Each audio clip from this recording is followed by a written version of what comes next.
Hey, Elise, I saw you in here. Thought I'd jump in real quick. Start a little bit early. How you doing?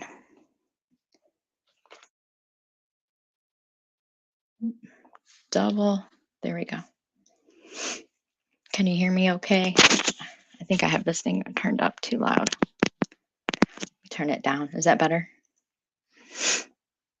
Making butterflies to put on summer's Christmas tree. That's beautiful. That's gorgeous. I'm glad that there's people like you that are out here that care. There's so many that don't. It's like abundantly clear.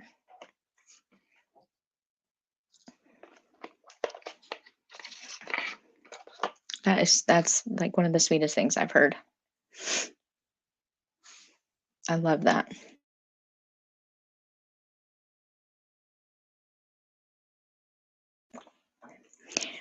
I'm feeling a little bit better. I'm kind of struggling a little bit on my own with some stuff, but definitely feeling better. Comes and goes, you know. Cody's birthday is coming up, so it's kind of like not a great time. His birthday's on the 13th, and it's just always a struggle. How are you doing? Hopefully you're doing okay. The closer we get to Christmas, I feel like the harder it gets for everybody. Can you hear me okay? It looks like on my end the sound looks good, but I can never tell.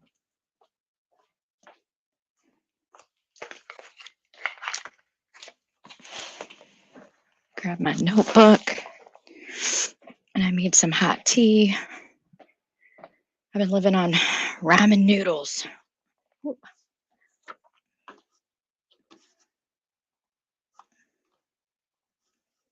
My mouse goes me crazy. Hey, Earth, how are you? You might want to stick around. I got some interesting info if you're interested. And I'll open the panel up here in a little bit. Okay, good. Thank you, Lisa. I appreciate it. I'm gonna wait a few minutes for I know there's a couple more moderators that are coming. I want to make sure everybody knows that I don't want this conversation to go political, as hard as that might be. Once I start sharing some of these clips, that we got a major problem in this country right now, and Project Veritas is spilling it, and it has had me shook. How you doing, Earth? My sister from another mister and a missus. Your clips have been pretty amazing, and I might play a couple of them tonight if you don't care. Just because what we're going to talk about is going to lead into the stuff with Dolly Vision's online sales and predatory behavior and trafficking that is being exposed around the country right now by a pretty big news outlet that's trying to get a lot of awareness out on this. And for some reason, mainstream media has zero interest at all. But I've been kind of dealing with some personal stuff the last few days. So I've just been kind of watching chats and trying to keep up with this story that's going on. Thank you, Lisa. I appreciate you very much. Yeah, thank you. I'm here for you too, girl. A lot of respect for you. A lot of love for you. Hey, Rena. It's so good to see you. Kind of see you, you know what I mean. I hope that you're doing good. It's been a little rough. I'm going to be honest about it. Cody's birthday is coming up on December 13th. And just super emotional on top of my whole body aching with getting used to wintertime and getting ready for court. Just got a lot of stuff going on. But I can't stop focusing on this story that I found and how terrible it is and why it's not all over daggone mainstream media. I'll never know. Hey, Cajun lady. Good to see you. Thanks for stopping in. Just taking a few minutes. I had actually put the wrong date on the live stream to start with. But I fixed it quick. But thanks for stopping in. I'm glad to see you. Thank you, Earth. I appreciate that very much. There's just so much stuff going on that's not being shown to people. And it just makes me super nervous. I'm here with you, Rena. I'm here all day tomorrow. You know, you can call, text, email anytime, and I'm here for you. I got you. We all need to think about Rena tomorrow and send her lots of strength and love, understanding, and compassion, because she's really got a lot of stuff going on. And our time getting up in the mornings because of my sister passing 4 years ago tomorrow. Yeah, Lise has a really important date coming up tomorrow too. The same for Lise. We need to send her some strength and love and understanding and just be there for her. And you know, you can call, text, email. I'm here all day tomorrow. Anything that you need, whatever we can do to help everybody get through those hard days. I hate birthdays and death days very much. December, oh, where did that go?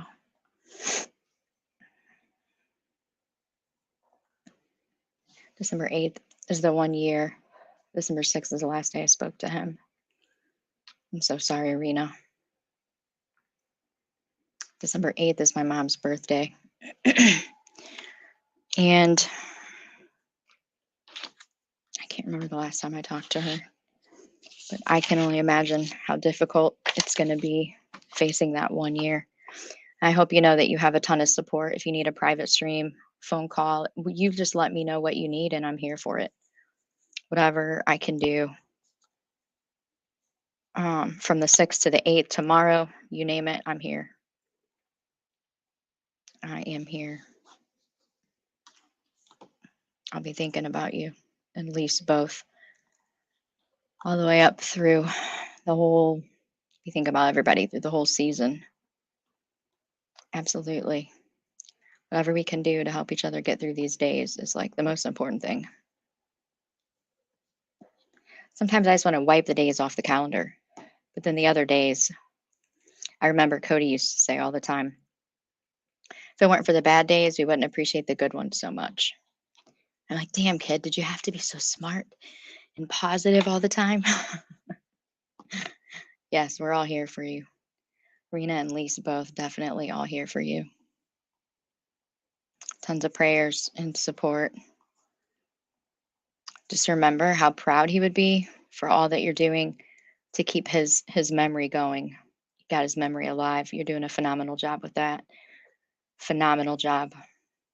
You can tell how much you love and adore him and how important he was and is and will always be to you and your family. Lisa, the same. You're both amazing people that truly understand what living is all about, because we've suffered greatly. Hey, Cajun lady, new here. I saw you on Savage Live and I admire how passionate you are about saving kids. Absolutely. Thank you for that. Absolutely. I'm really pissed right now. I'm going to share that with everybody.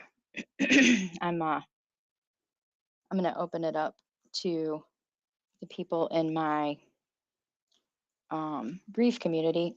We have a plan right now because one of the children, Savage's granddaughter, has been put in jeopardy.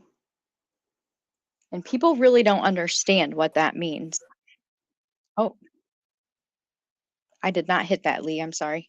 I think you hit it. But I got you back here. Oh, Lise, can I show that? Can I show that, please? Do you care? I mean, it's up to you. I would like to.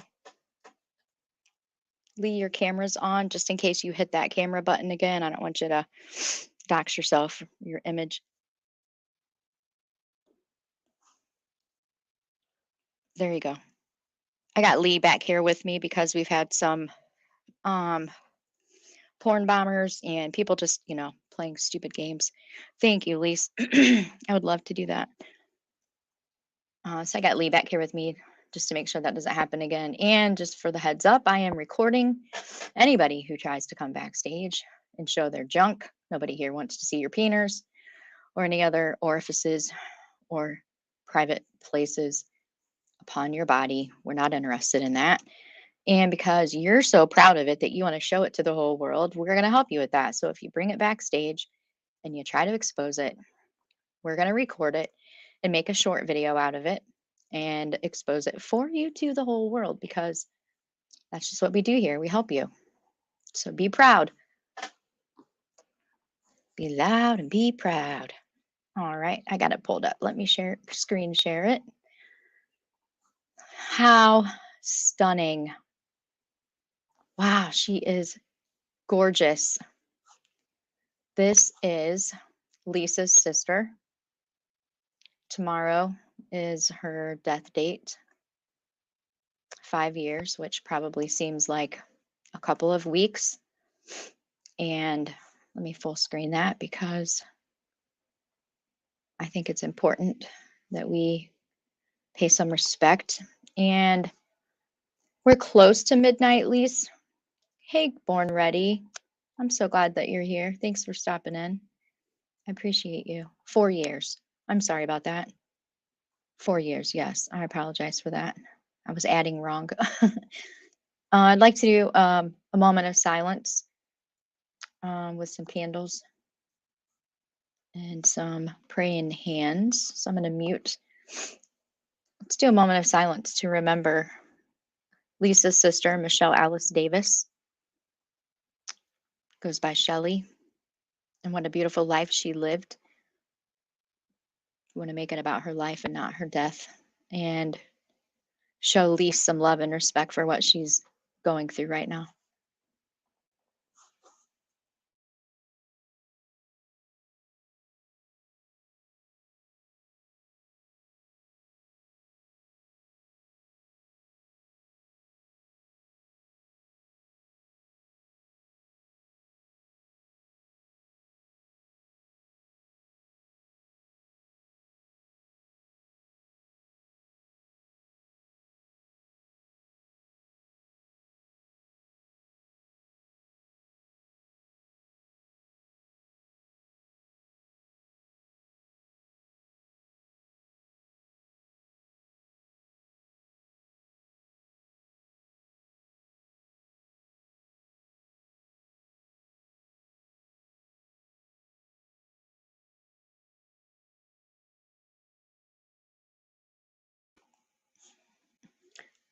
Lisa, if you would like to come up at any point and share any part of her life or any of your story or her story, you're more than welcome to do that. Absolutely more than welcome to do that. We're here with you, here for you. She's absolutely beautiful. She's very beautiful. Thank you for sharing that with us. How beautiful.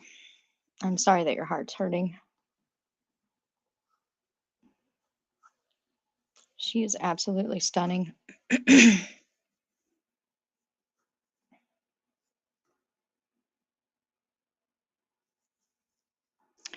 Let's see. I'm trying to pull up some content here. Excuse me. My throat's been a little sore.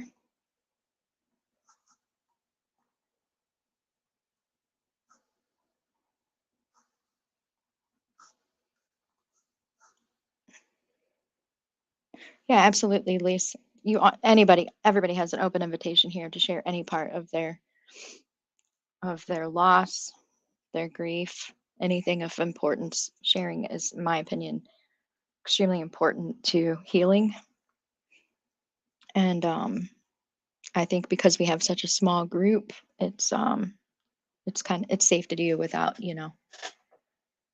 worrying about too many people, which is always wonderful. I'm going to go ahead and get started.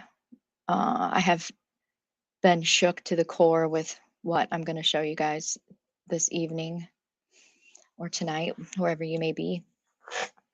The first thing I want to say is that some of the clips that I'm going to show you have political conversation.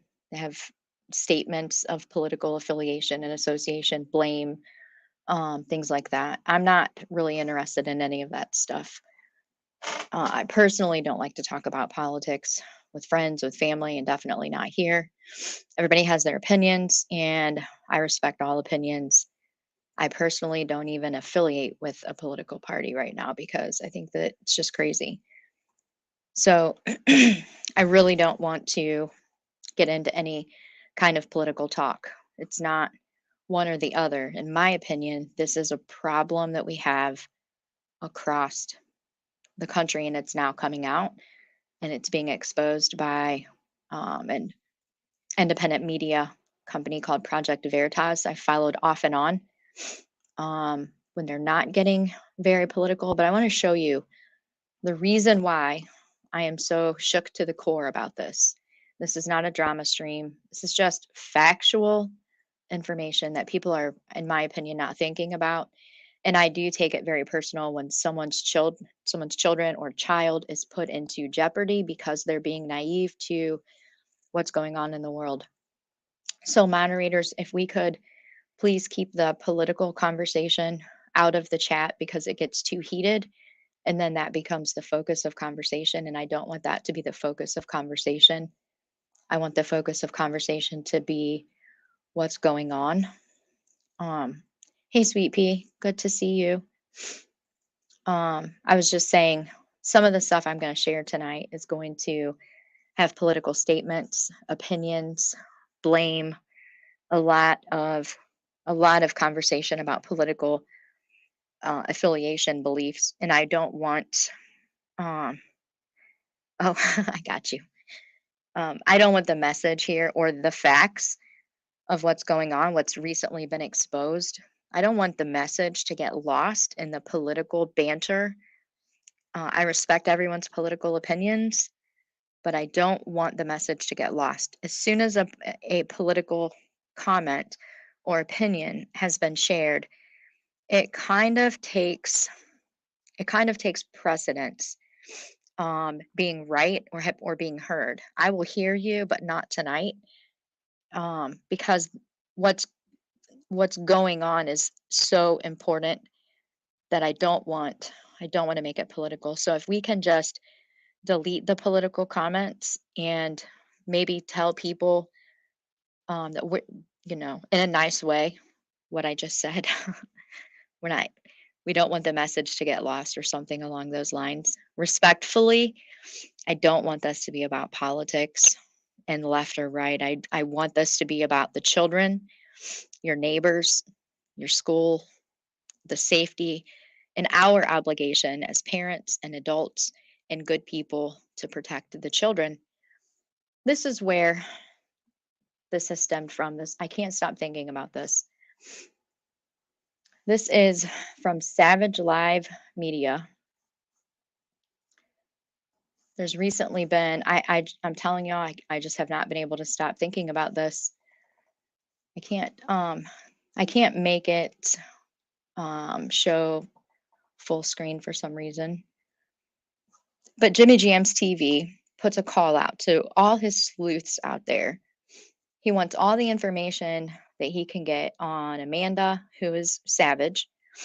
Her docs information has been redlined out, okay? Who her family members are, who her grandchildren are, anything on Joe, who is her husband, okay? I'm going to get heated about this, and I apologize now. Not trying to make this a drama. I'm not trying to make this, I don't want this to be a drama stream. Then he posts another, he puts another post out that says, looks like I'm going on the hunt for Big Smo's kids. It's Dolly. He puts serial killer on his thumbnail. Killer on the loose. Then he sends a message to Savage. Always look under your bed. The boogeyman is ready. Okay. After this happens, he has been hell-bent, him and a group of mothers and other fathers, mostly mothers, that have been digging up information about Savage and her granddaughter. Her granddaughter's 3 years old, for the love of God. And he keeps threatening one thing after another. He's got he's got the information about her 3-year-old granddaughter. And people aren't taking this as nearly as serious as what they need to be. Here is a photo of women. Shannon Alexander Smith, you dirty bitch. I wish I was home from DC already. I would run their names and addresses. It will be late tonight. I'll see what I can find out, says Judy Harrison. I found Joe's mom so far, who, by the way, is not on YouTube. Okay, there's Savage's granddaughter is 3 years old. 3. Anybody want to tell me what a 3-year-old? Those are not photos of her, by the way. That's a true crime case that she put out there because people weren't covering it. Trying to get down here to the rest of the messages. I know that there's a short here. Or there's like a clip. Now I want to say this. There's a lot of people that are saying, things like, because of the back and forth that she asked for it or that she started this or whatever. Let me say this. I want to put this out here right now, front and center. Hey, Tiny Tumbleweed. If I didn't say hello, I want to tell you hello. Thanks for stopping in. Lee is backstage with me. Like I said, for those porn bombers, you bring it, we're gonna show it. That I might need that, Earth. I may need that. I may need that. Thank you for offering that. I might need that. I'll text you a link here shortly. Monroe too, actually, if she's not busy, because I'm telling you right now, I'm downright pissed about this. I'm very, very, very, very, very pissed off about this, and I haven't stopped thinking about this. And it's not a coincidence that at the same time that all of this stuff is going on with Dolly Vision putting out the call for Savage's granddaughter, who's 3 years old, people. 3. She's 3 years old. Let me just say this. I don't give a damn who did what first.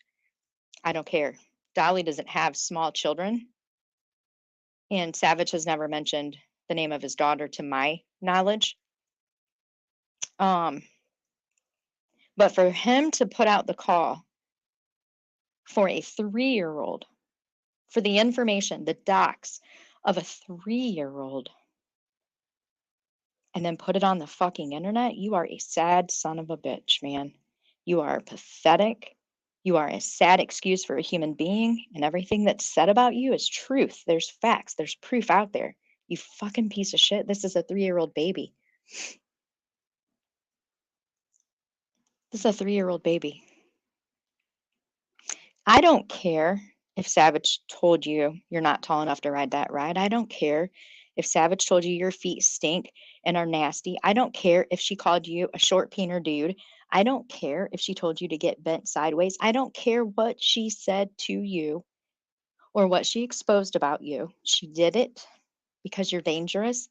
You have no business being around young children. You have no business covering cases that involve young children. You have no business being on this fucking platform, you dirty, disgusting animal piece of shit. And I'm going to show everybody why right now. I'm also going to put it out there. There's Savage now.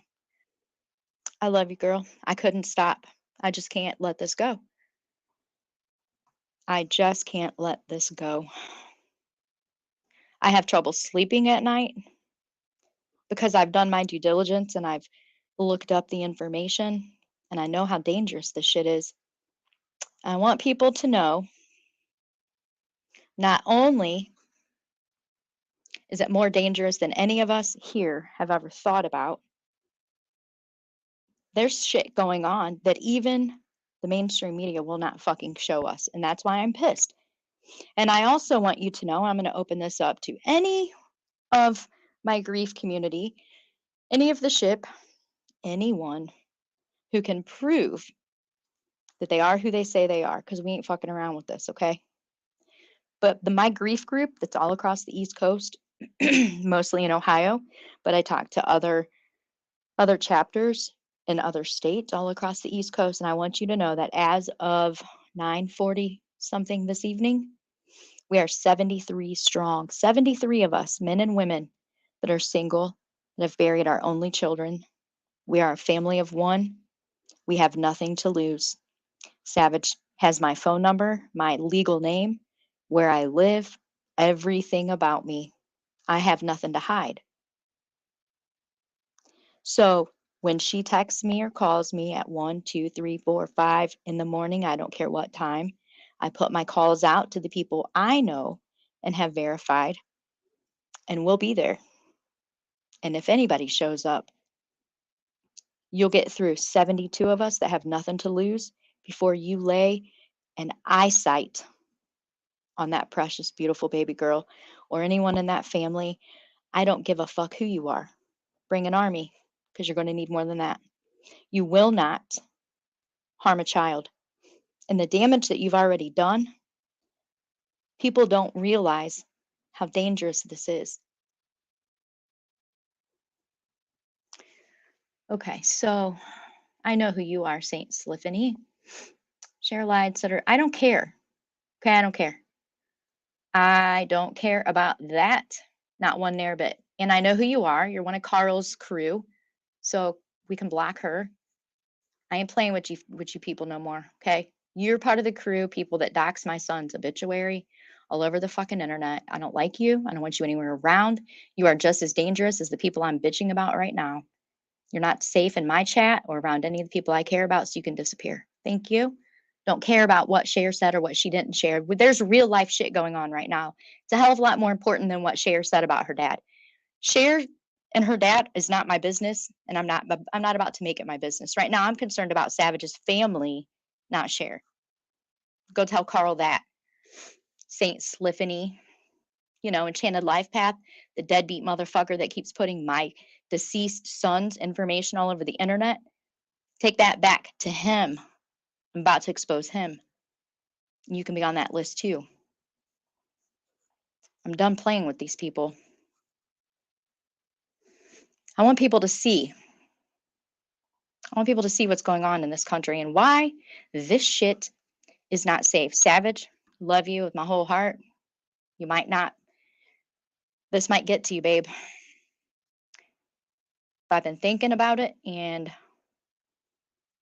the only way to get through to these people, how doxing children is dangerous, is to show them. And maybe it'll stop, maybe it won't. But one by one, they'll be taken out one way or another. I'm pissed. Like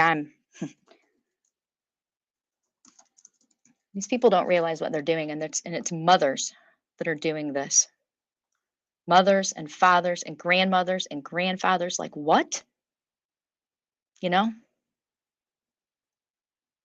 It's disgusting. Let me pull this clip up here. Here we go. Okay. I want to show you how serious this shit is, people. I want to show you how we have to put a stop to the shit now. We have to hold some people accountable. We have to say what's right and what's wrong. We have to, oh yeah, it's all over. Oh, it's been going on for months. For months, it's been going on. But it ain't about that. It's not about Cody tonight. It's not about that tonight. It's about what these fucking animals are doing under the guise of being an advocate for children. So fully expect Carl's crew to come into the chat now and run rampant, block them at will. I don't care. People are very sick. People are very sick, probably because that's where they came from, was from there. Joe is looking into cameras just to be cautious. Savage, let me go grab this real quick. I got something for you. I got to mail it to you, but bear with me. Let me grab it real quick.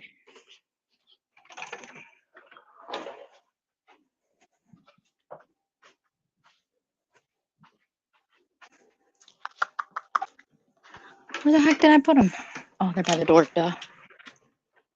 Give me 1 second if you can still hear me. I gotta show you what I got for you. Yep, here they are.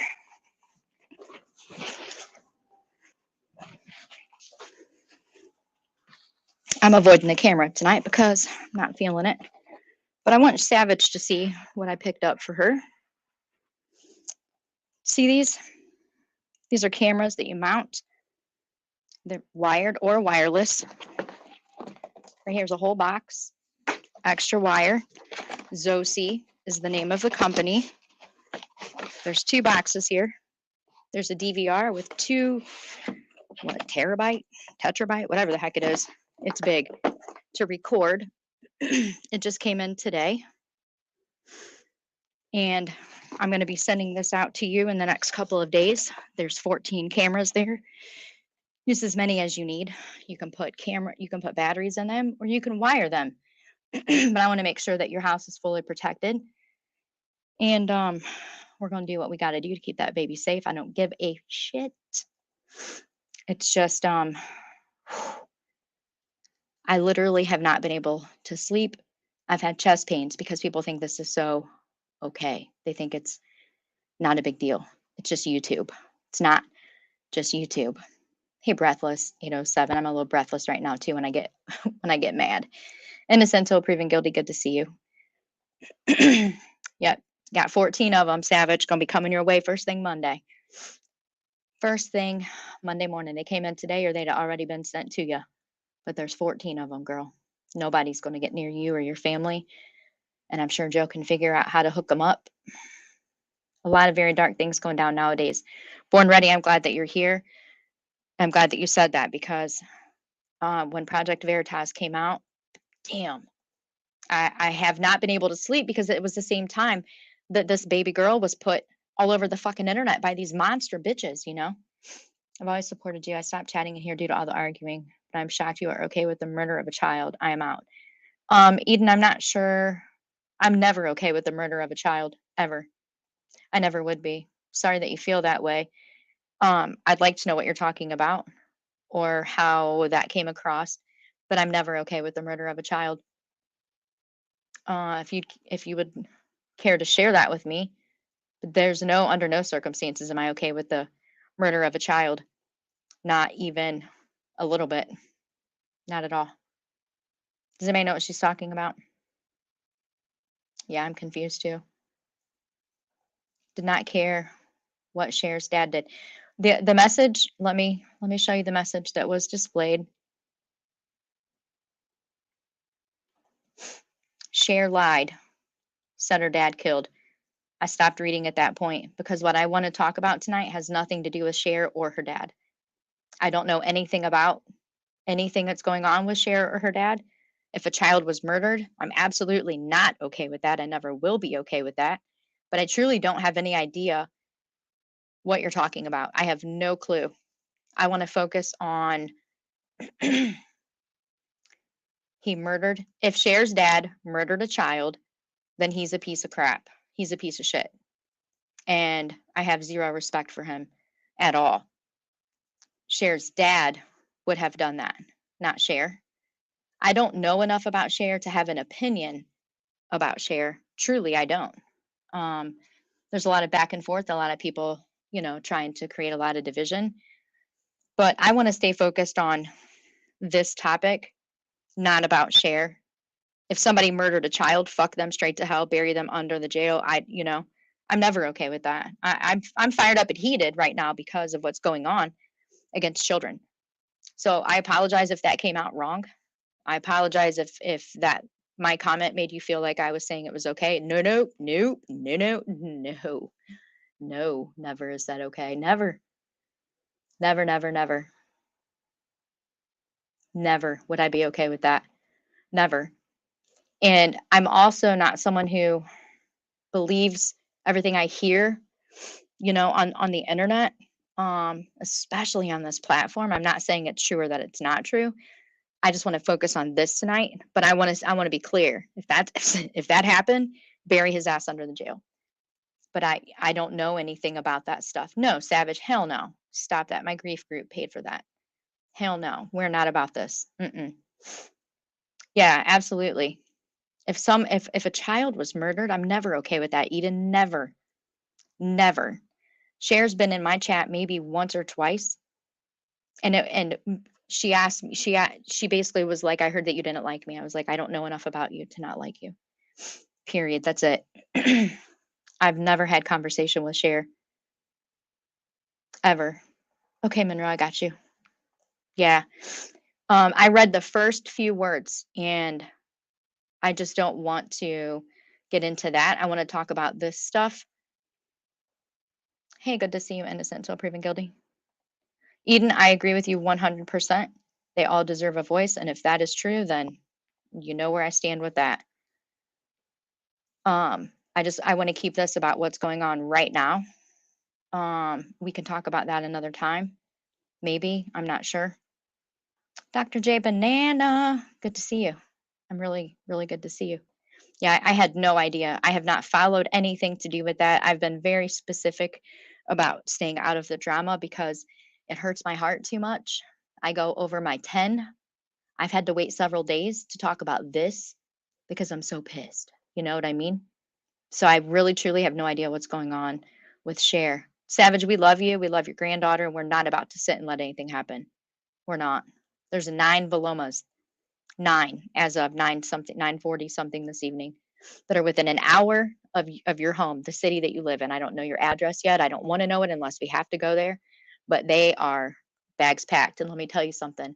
We are a family of one. We have nothing to lose, and we will lose our dying breath to protect a child. We will, without regard, without second thought.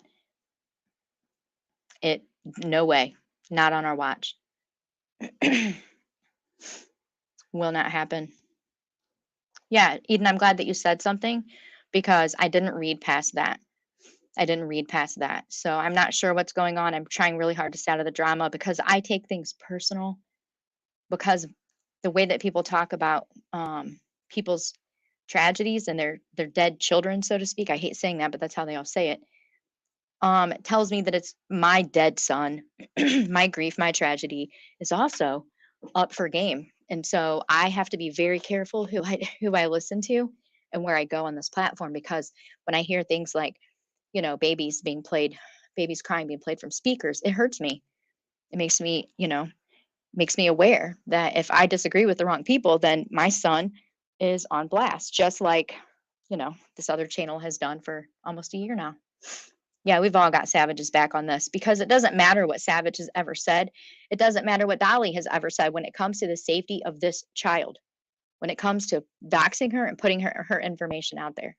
And I want to show you why, because I've done my research for the better part of a week and a half, whatever day it came out. There's nights I have not slept because I've been so pissed off that this shit is acceptable and that it's okay. Sleuth Mom, good to see you. Dolly Vision got pissed off about the back and forth banter, about being exposed. See, Dolly Vision has a registered sex offender for a brother living on his property who has other like-minded people coming to visit. There's just some very shady characters that should not be around children or talking about children. Dolly Vision has him living on his property, and he calls himself a child advocate. There's also a lot of speculation and rumor that he has taken this RSO brother to the Quentin Simon residence. I haven't heard if that's been fact checked or not, but the possibility that he can do that is scary. And so it got heated. Savage said he had dirty feet, and he put out the request for her granddaughter's information, the 3-year-old baby girl who has never been on this platform, has no business being on this platform. And people aren't understanding. Sleuth Mom, there were dozens of mothers and grandmothers all over Facebook that were getting the information and posting it all over Facebook because they don't have any regard for the safety of this baby at all. What person besides killers are okay with child murder? Exactly. Perhaps you're trolling. If not, let's stay on topic. Yes. I don't know anything about all that other stuff, Eden. I agree with you. All child victims deserve a voice, and it's heartbreaking to think about. I just have had no idea. I don't know anything about it. I know nothing about it. I know absolutely nothing about it. I've intentionally stayed away from it. So let me show you the first part of why what has happened is so fucking scary, and why we as a group, as mothers, as grandmothers, I'm not, you know, trying to be rude about this, but we need to be aware of what's going on in this country. We need to know how we need to know how scary and potentially dangerous this is. Okay, I told my son when he was given a cell phone, when he started dating, listen, kid, don't be taking inappropriate photos and sending them anywhere. Don't be letting girls send you inappropriate photos, because once you take a photo and you send it to someone, it's no longer your control. It's in somebody else's control. They can do anything they want with that, okay? So just don't do it. It's wrong on every level. It's inappropriate. It's disrespectful. All of those things. I couldn't agree more, Savage. They're predators. They are absolutely predators. Me too, Sleuth Mom. I can't handle it. I just can't. It's getting so out of control. I can't handle it. And, you know, my son's obituary and me crying, me being emotional on streams. This is why I have avoided going on streams. Me being emotional has been clipped and placed in music and songs. This fucking asshole has made songs out of me being emotional about my son. And you know, it's all over. It's all over the place now if you search for it. So I have to be very careful, because I go over a 10 and I want to go real life. But I don't want to be like these people, you know? See what I'm yeah. Grandmothers have done this. Absolutely. 100%. I contacted your state legislation, your state officials. It's been, I just cannot believe how dangerous this has gotten to be. So let me introduce you. I'm sure that most of you probably know who this is. If you don't, I'd like to introduce you to Polk County, Florida, Sheriff Grady Judd. I'm going to play a little bit of this stream here because I want you to see how dangerous this is, okay? We've all seen the clips and photos of Dolly's family. They live in filth. They're filthy people. So because we know what their faces look like, where they're from, all of those things, nobody would expect them to roll up at Savage's house, right? Nobody. That's a little too stupid even for them. However, the black web, the dark web, the behind web, the what do they call it? The backdoor web, all of those things are still alive and real. Okay. So where they might not show up, I have since learned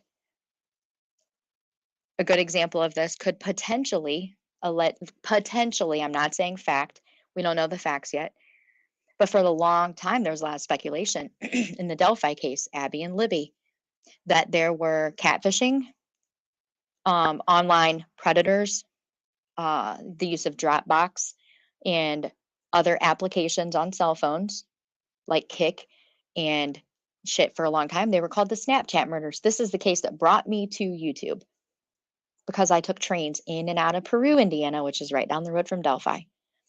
So for years, somebody's been on the loose after killing 2 innocent, teenage, beautiful little girls. So it's made me aware. People are right next to us, okay?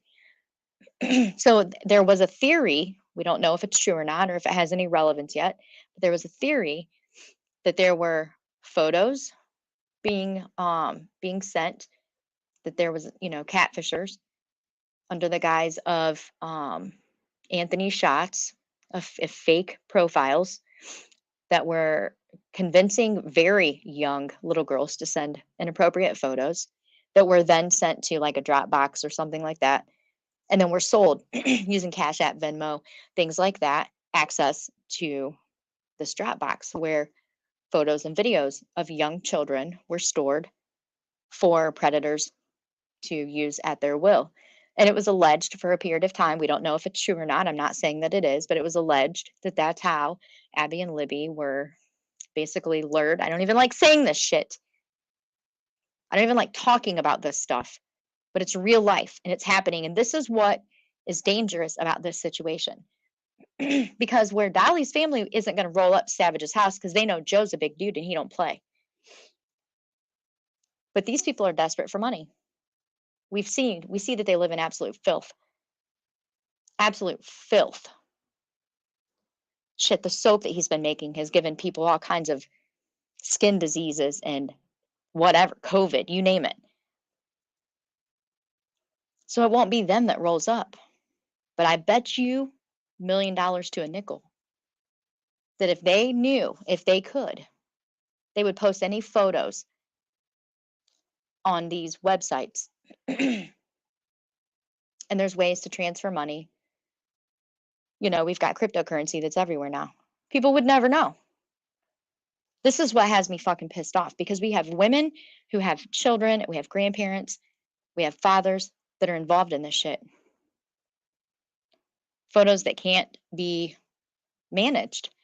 You can't send somebody a photo and say, don't send it to anybody. Not in today's world.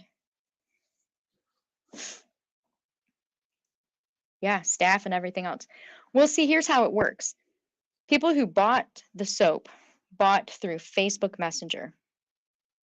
When you give somebody Facebook Messenger, when you contact them through Facebook Messenger, there's the option to view profile. When you view profile, most parents, my age, late 40s on up, you know, a lot of us keep up with the dangers, but a lot don't. So they're still posting their kids' school pictures, their grandkids' pictures, birthday party pictures, new cars that have maybe driver's license, or I'm sorry, license plates on them. They're taking photos in front of new houses that show addresses. They're taking birthday party photos that have tons of kids in these photos, other people's kids. You know what I'm saying? And so, you know how online sleuths are if you're in this community. They can find anything about anybody that they want to. People aren't putting it together and they're not thinking. So when you pick one of your random friends that's in their late 40s, early 50s, and look at their Facebook account, go back a couple of years, you can find all kinds of children, school sports, all kinds of stuff, okay? So now you've given, because you sent a message to somebody through Facebook Messenger, now they know all about your family, your children, how old they are, what sports they play, what kind of clothes they wear, how nice of a house that you live in, what kind of vehicle you drive, what your work schedule is, what you do for a living, when you're gone, when you're not gone, vacations, your kids' friends, your nieces, your nephews, your neighbors. They know everything about you. If they live too far away, they have the option to post that shit online. They post it online. You have no idea who's purchasing it, viewing it. You have no idea. You have no idea. This is why I was so mad. And I finally spoke out when Molly Golightly went into the church and photographed and filmed Robin's daughter. This is why. Nobody knew she was my friend for months until this incident. Because we don't know what happens. We had a guy stalk a 10-year-old at my school. He found her through her mom's Facebook. See what I'm saying, Eden? Thank you for sharing that, because people don't really understand. But go look at some of your friends' Facebook accounts and see what they put on there. I did. I have a couple of friends, when their kids got new photos or got new cars, they were posted, license plate and all. There's websites, you can look that shit up. This is how dangerous it is. So this is Sheriff Grady Judd. I want to play a little bit of this. I want you to listen to how far these people travel. They don't go to their next yard, generally speaking. Okay, they don't go right next door. Let's look at some of the most high profile cases that Sleuth Mom, Burden of Proof, Gray Hughes, that people have covered. So this beautiful baby girl that they just found yesterday, a FedEx driver, unknown to her, stranger danger. Abby and Libby, Delphi, stranger, not somebody associated or familiar with the family like it used to be. Like we used to be told that this was somebody who knew the family. Not the case. Xavier Harrelson, I guess it's not confirmed, but pretty possible that whoever abducted him and hurt that baby didn't know them. We have the little girl in Australia, Chloe. Guy had no idea who she was. We don't have people who know family, who know your family, and they're, I mean, I'm sure that they're still there, but we're seeing a lot more stranger danger incidents going on right now. A lot of these people do not know. It's a sleuth mom, help me out. They call it a crime of shoot, what's the word? My grief fog is like so bad right now. They call it a crime of opportunity, something like that. Yeah, profiles are wide freaking open, like wide open. So Dolly's gone all the time, right? You know, he's out running around. Monkey Vaughn, yes. Yes, thank you for that.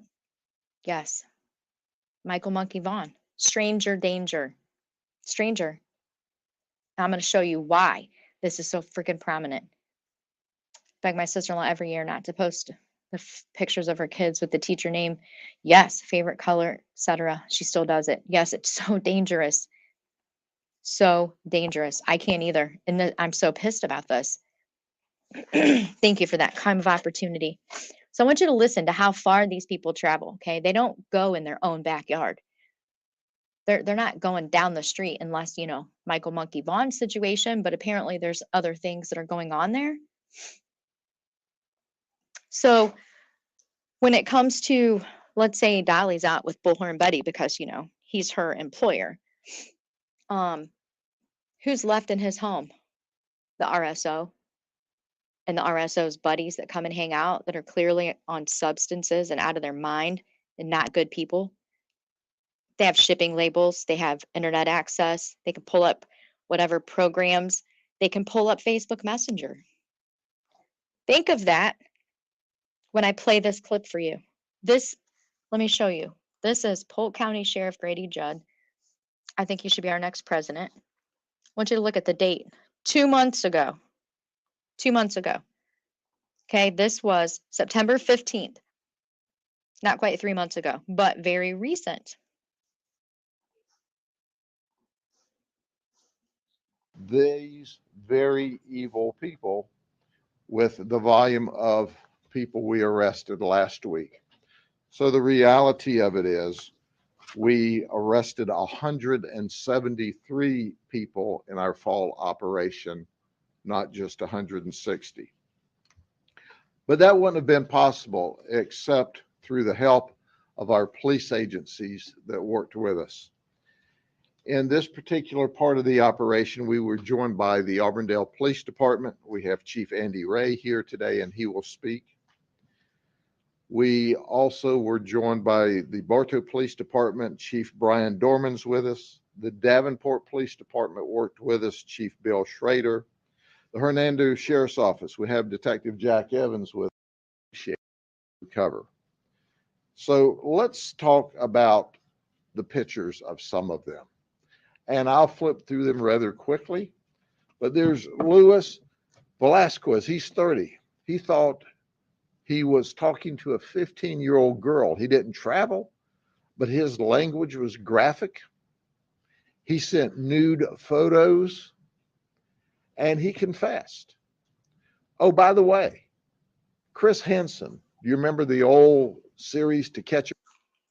Yeah, I know that there's a lot of similarities in a lot of the cases that are going on right now, but I really want to stay on topic when it comes to the dangers right now. I promise you, I'm not being disrespectful. I just really want people to hear the words coming out of this man's mouth with how these people are grooming, how they are accessing, how far they are traveling, how normal most of them look.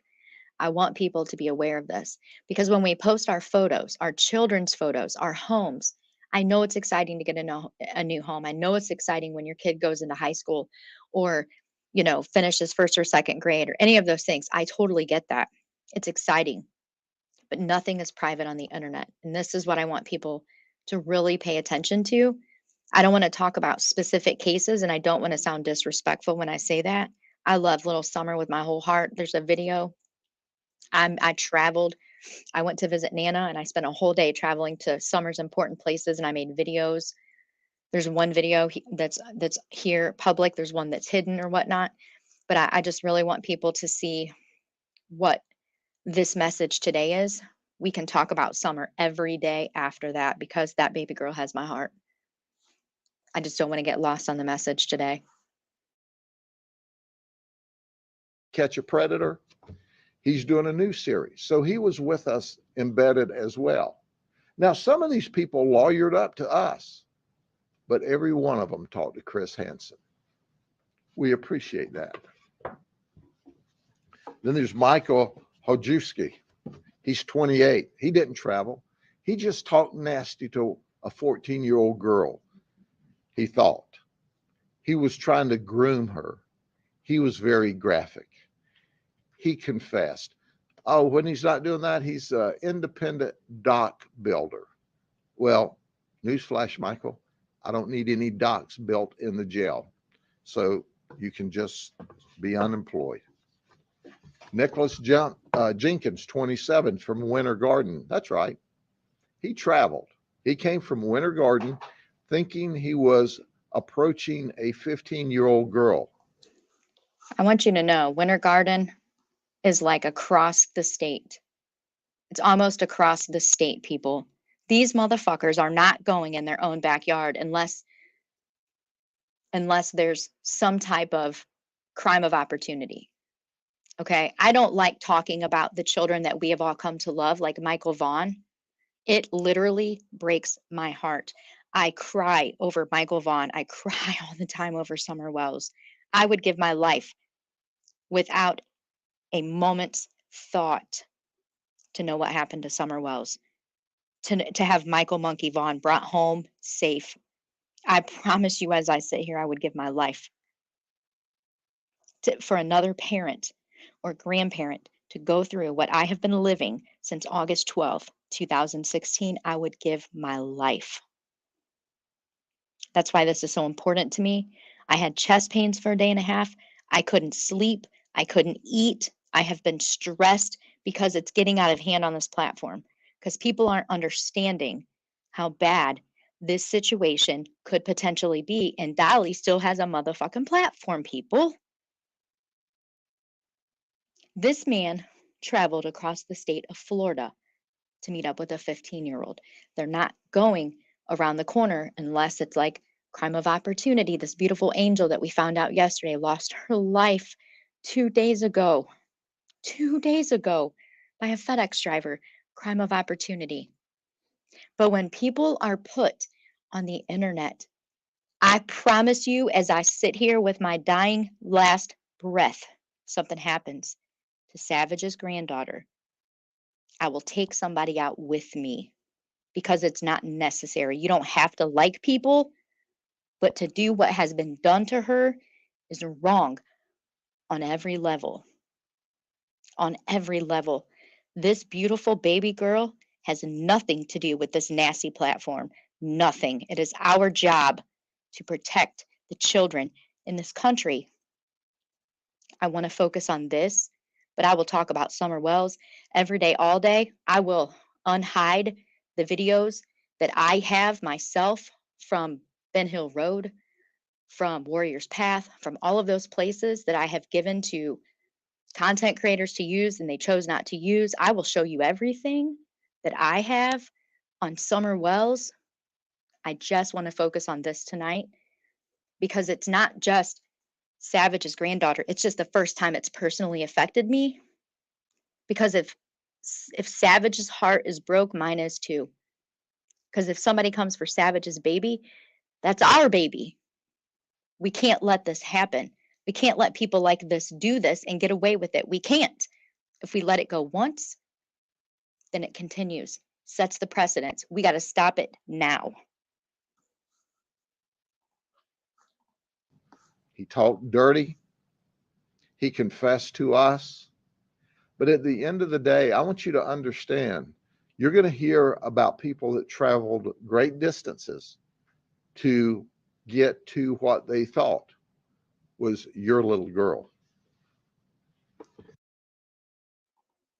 See, Savage is really careful about not putting her granddaughter on Facebook. 3 years ago was a lot different than today, 2022 going into 2023. One photo that could have been posted. And it's not like this. It's like the information about this beautiful child has been sought out. Somebody didn't just come across it. They didn't just come across a photo. They've been digging for this for one reason only.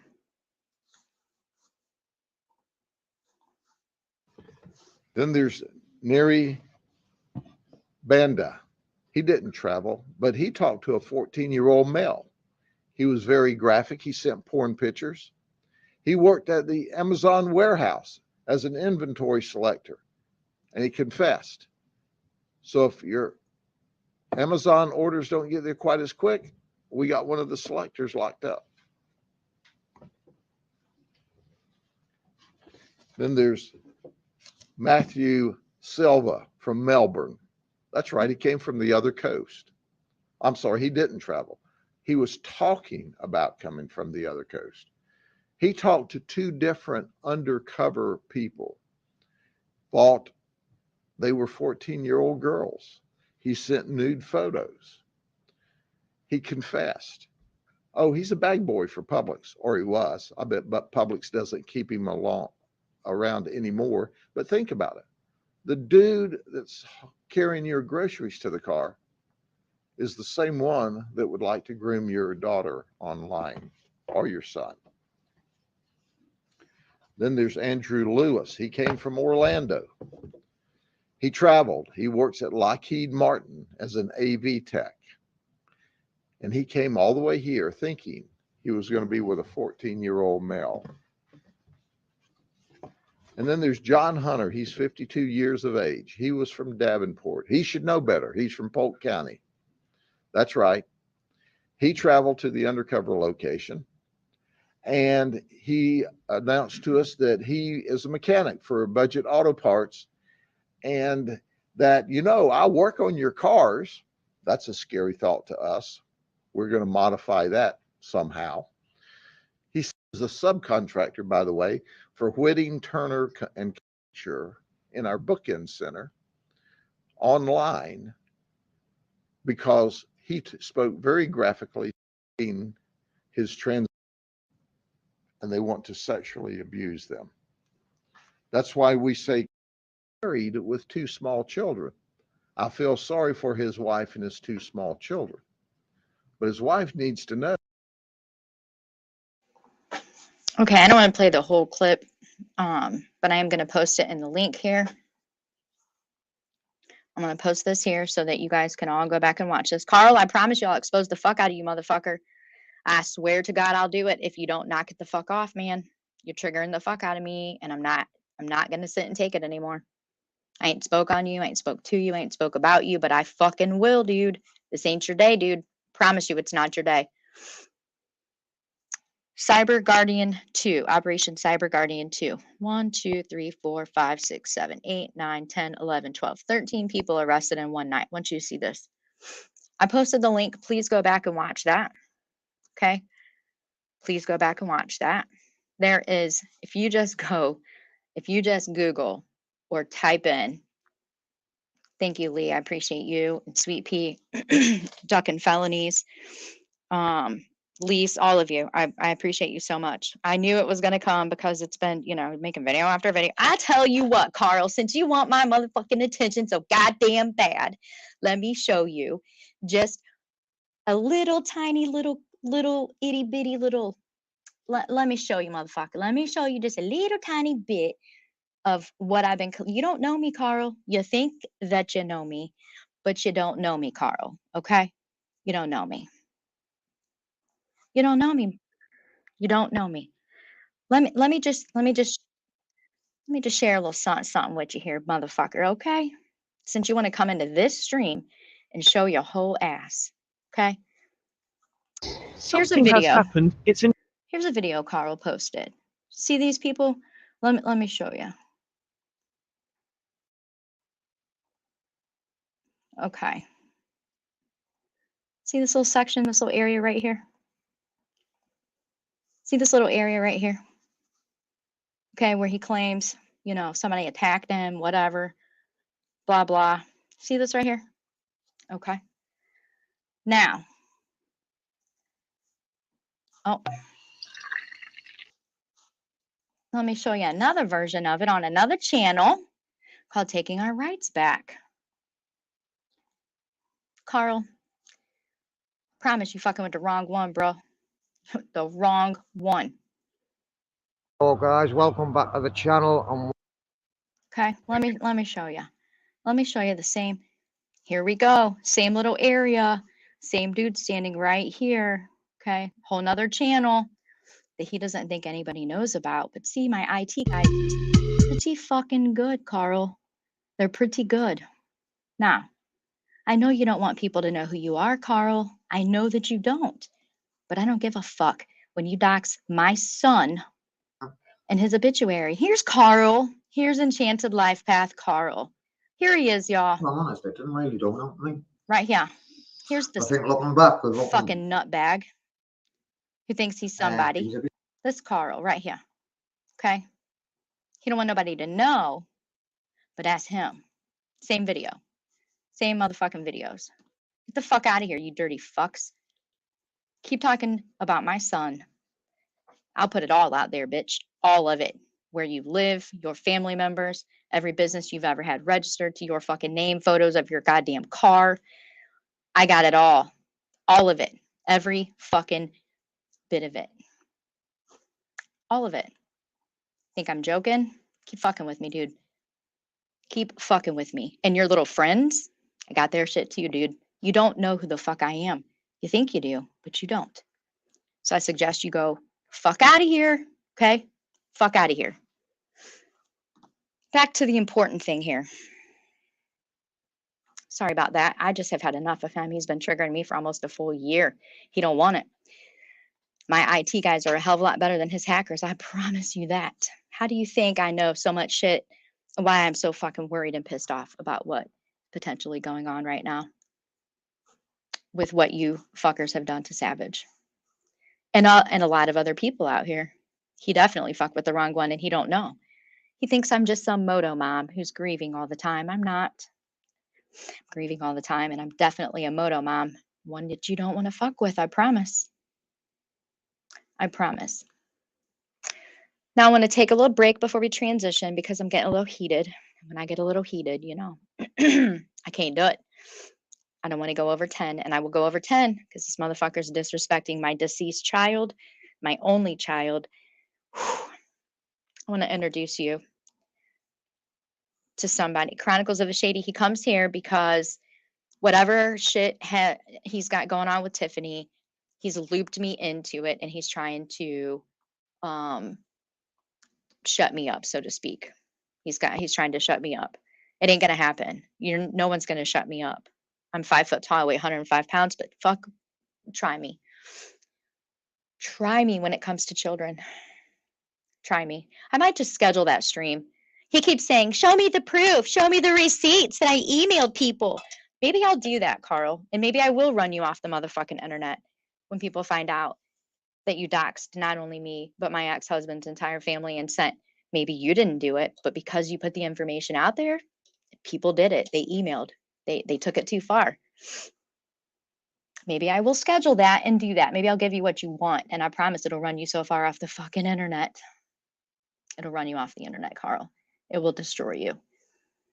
I assure you, it will destroy you. And I'm not cancel culture, but you are a dangerous motherfucker. Okay, so if you look in my description, you'll see a channel called Vinny G. He's my music man. I got a lot of emails from people just like me this time of year. Cody's birthday coming up December 13th. I struggle sleeping at night. I don't want to go to sleep at night. I don't want another day to come. You know, I don't want to face his birthday. I'm a family of one. I live alone. I face this shit alone. And I also set a limit for myself that I have to stick by. So by the end of this year, I have to have all of his stuff gone through, donated, and keep the important stuff, okay? Because I'm going into my normal way of living, which is minimalism. And so I found Vinny G, who is amazing, because all night long when I can't sleep and I don't fight it anymore, I just get my ass up and I just go on about my business. I'm going through all of my son's totes, his locker, all of the lockers from all the training facility. I'm going through his totes. And if it weren't for Vinny, I wouldn't be doing this. I would have lost my shit. I would have probably ended my life. Thank you for that.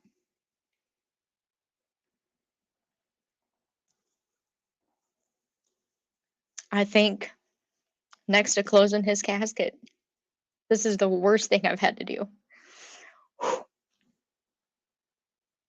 And if not for Vinny G, I wouldn't be able to do this. I would have gave up, called it quits, and said, I can't do this. I can't go through his things. But I've done it, you guys. I've done it. I've got a handful of totes left. I've donated things to the boys' home. I've donated things to the Injured Motocross Association, the motocross riders. I've donated things to Wounded Warrior. I've donated dirt bikes, dirt bike parts. I've donated things that I thought I could never live without, and I'm doing it, and I'm proud, and I'm happy, and I know he would be too. He would be so proud to know that his bike will be on the track this year, winning races. The motor will be revved, and it will run. And I know he would be so proud. But I can only do this because of Vinny. And I want all of you who have emailed and said that they can't sleep at night, I want you to know. Thank you, everybody. It is the hardest fucking thing I have ever had to do besides close that casket. It is the hardest. The fucking hardest to know he's never going to wear it. He's never going to ride it. He's never going to fix it. But I'm doing it because that's what he would want. Let me give you a taste. Vinny's link to his whole channel is in the chat. Here's a link to this video. But let me give you a taste of how amazing this human being is and what he's done for me, keeping it positive and upbeat. And listen, in the last 6 years, I have not danced, and I am half Puerto Rican and I dance. That's all we do is dance it out. And I haven't done that for 6 years. And a week and a half ago, I danced my ass off in my kitchen, my dining room, my living room, in my shower, thanks to Vinny G. And now, every night that I can't sleep, I know he's live and he's playing music. And I dance when I go through my son's totes. And I dance when I try on the clothes and decide what I want to keep and what I don't want to keep.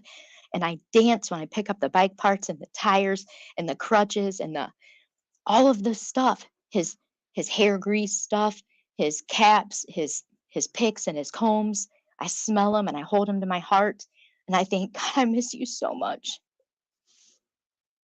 I miss you so much. But somebody else can use this. And I do it because of Vinny. Vinny has been a godsend to me. I want to give you just a little taste of what Vinny has done for me. Because I think if you're struggling like I am, check this channel out. And I promise you it will change your life, because Vinny has changed my life. I don't want to die anymore.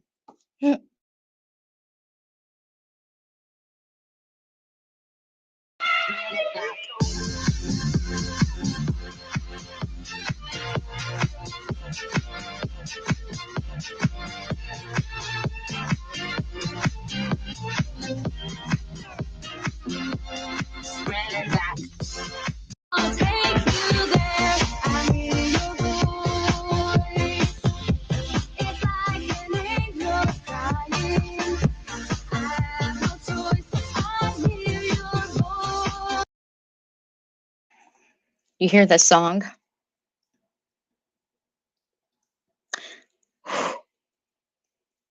I got so emotional.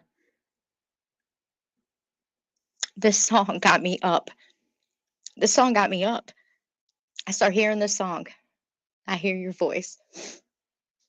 And I could remember specifically what his voice sounded like when he would come in my room and grab my big toe and be like, Ma, hey, Ma, I got to tell you, I got to tell you. And spend hours telling me about a trip or a race or something. Something at the time that just didn't seem significant, but is so significant now. And this was the song a week and a half ago.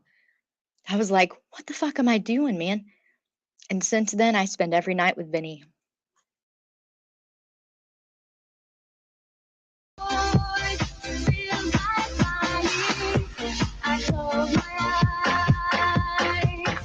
Oh God, I think I'm falling out of the sky. I close my eyes. Heaven help me when you call my name. It's like a little prayer. I'm down on my knees. I wanna take you there in the midnight hour. I can feel it now, just like I have. You know I'll take you there like a child.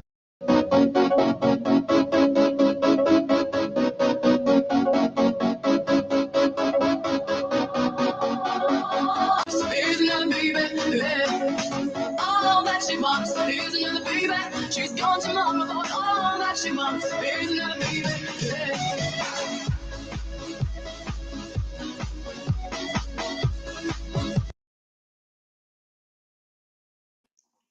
Just wanted to share that with you guys because I'm telling you, Vinny's changing my life in so many positive ways.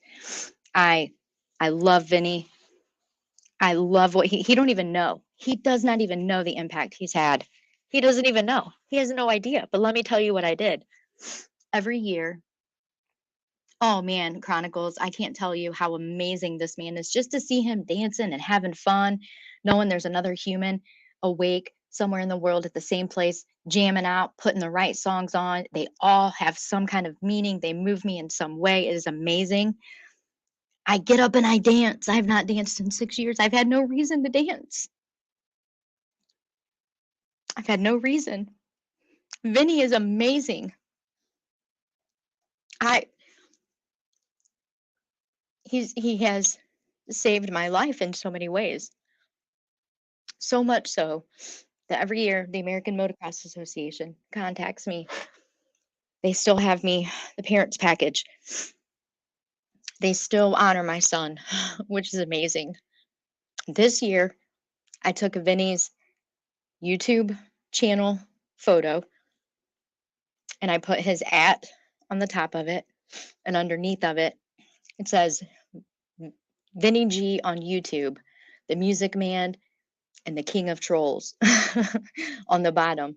So with my son's photos, with KG Clutch Factory, with Spy Goggles, with Liat neck brace, with his Fuji exhaust, with all of his sponsors, Monster Energy, Team Geico Honda, which is different now, but Vinny G's Vinny G's emblem and his his YouTube link will be on a list with my son's sponsors because he's changed me so much. He's given me a new passion. He's helped me get through the most difficult task of my life since the day I had to close that casket, knowing it's the last time I see him. I'll never see him again. So if you're up at night and you can't sleep and you're struggling, check out Vinny's channel. I promise you it'll change your life too. On those really hard nights, give yourself a cry, but then go to Vinny's website. He's playing music. If you're in the States, it's all night long. And I will meet Vinny one day. I promise you I will meet him one day. I will hug his neck and I will do something to improve his life like he has mine. And that is a goal. That is in my top 5, and it will happen. It will happen. But I want you to go check it.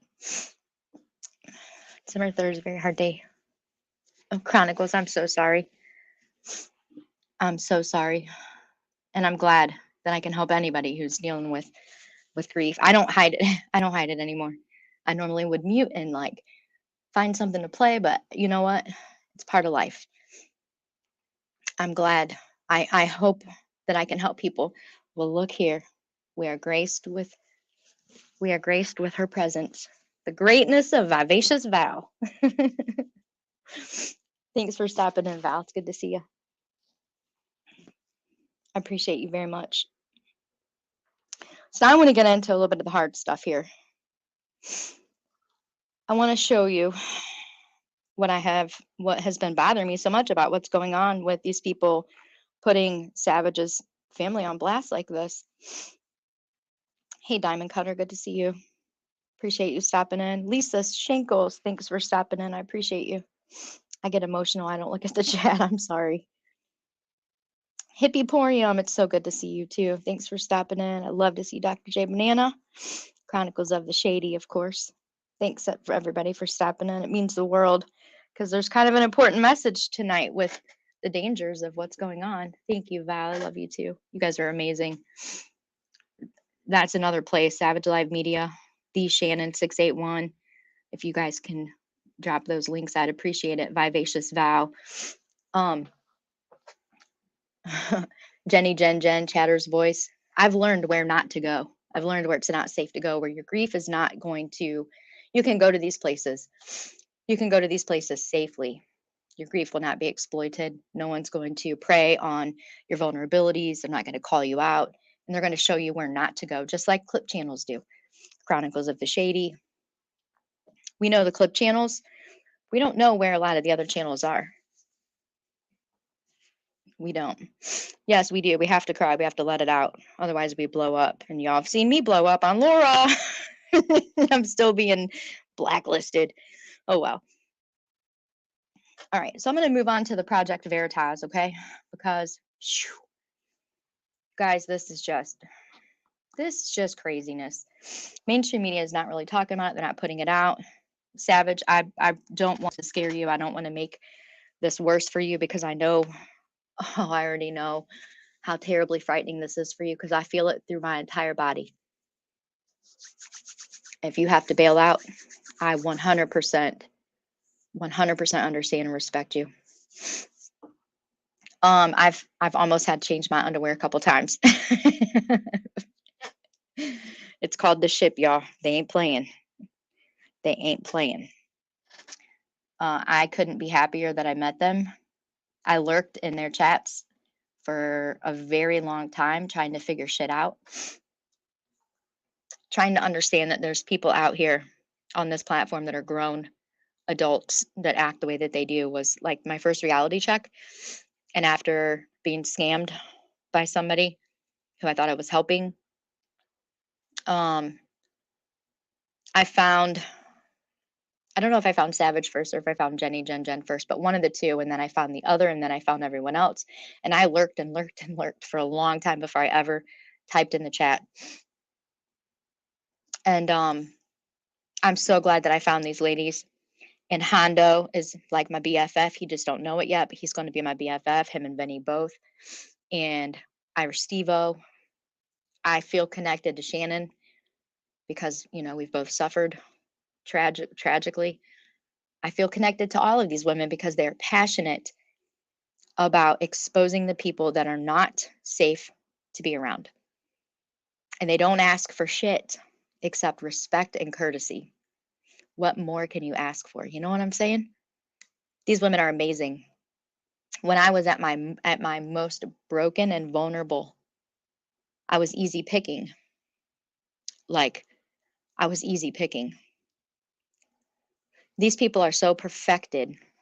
It takes one comment and they know. They know that you're dealing with something and they show you attention. They follow you from chat to chat. Next thing you know, they're emailing you. You don't have to have a channel. They do it. They find you. They create stories in order to relate to you and your pain and your suffering. And then your wallet is open. Because when we're broken, we feel better helping other people. It makes us feel stronger. It makes us feel like we have a purpose. It makes us feel like we are human. We don't do it because we are weak and stupid. We do it because helping other people makes us feel worthy and like we have a purpose. And several $1,000s later, I was no more than a number to this person. And Savage, Pirate, Val, Shannon, Jenny, Jen, Hondo, Irish Stevo. I know I said Hondo, but I'm gonna say my BFF Hondo again. He just don't know it yet. Vinny G. These people have shown me where it's not safe to go, and I don't go there, even when I'm not vulnerable, because I'll see somebody vulnerable, and I can't keep my mouth shut. I think we all know that. But these women really saved me from a lot of heartache and a lot of targeting and a lot of bullshit. And they'll save you as well. You just go to their channels, watch their content. They put it out there, put people in their own words. They're amazing people. They're not here to make money. They all have careers and jobs. They just care about people. They care about this platform. They care about cleaning the streets. I strongly encourage you, go to all their channels. Let's see. Let me grab links. I know I have them on a spreadsheet back here.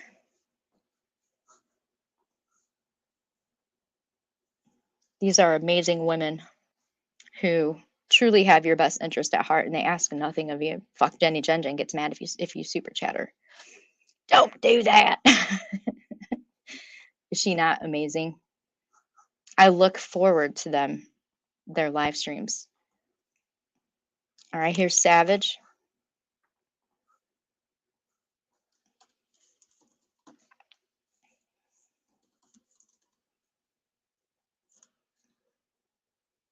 Oh, wrong one. La la la la. Let's see.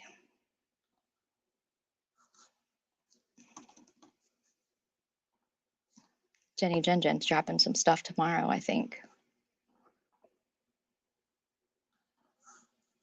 And here is, yeah. Here's Jenny Jen. And here is Pirate Calypso. She's amazing at videos. And we've got, bless this woman, man. She is a godsend sometimes. Her mental health checks she does like once a month. And I will never miss one. The Shannon 681. These are the channels you guys need to go to. Check these out. Know what they're telling you is truth, been verified. If they say people are up to no good, they're up to no good, man. Here's Val's channel link. And I feel like I'm missing somebody. Hondo said, don't put his out. Oh, Chatter's voice.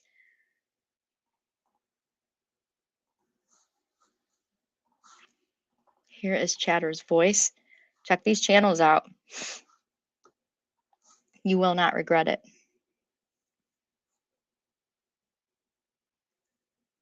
Am I missing anybody? I don't think I'm missing anybody. I got Pirate, Val, Shannon, Savage. Hondo said don't put his out. I got Vinny G's out. Irish Stevo. Let me get him. He did a song recently about Dolly, Chronicles of the Shady. I got you on a spreadsheet. Pull you up.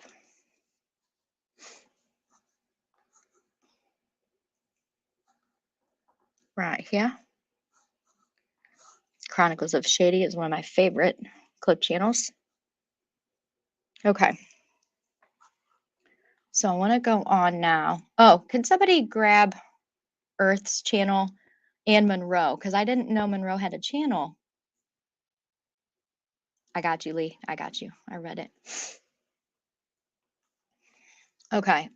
Here's the other reason that I wanted to bring all of this stuff out tonight is I don't know why this is not all over. I get you breathless. I am too. I'm loyal to a fault, and I've learned I've learned where not to go because of these ladies. Shannon is the one. Yeah, Shannon will cut you in half with her tongue for sure. She is. They're all amazing people that have truly helped me find my strength and courage to be on this platform when I was ready to walk away. Hey, Bella Michelle, good to see you. Glad that you stopped in. I'm really glad really glad to see you. I hope that you're doing good. Okay, we're gonna move on to the next part. Got you, Innocent. I'm just glad that you're here because this is important information. Okay, so we have number one. I took notes from Savage. I take notes now. I keep them on a notepad so I know where I'm going. Thank you, Sweet Pea, for dropping that. Earth and Monroe both have good channels right now. Monroe's doing live streams. I'm proud of her. And Chronicles of Shady. I just might go do a YouTube with my dog though soon with these morons in their doxing. Oh man. Yeah, wait till you see this. This is why I've been so heated. I mean, my body, like where my fractures are at or healed up or trying to heal up and my aneurysm, I have had headaches and body aches trying to find the best way to put this out. So Project Veritas, you'll find their channel link in the description. Here is the link to this specific video. I'm only going to play parts of it because we know what happens. We got people out here, right, that are like, oh, she's playing something. Let's report her for sexual content. And then I get shut down. So I'm going to stop quite a bit. Hey, Ann M, good to see you. Thanks for stopping in. Absolutely born ready, 100%. And I want to say this again. I understand that this is a very hot political topic right now, okay? I understand that. The left and the right are going at it over this topic. Here's what I want to say. I respect everyone's opinion. I don't assign myself to a political affiliation. I think they're all bad right now. So please refrain from speaking against or for the right or the left or any political party or association or president or former president or any of those things. I respect your opinion and I'm okay to hear it, just not right now. Right now I want to keep this about what's going on this platform, the dangers, how pathetic Dolly is, what a piece of shit scum fuck he is, why he should not have a platform, why he's dangerous, and why what he's done to Savage and her family and that beautiful baby girl could be done to anybody, and why I'm so fucking against it. Let me repeat again, with my dying breath, your blood will cover me. I will take you with me. I don't mean that as a threat. I mean that as an intentional promise. You will not harm a child. Putting a child in the line of fire makes you not fit for society. And that's exactly what has happened. And I'm proving it to you today. I'm proving to you why this shit should not be acceptable. If you support Dolly, go jump off a fucking cliff.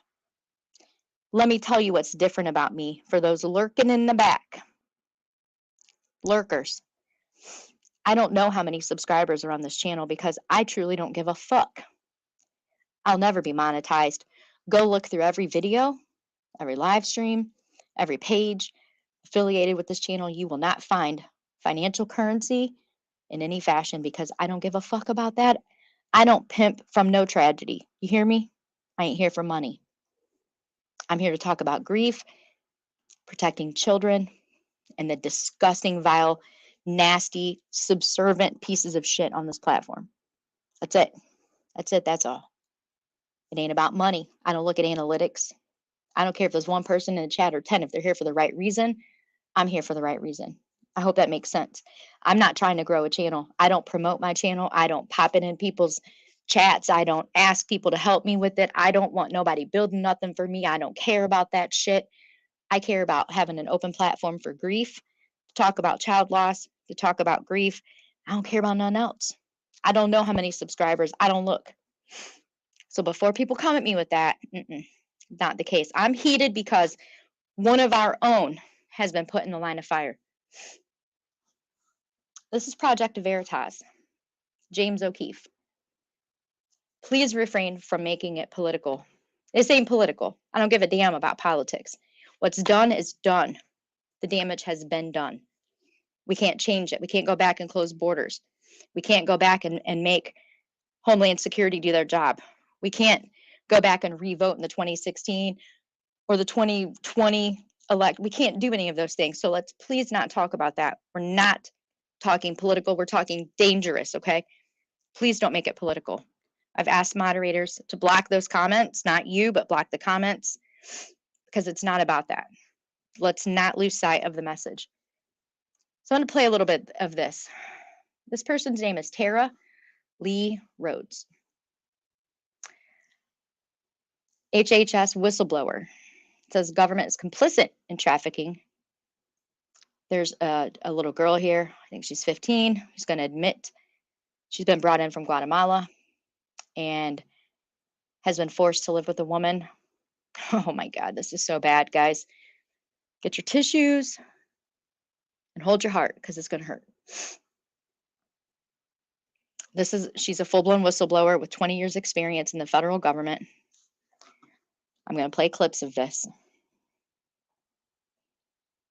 The hands of criminals. And I said, the tax dollars of people who are paying to. Okay, let me say this. I forgot. The intention for saying this is because I want you to understand.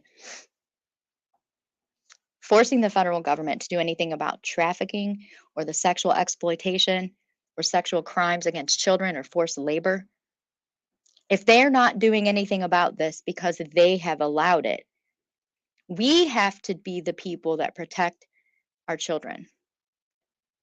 So we can call state legislative officers, we can call representatives and say, hey, Dolly Vision is a whole fucking piece of shit. And he put Savage's granddaughter in jeopardy. But our expectations of their reaction can't really be that high when they allow this shit to go on. This is why I'm bringing it to the attention. Because there's people out there that are predators, that don't have social security numbers and identification, that walk the streets and grab children. And there's no way to track them or find them. This is how fucking dangerous it is to have information put on the dark web right now. Because our federal government is implicit in a lot of this stuff. Please, let's not make it political. This is just the facts, and I want to show it to you. Savage, I'm so sorry. I even tried to go late because I didn't want to hurt your heart any more than it already has been with what's been done. I'm sorry. If you got to back out, I don't blame you. But I want people to know how wrong what has been done. I want them to know how wrong it is. The tax dollars of people who are listening are paying to put children in the hands of criminals. And I said, look, I need to make you aware. And they said, Tara, we don't get sued by traffickers. A government whistleblower with the Council of Inspectors General on Integrity and Efficiency has stepped forward to Project Veritas to. Did you hear what she just said? Yes, please, Savage, because I I feel so bad even talking about this, because I know but I feel like the only way we can keep people safe and we can show these people how absolutely dangerous they have become is to show what the mainstream media doesn't want to show, and hope that people share it and that they get it out there. But the last thing I want to do is hurt you or scare you or make it worse. That's why I got them cameras, so you don't get mad at me. I got those cameras to help you, because there's no fucking way in hell I can sit down and sleep at night knowing what's been done has been done. So did you hear what she said? Traffickers don't sue. The tax dollars of people who are listening are paying to put children in the hands of criminals. And I said, look, I need to make you aware. And they said, Tara, we don't get sued by traffickers. A government whistleblower with the Council of Inspectors General on Integrity and Efficiency has stepped forward to Project Veritas to detail her harrowing experience assisting with the placement of unaccompanied migrant children, the Department of Health and Human Services. In 2021, this whistleblower volunteered to assist HHS with the placement of unaccompanied minors and was deployed to the Migrant Emergency Intake Site in Pomona, California. There, she witnessed the agency failing these children, as she puts it, doing the work of the cartels on your tax dollars. These vulnerable children, we care for them, we clothe them, we feed them with your dollars and my dollars, we fly that product directly to the trafficker. God forbid it's sex trafficking. Project Veritas. Okay, I'm stopping it because I don't want, Carl's Crew or that other channel is notorious for like reporting me for, I need to talk to you about that, Savage, too. I found out for sure, but way later, nothing to do right now. But they flagged me for sexual content or self-harm or whatever to get me shut down. So I'm going to stop it pretty often. And if that does happen, I'm not stopping tonight, okay? I'm putting it all out there. So there'll be another stream and I'll report that one and do the information on it. So I can't play all of it, but I want you, please, please, please get this information out there. That I've never felt so desperate and helpless at the same time in 6 years. Here's a link for this video. So borders were open, children were coming in with men. Let me see if I can find one of those videos while I play the next part here. Federal government is supposed to make sure that these children are their names, their birth dates, their identification, and that the person they're traveling with is a parent. And they weren't doing that. Our tax money flew these kids all across the country. Let me show you what happened with some of these children. Project Veritas embarked on a 9-month investigation across the country to corroborate our whistleblower's claims. So he attempted to traffic children, and he's still at address in Texas. Yes, we have 44 unaccompanied children at that address. We have 25 unaccompanied children at that address. Project Veritas put boots on the ground, visiting scores of addresses the whistleblower shared from case files she worked on. What we found was shocking. Young children living with multiple older, unrelated men. And in one case, from Gulf Freeway in Houston, Texas, a young girl who admits to her female sponsor using her for sex work. ¿Quién te patrocinó a Una ti? tía, pero me corrió en la casa. Bueno, de porque ella me ofrecía, y a mí no me gustaba eso. ¿Te ofrecía qué? Okay. I'm not going to play this part. I'm going to read it to you, okay? I'm going to read it to you because I don't want people messing with me tonight because this is too important. 16-year-old female says that she's been staying with an aunt. Let me get to it. Using her for sex work. ¿Quién te patrocinó? Who sponsored you?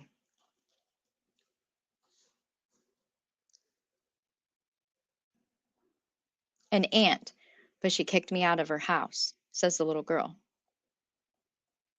The woman asks her why. She answers, because she was pimping me and I didn't like that. Y a mí no me gustaba eso. ¿Te ofrecía qué? Me ofrecía con los hombres, pues. Pero ella, ¿cuántos hombres ella? She would pimp me out to men. How many men did she force you to be with? Listen to the answer. ¿Te obligó a estar con cuántos hombres? Bueno, con muchos. Many. I don't remember. She goes on to say that the woman told the adults that she's known the little girl her whole life, but the little girl doesn't know who she is. Porque no me gustaba lo que me decía. Me obligaba. ¿Ella de verdad era tu tía o fue alguien Is she really your aunt or is she? que se... Dice que ella me conocía desde She said that she knew me since I was a young child, chiquita, pero yo no la conocía. but I didn't know her. See what I'm saying, people? This is happening in our neighborhoods. The men that have come across the border. Here is a channel I just want to show you because it's important to give you context, okay?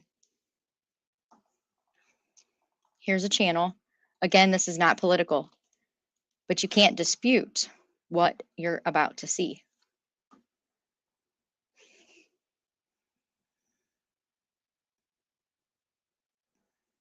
Oh, it's the wrong channel. Ben, what is Ben's last name?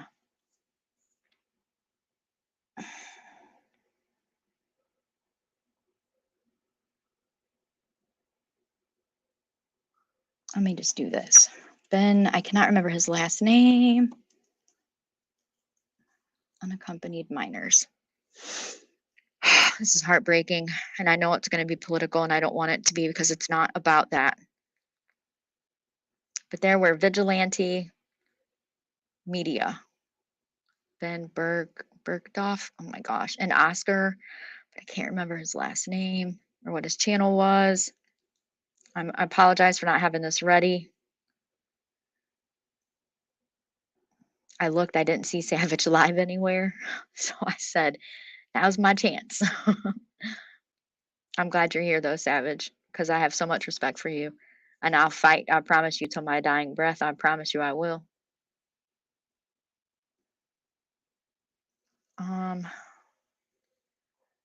Ben, shit, what is his name? Well, let me just pick one of these and hope it shows. Here we go.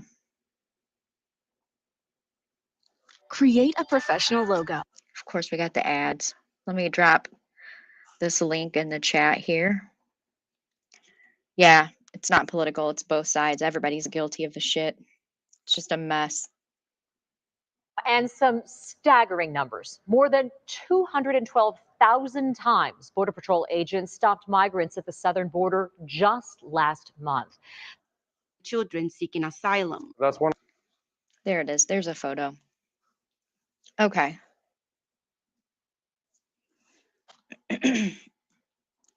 I'm gonna keep looking for Ben, for his channel, because he got himself in some shit for being there. But let me just show you what I'm talking about. Okay.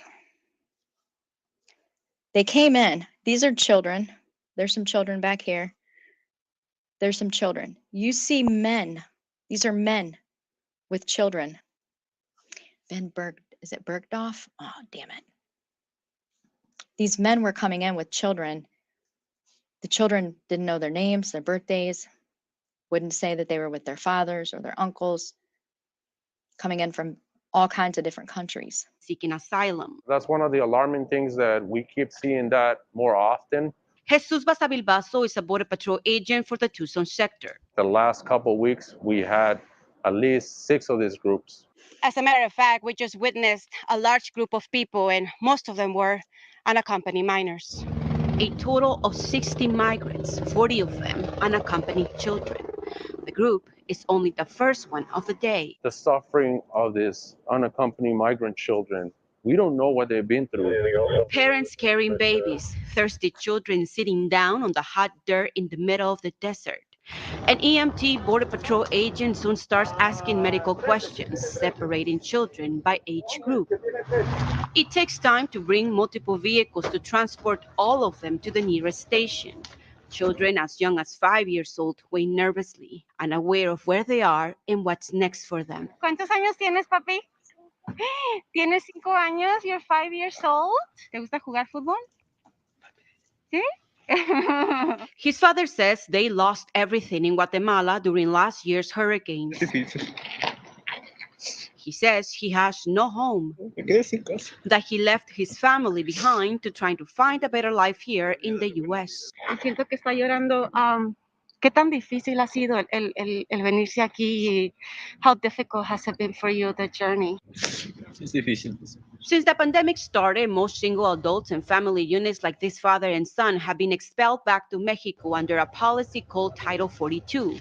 It's built as a public health policy to prevent the spread of COVID-19. The only exception to this policy are children. Sources are telling us some families are deciding to separate after being expelled. But by doing this, children are being put in the hands of human smugglers. ¿Y cuánto les pagaron? Nada.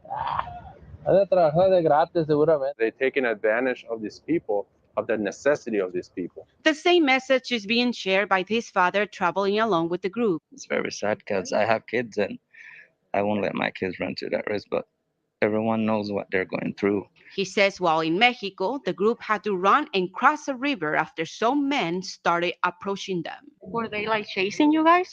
I mean, I wasn't chasing, but I saw them and I know that I didn't know them. And, like they say that they kidnap people here and stuff like that. So Many of them were thankful to be apprehended today. ¿Qué sintió cuando cruzó y que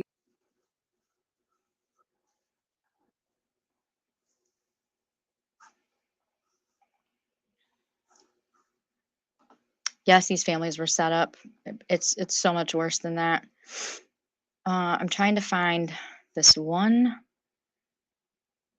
There's two people, and they've got a channel, but they showed men coming in with multiple children, no women. Very, very few women were coming in, and the children said that they didn't know their names, they didn't know their birth dates. Their mothers were all left back in their home countries. They paid cartel members to take them to the border and across the border, and there was nothing that could be done to stop it. Who would want to stop children who were hungry? Not me. But the point is that these children had no parents with them. And so then it was like, well, what happens now? We were all led to believe that they were going to be taken care of by family members in the States. And now we're finding out because of whistleblowers that that's not the case. So let me go back to Project Veritas. I could not agree more. Oscar Blue Ramirez, I love you. Thank you, Awkward Texan. Thank you. Thank you, thank you, thank you. Oscar Blue Ramirez. That is one of them.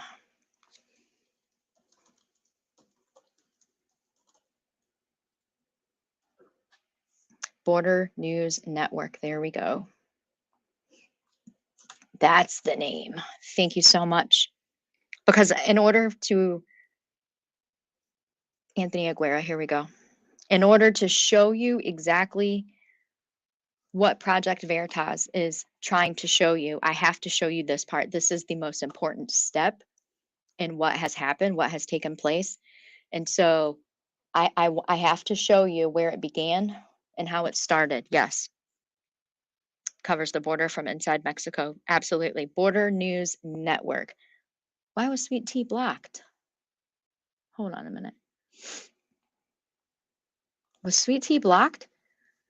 Oh, unhidden. Okay, it was an accident.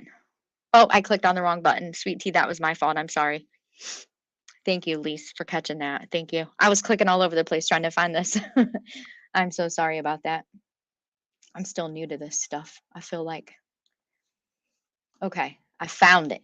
So like I said, in order for me to show you what goes on now, yes, foster system is not going to help them, and they have not helped them. But in order for me to show you why Project Veritas is so important, what they're doing right now is so important, I have to show you. Oh, she did? Okay. Sweet Pea. Okay. I'm sorry about that. There we go. Should be back now. Can you type in there, Sweet Tea, so I can make sure everything's okay? Sorry about that. That's my fault. I got kind of panicked a little bit. Because without showing you this part, the rest of it's not really going to make a lot of sense.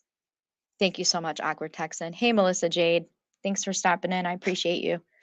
And I hope that you get some rest tonight. I know you've been working hard too. For sure. If I've missed anybody, I'm sorry. I'm just super focused on what I'm talking about right now because our children are just, our children are in such danger. And that's what makes what Dolly did so much fucking worse. I want to get in a ring with Dolly Vision. I would love for somebody to set that up.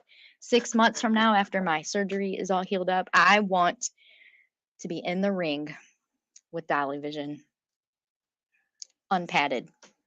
And I'll show you videos of why I'm not scared of that. I'll whoop the shit out of that motherfucker. I'm so pissed at the audacity of this son of a bitch. Okay, this is Border News Network. I'm going to type this in. I suggest that if this has your heart like it has mine, go check this out. This is just an example, okay? I would knock the shit out of that son of a bitch. And I'm 5 foot tall, but I promise I would. I'll show you videos of my fights that were professional. I ain't scared of him or Bullhorn Betty or Molly Golightly or none of them.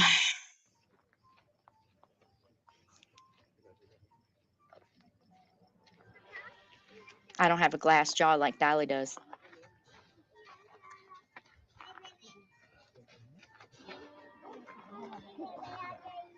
Tranquilo, descanse sus cosas.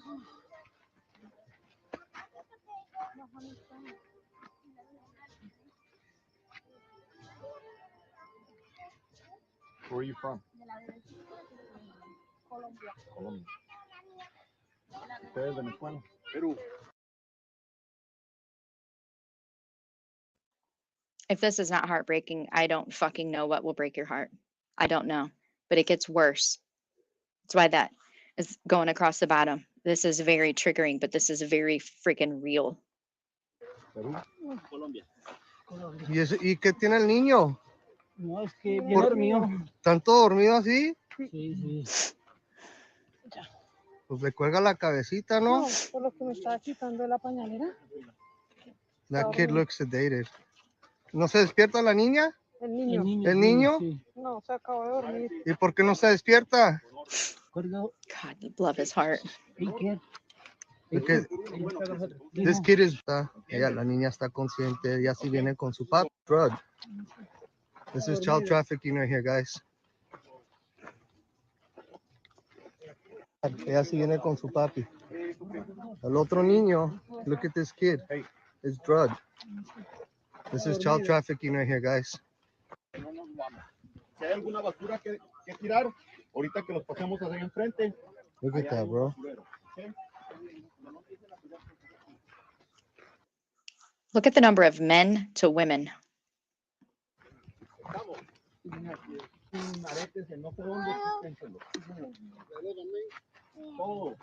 Todo es todo. Look at, ¿Quién no sabe qué es todo? now they're worried. Now they're really worried because they're trafficking.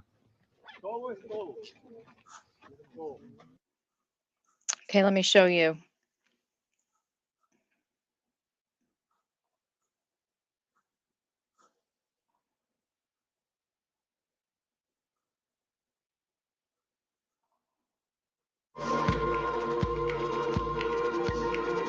The number of children that were coming in with men was astounding.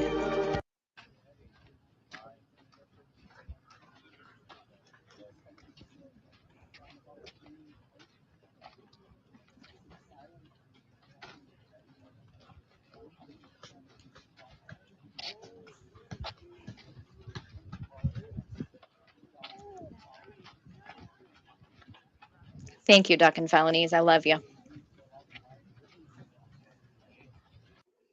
There we go. Anthony Aguero live.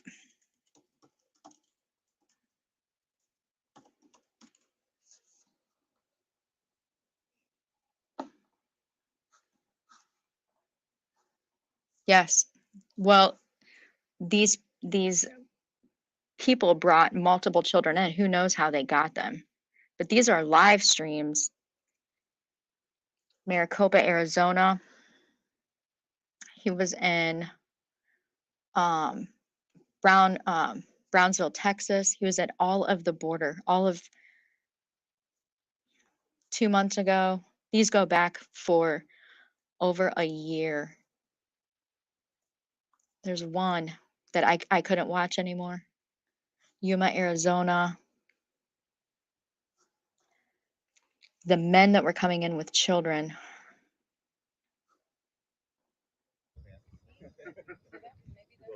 Ben Bergdorf, I think, is the other one's name.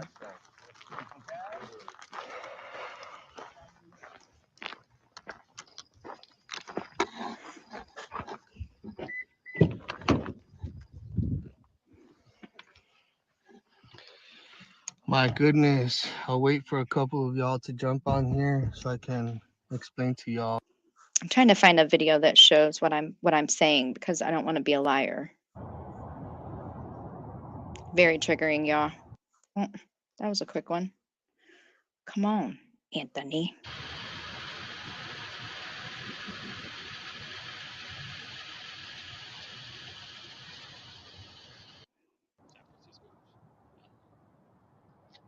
Oh, this is where they're flying. This is at an airport where they're flying. Here's a photo of these men with unaccompanied minors.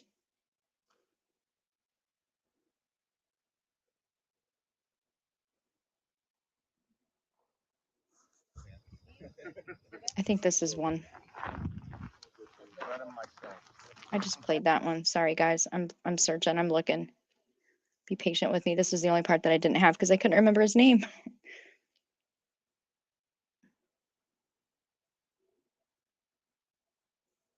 Is I here?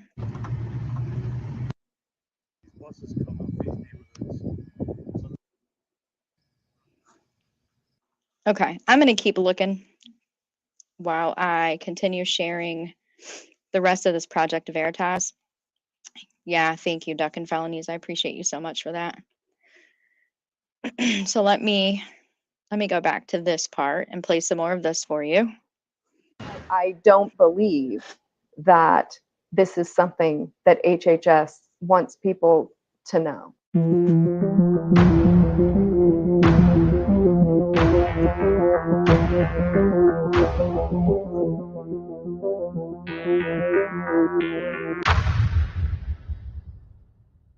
So tell me about your experience in the federal government. So I've been a federal employee for over 19 years. I'm a GS-14. I work for the Council of the Inspectors General on integrity and efficiency. We combat fraud, waste, and abuse in federal programs. I've seen that there are large numbers of children who are being sent to the same location in some areas. Within a few square miles, there are over 300 unaccompanied children who have been released. It's just strange that HHS knows there's a lot of children going to one area, and yet they're not doing anything to say there's going to be a mandatory home study before we send one more child here. One of the things that has occurred in this administration is that they have relaxed a lot of the stringent vetting by creating these additional field guidances.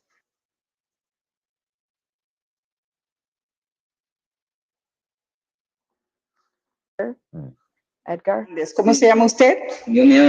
Oh, I forgot the important part here.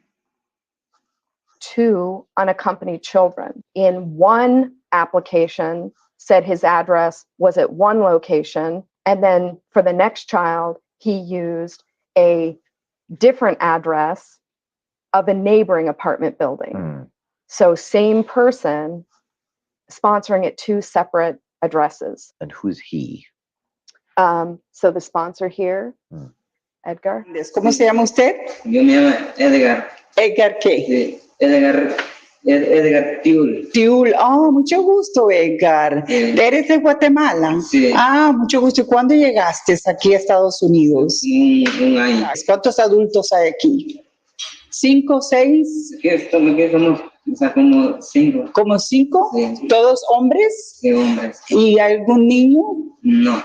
¿En algún momento has patrocinado a algún niño, Edgar? No. Ninguno. Ninguno. So he attempted to traffic children, and he's still at address in Texas, walking a free man. Yes, HHS does not want federal law enforcement going after their sponsors in any way. Why not? It's a very good question that I don't have the answer to. Our sponsors typically are not citizens. They are not permanent residents. They don't have. What is that? Well, I believe they're easier to exploit. ¿Cuál es tu apellido? No sabe. ¿Cuántos años tienes?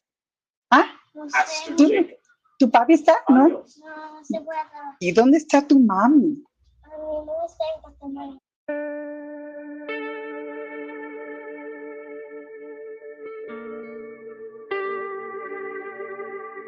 ¿También vive aquí? ¿Quién más?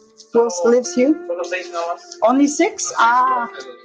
Y la niña y 4 adultos. Okay, the little one and 4. 4 hombres, ¿verdad? Sí. 4 men. ¿De dónde eres? I'm from Guatemala.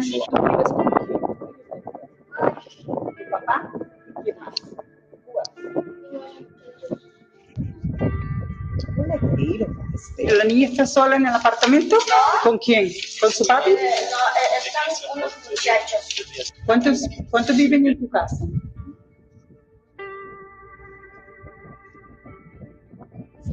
Seis. ¿Todos hombres?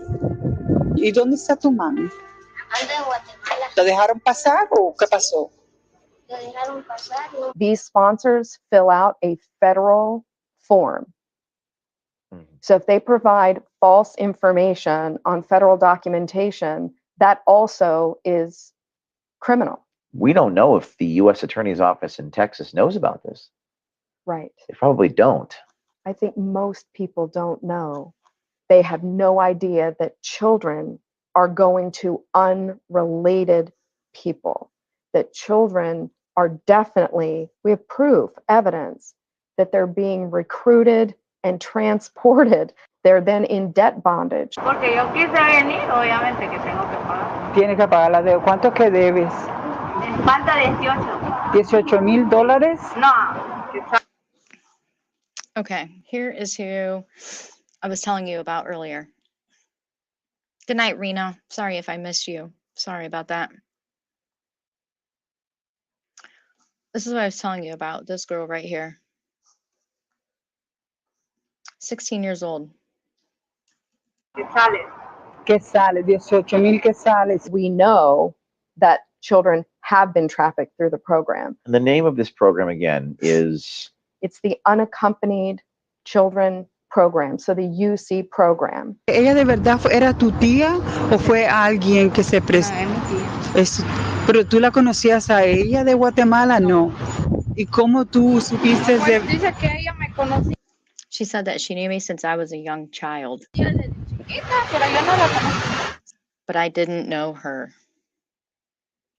She was forced into sex trafficking.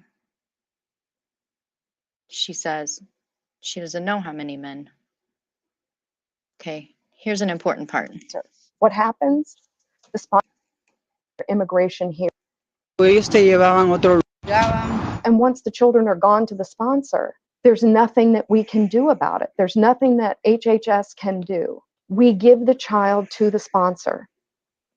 I said, do you think the child is going to take the sponsor to their immigration hearing?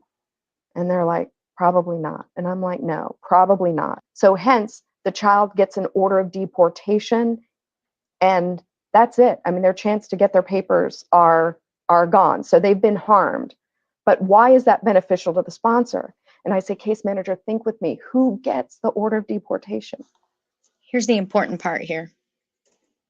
To the sponsor. And I say, case manager, think with me. Who gets the order of deportation? The sponsor. What happens? The sponsor can hold up that order of deportation to that child and say, this is your order of deportation. If you do not do what I say, when I say, I'm going to call ICE on you myself. We are paying to put children in the hands of criminals.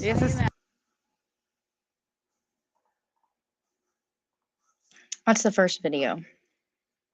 I know I'm losing interest, and that's okay.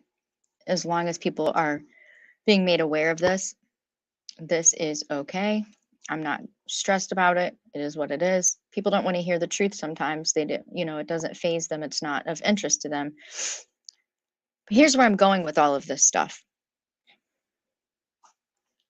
When somebody puts your information on the dark web, you don't have the ability anymore to control that, and you don't even know that it's there. You have zero, you don't know. There's nothing that you can do about it. Let me show you some recent headlines in some of the states where trafficking, you can't deny it. Here we go. Let me pull this one up here for you. Excuse me for that.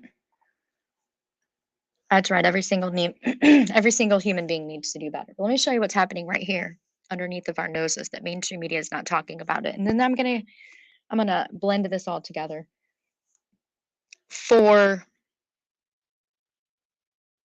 why we have to hold people accountable for what they're doing. This is, I want to show you the date first. November 22nd of this year. Updated November 23rd of this year. Okay.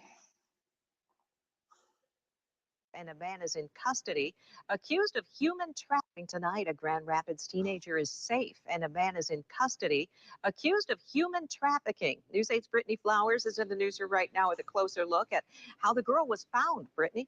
Well, since it was formed back in February, the Kent County Human Trafficking Task Force has worked on dozens of investigations, but this is the first to bring formal charges.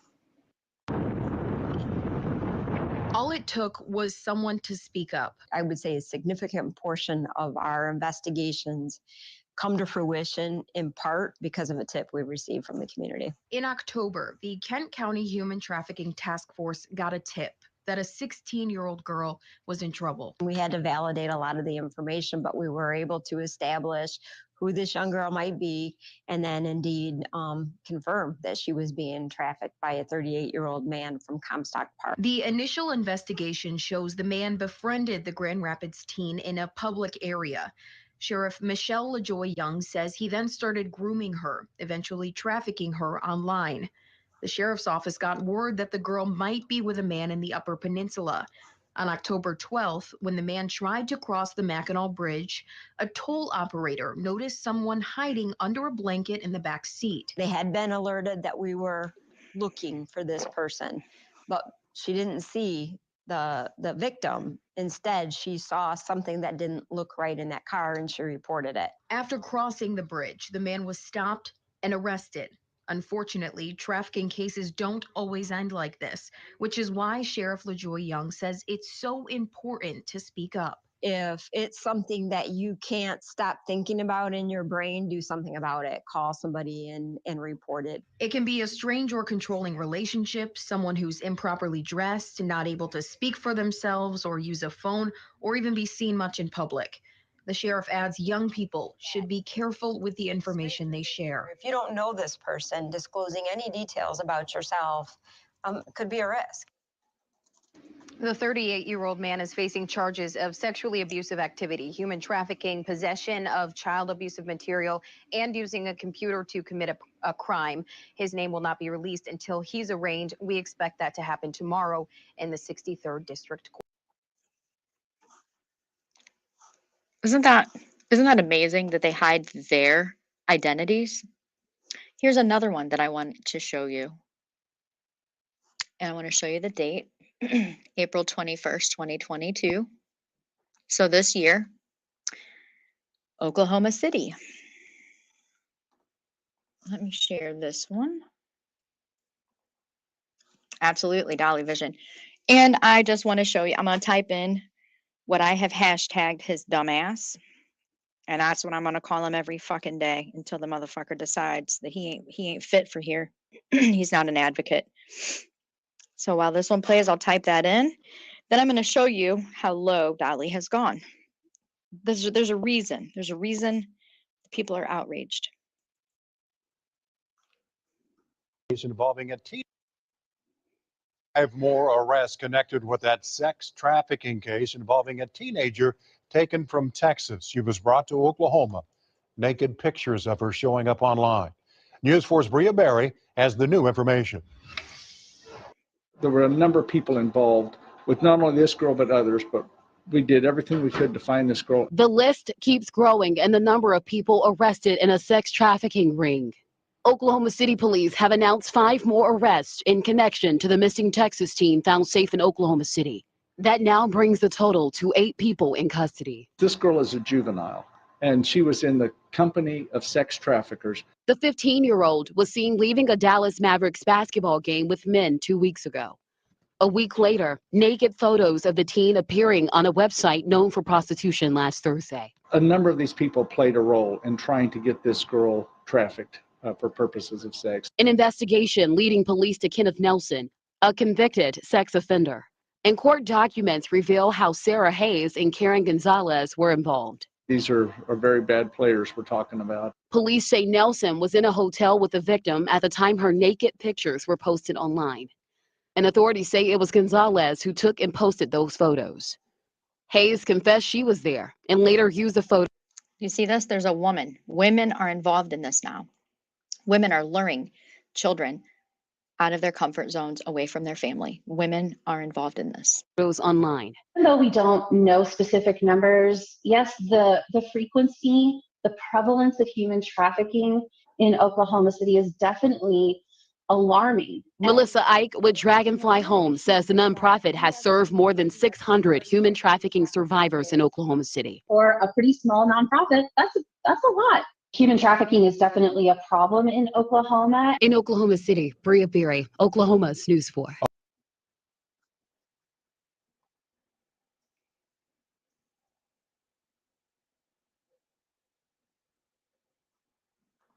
Okay. That's right. That's right. So where am I going with all of this? Okay, here's where I'm going with all of this. We have online predators that we've always known about, but now we have another level of online predators. They're among us. They're everywhere, preying on our children. We have people being very careless with what they post on their social media platforms, trusting that people are, not trying to exploit, take advantage, kidnap, harm, all of those things. We have had open borders for quite some time with, if you go to Project Veritas, the proof is there that there's child traffickers that were let into our country with tons of children on their hip that didn't belong to them. Children are being trafficked all over the place. Then we've got Red Dot Dolly. Why do I call him Red Dot Dolly? Because when you do a search of the area where he lives, there are registered sex offenders that have red dots on their residence. Therefore, we call them Red Dot Dolly. So let's talk about Dolly Vision and why he's dangerous. Well, my opinion, not a professional. That's right, innocent until proven guilty. He's a red dot son of a bitch. We know that he has an RSO brother living in his house. The RSO brother has friends that come over on the regular. We know all of those things. What else do we know? That he has violent tendencies. That he snatched a bullhorn out of the hands of a woman because he didn't like what she was saying.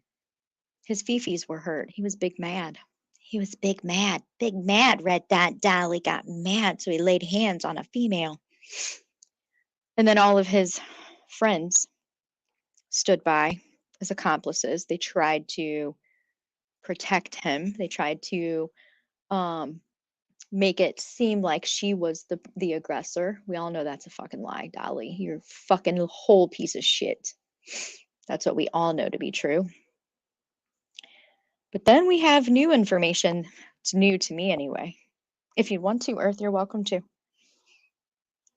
We have new information. So I want to show you. I dropped this link in the chat. I'm going to drop it in again. This comes from a channel called Joneson. I hope she's not mad that I play this. There's her link. Let me share this. While this plays, I'm going to take a bathroom break here real quick because I'm about to get real ugly. I kind of feel it coming.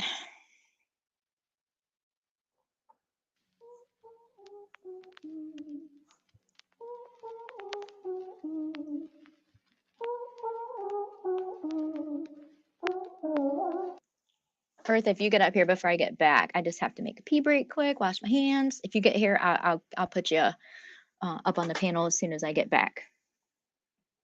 Yeah, you're welcome to come up. You, Monroe, anybody. Open panel, open conversation. I hope so. Pray for rock and roll. I know there's a lot of people from that she hangs out with that are mad at me for some reason, but it's for the good of the people. You know what I mean?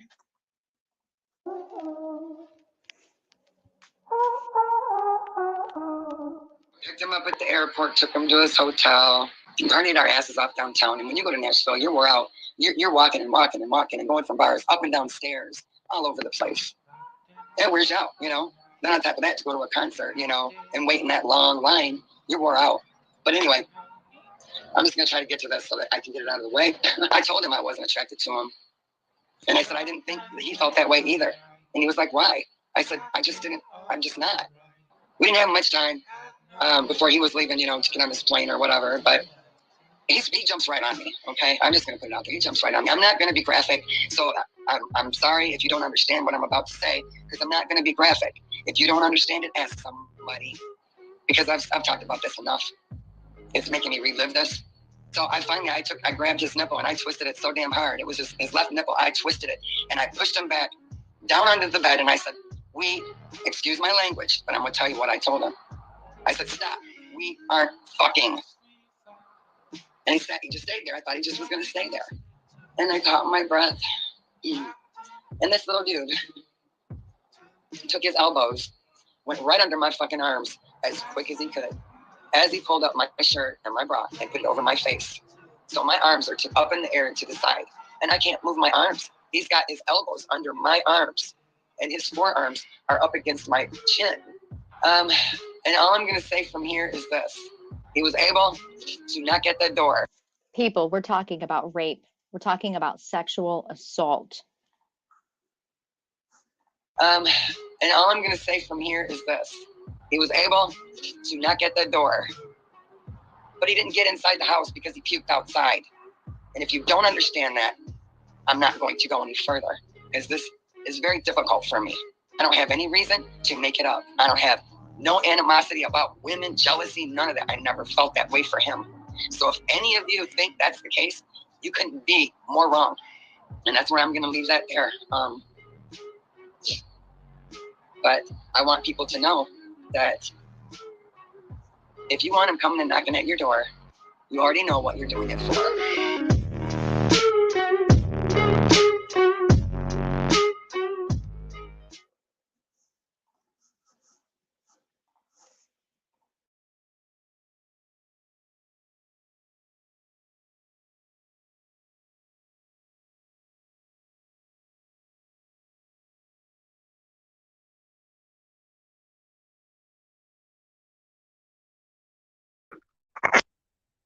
Hi, honey. Oh, Hey, honey. how are you? I was laughing at Vilomah 2.0. At least I got you to smile. Yeah. Yeah, I'm Hang man, on I one tell you. second. Let me turn this down. There we go. Okay, I got you. Hey, You saved Unseen, me. good to see you. What's that? You saved me. From what? Oh, screen recording someone that I really didn't want to do it, but I need to. So I just Oh. stuck the phone in the bedroom. I stuck my other phone in the bedroom. Yeah, sometimes you got to do that. I got another one here. Yeah, sometimes you gotta walk away, man. Don't have it over 10. They'll hate you forever. Here we got C'est la vie. Gonna play this one. And by the way, my mom says hello, and Oh, hey. she told me to tell you to try to take it easy a little bit. She was listening to you earlier. Aw, she's such a sweetheart. Tell her I hope that she's feeling okay and doing good. She And is. okay, Thank I'm you. working on something for her, by the way. I'm working on a art project for her. Oh, thank you. Mm-hmm. I'll keep it a secret.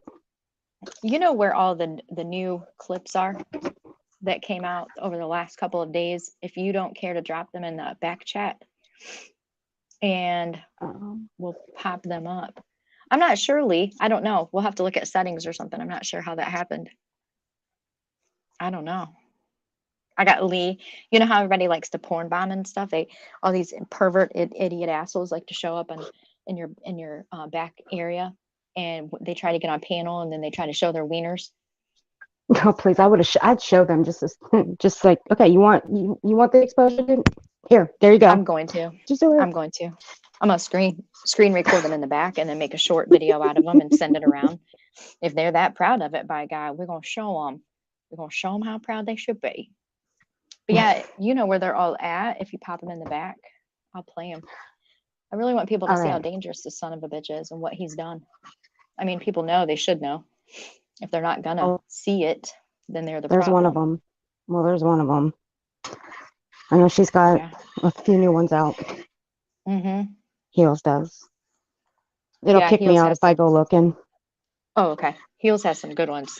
Yeah, if you just type the name, because I've purposely been avoiding this because I literally had chest pains for like half a day. Chronicles J says, I don't understand either.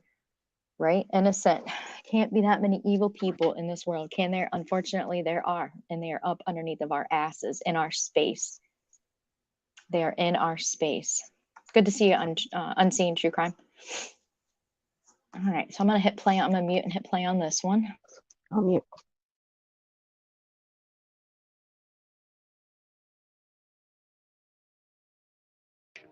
It is an area which we call the Twilight Zone.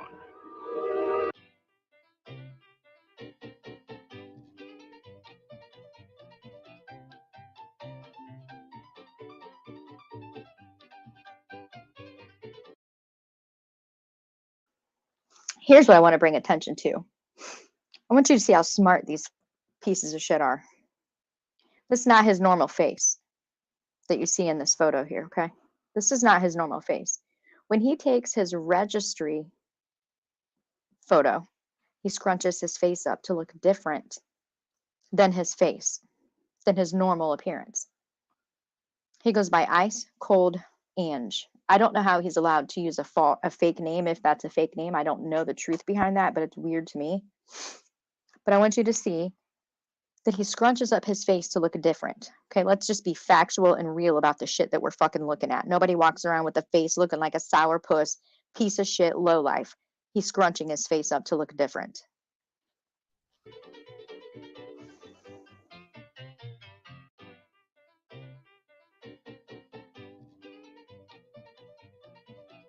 And as hard as this is, I'm going to play back the part you just heard. Please clip it if you're a clip channel that hasn't covered this.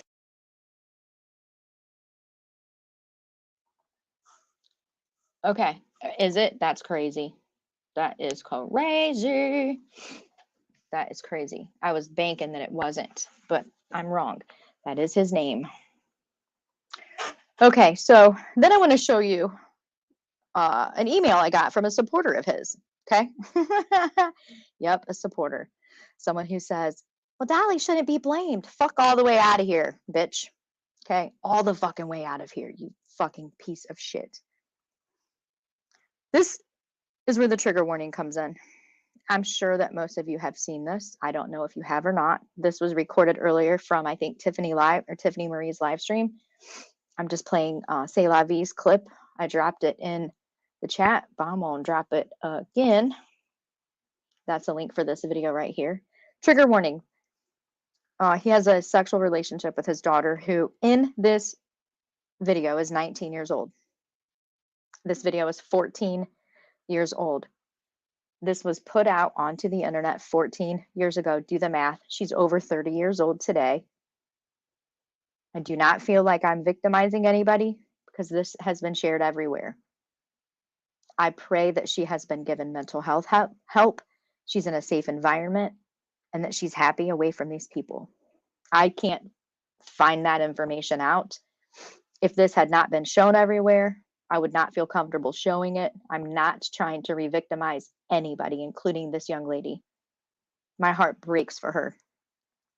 If I didn't think it was important to show how normal these people think this behavior is, I wouldn't show the clip. I feel absolutely terrible for her. I did not put her out there, but she's over the age of 30. I just want people to see that it is extremely important to show how normal the behaviors are in the history, the length of time that it's been normal behavior listen to the words that are used. If they were embarrassed of this, how many times have you guys heard me say, we don't hide things that are good, we hide things that are bad, things that we're not proud of. Grief, guilt, addiction, alcohol, sex, all the things that carry or bring shame because they're bad. Not sex is bad, not alcohol, not drugs. I'm saying when we're made to feel guilty or bad about something or shameful, we hide it. These people are not hiding this. They're not hiding this at all. They're not hiding this. Lee, I can't see you in the chat if you're typing. And I know I didn't block you. You're one of my favorite people in the whole world.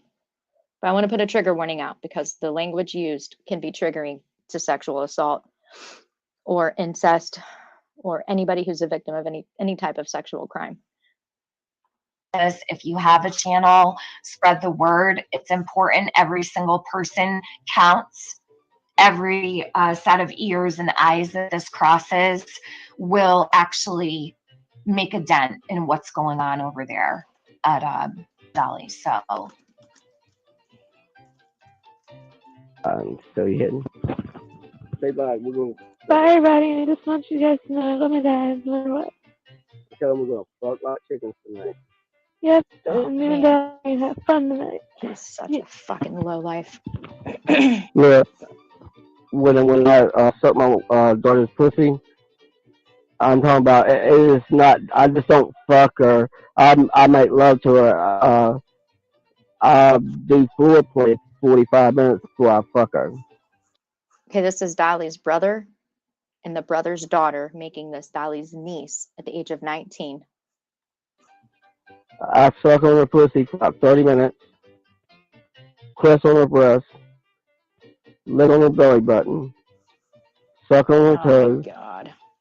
lick on her kneecap. I do this to my wife too.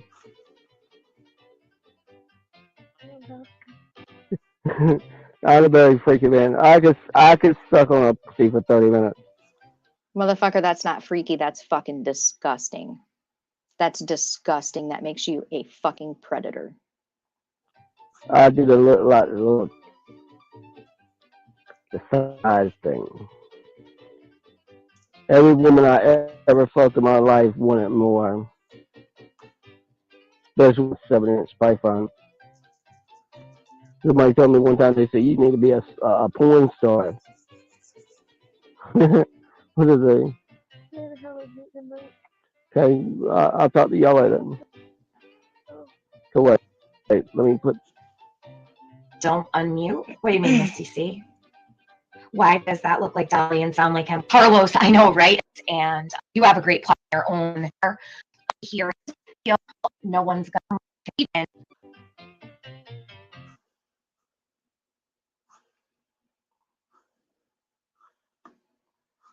Yeah, I couldn't believe that it was still found, but they're proud of they're proud of what they do. They're proud of it. I mean, No they kidding. didn't they've never taken it down. I know. I turned my phone over once or twice was enough.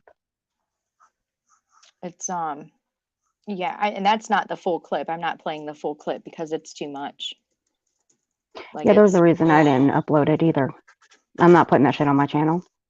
mm, Mm-mm. I mean, it's I mean, just hell, they already age restricted one of my videos yeah. this morning. Oh, I've heard that they've been doing that a lot. Here's one that Heels in the Air put out today that I think is extremely fucking important, showing how pathetic these people are, the lengths that they go to in order to get clicks and views off of people, and the way that they exploit these tragedies against children. Heels in the Air. This is a Heels in the Air video. Whew, y'all. Trigger. I think everything at this point that involves Dolly is a trigger warning. Mm-hmm. Oh, yes. Yes. I promise you I want in a ring with him. I could set that up. I know a guy. Please do. I'll He travel. knows it. He owns a 6 couple months. gyms. He owns a couple gyms in Vegas. Yeah, I promise you I'm there. I'll Not talk to him. joking. I'll play the I'll talk to videos. him. They's out there. They's out there. I do not Yep, have a I'll glass talk. jaw, but I bet you $1 million to a nickel that Dolly does. I'm gonna let this one play straight through. See, you may be small, but you're mighty as hell. I'm a fucking beast and nobody's gonna tell me different. I was dragged by a goddamn freight train for at least 500 feet and broke several bones and all kinds of other shit, and I am standing tall. I'm You're a not scared. survivor, babe. You're a survivor, babe. There ain't a one of these fuckers that's gonna take me anywhere that I don't want to go. Not one. And I'm just about tired of the exploitation on every level. I'm very tired of it. You understand why I got into this? Yeah. This is part of why I can't get out of it. I don't consider this drama. I consider this showing you where it's not safe to be. That's what I consider this. People that are vulnerable, struggling emotionally, will think that they're doing good things. And then when I promise you, when I was vulnerable at my worst, when Cody had just passed away that first year, when I was struggling at my worst, coming on this platform helped me tremendously to clear the noise, the silence that was so loud. But then finding out, thankfully it was Gray Hughes. Thank God it was Gray Hughes because he does amazing things. Contributing to Gray, his channel that's doing amazing things, made me feel like I had another purpose, that I could be beneficial, that I could be helpful, that I could do good things for people, that my life was not over. It was a help. There's so many of these bad people out here now. People that are not only grieving, but losing jobs, losing homes, going through a divorce, losing anything, could potentially find that Bullhorn Betty, Valley Vision, Molly Golightly, all of these tragedy pimps, they might find that donating to them makes them feel the same way that I felt, even though Gray, more than 50% of his channel donations, more than 50% of his revenue, his channel revenue, AdSense, donations, Cash Apps, PayPals, he is so transparent with all of it, even the donation part. I don't want people to fall victim to what other people are doing, if that makes sense. I don't want them to go to these channels and think, oh, they're doing good things. Look what they're doing. They're outside Michael Monkey Vaughn's house. I want to be helpful. And then they feel like they're doing the right thing, but they're not because they don't know. If I'm going to have a grief channel, I have to show you where it's not safe to go. Otherwise, I can't have a grief channel because I feel like I'm marking you as an easy target just by being seen in my chat. That's the only way I can be okay with it. Yeah. It's the only way. Well, see, I'm not with my videos. I'm not trying to make anybody uncomfortable. I'm just trying to show people some of the words that they use that can be very uncomfortable. Now, I never planned on clipping Hash Brown. I never planned on doing that. But it was just something about her that I can't even go there with that bitch. I know there's just something about her that irks me. So, but I've been, I've been trying new places, and mostly I just stick with some of the ones that I've, been around since the fight of Rodney. So, yeah, I'm just trying to show people where, I'm trying to show people where they've messed up a lot that can actually get them in trouble. And like, don't send them money because this is what you're paying for. You're paying for misinformation. You're paying for them to incite violence and hate on people. Yep. And they don't This clip right apologize here. for the stuff. This clip right here is exactly what you're talking about. Yeah. 100%. They're paying for all that. And they're paying for all that, and they don't care. Lies, misinformation, and it's easy to think that you're contributing to something bigger than you are, which makes you feel good. And if you're going to contribute, I want it to be to the right places. I don't want you to find out, like I did, that you've been scammed. Yeah, and if it gets people to hit me, I don't care. Right.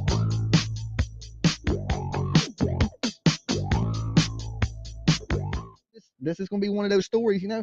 I hate to see the people, you know, these cases where the people that are supposed to love you, they hurt you. Sleuths, not all of them, but the ones who take advantage of the situation for clicks, for subscribers. I find that despicable. I find it appalling. Guys, look, I'm going to call it right now. Team foul play. Get your t-shirts while you can, because this shit right here reeks of foul play. You're going to jump. Okay, listen, this son of a bitch is talking about the death of a child, and he's saying that the parents are responsible. You're going to hear him say it, but they want to merchandise the death of a baby. This is what I'm talking about. You're going to jump and name the boyfriend, the ex-boyfriend, because you want to get clicks, you want to get subscribers, or you're that stupid and idiotic to say these things about somebody and ruin their life with no recourse because of the internet. Normal person wouldn't let a 7-year-old kid run off. Okay, if you had a problem with a little 7-year-old kid, you go to your room. You know, you don't let a kid run off and just be like, okay, well, I'll catch you later. Call you at dinner time. No, that don't happen. That seems when stories don't make sense. Even the aunt said this little girl was scared of the dark. This don't sound right. That the stories are not adding up. Okay, then what does that remind you of? Billy Joe Jawbone. Okay, Listen, disrespecting the grandmother of a deceased child is not okay. Number two, my son grew up on 20-something acres. He went outside when he was 5 years old. He didn't stray far from the house. I could see him out the window. But this little girl lived in the country. She lived in the country. So I can tell you, when my son was 7, 8, 9 years old, and he started to get a little attitude and a little mouth, I would say, you better catch some air. And if it's cold, he'd go to his room or the basement, or he'd sit on the couch. Cool off period. I can see it happening. Let's also not forget that the dogs tracked her scent around the house and out into the yard where she was abducted from. While he's talking, keep that in mind. instantly, I got the Billy Joe Jawbone vibe from this. I was like, holy shit. You will forever tarnish that person. Doesn't matter if they make an arrest and it's somebody else. Every time that guy, he won't even be able to get a job at the grocery store, because they'll say in his hometown. Now, if he maybe moves, but in his hometown, they'll always whisper, hey, that's the boyfriend. Yeah, he was a suspect in the murder. No, he wasn't. That's how another relative put eyes on this kid, because I don't believe the stepmom story. Not at all. Not one little bit, not a single bit. Here's something else that's fucking important, you dumb son of a bitch. Nobody gives a fuck what you believe. Clearly, you have an RSO living at your address. You lived in the same home when abuse was going on. So are you credible? Is your opinion credible? I fucking think not. And let me tell you about the jaw thing. The day that I found out my son died, my whole body had twitches that I could not control. My eyes blinked so much faster than normal. My eyes darted left to right, up and down. I couldn't control them. My chest pain made my arms so heavy. It's common. My jaw went back and forth. You could say my jaw walked across the table. I cried so fucking hard I lost control of the ability to hold my mouth open or closed. My jaws were so tight. It's normal. These are normal physical reactions to a parent, a grandparent, a sibling, a spouse, a child who's lost somebody unexpected. It's common. It happens.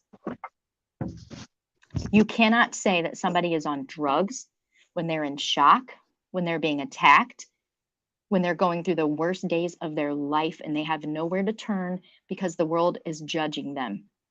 My jaw went back and forth. I almost broke teeth. I clenched my jaws so hard. There you go. I do too. Since the night my son passed away. So do I. 2 days after his funeral, my friend took me to the dentist to get a mouth guard fitted because I clench my jaws at night and I don't even know I'm doing it and I wake up with a headache. That's It's right. also a medical condition. And it's You also a can't medical think. condition. It is. You can't think. You can't talk. Your body just reacts. Your body just fucking reacts. You don't have the ability to control. And primates, part of the stuff that I studied when it comes to animals and their reactions and responses to grief, when other primates, when monkeys, specifically macaques and small monkeys, when they are extremely stressed out, when they're taken from the wild and they're put into someone's home and somebody's being mean to them, when they don't have their troop, when they're not clinging, they have what's called floating limb syndrome. Humans do it too when we're extremely stressed out. When your child or your grandchild is missing, it's pretty fucking common. So stop judging and stop, for the love of God and all And that go is get your teeth holy. fixed. Sorry. Stop addict shaming. Stop jumping to drugs. It's not always drugs. You fucking sex offender housing son of a bitch. It's not always drugs. And go get your teeth fixed, please. Do something with your whole self. Yeah, you make all that money. I don't think that Do it. Yeah, make a ton of money, right? Do something to better yourself. One single soul in this chat room believed it. Okay, so you need to pull the stepmom into a damn interview room and say, hey, what the hell is going on, woman? What's really sad is some people in the true crime community that really want to know. They want to know who, what, when, why, and how. And they'll click on it. And then they'll start believing it. And then they push that false narrative to somebody else. So, yeah, the story's not adding up. Look, guys, let me ask y'all real quick in the chat. Press 1 if you think it's foul play. Press 2 if you think this little girl was just ran off. I just want a quick little look real fast to see where you guys are at with this. Just 1 if you think there's some foul play. 2 if you think it's just, a missing child. Okay, let's talk about this. Press 1 if you think it's foul if you think it's foul play. Press 2 if you think this little girl wandered off. So hey, true crime genius, stupid son of a bitch who has shown up in our community on our platform, pimping away off of the tears and agony of innocent people. Why didn't you have the option for kidnapping? Because that seems to be a common theme among missing children today, you dumb son of a fucking bitch. How come kidnapping, abduction has never been on your fucking radar, but every case you have covered except for Kylie Rodney, that has been the case? Kidnapping. This baby that you're talking about, you've yet to say her name. You said Billy Joe's name quite a bit, but you've yet to say this baby girl Athena's name.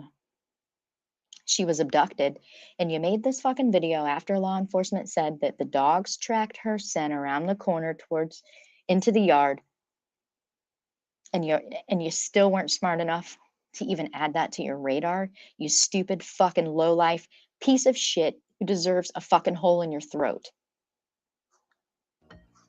Holy shit.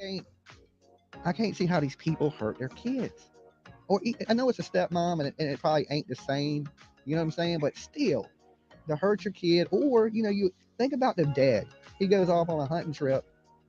He leaves his kid with, the stepmom and somebody he cares for and loves, and then she does something horrible to the child. Right, so as that man, he done lost his wife, and he's gonna lose his wife because she's probably going to prison because that little girl didn't run off. In the investigation, that there had been a FedEx driver made a delivery in front of the house about the same time that little Athena, 7-year-old Athena, came up missing. And continued good work by this investigative team, they were able to determine that the driver abducted Athena. And from the investigative standpoint, digitally as well as good old interviews, we think Athena died within just the very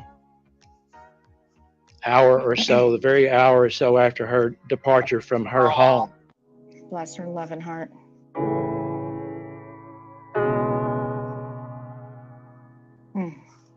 The more you love, the more you grow. That's what I've been told, that's what I've been shown. So let's hold hands and let's go dance into the light and just be quiet as the music plays tonight. That's what I've been told, that's what I've been shown. So let's hold hands and let's go dance into the light.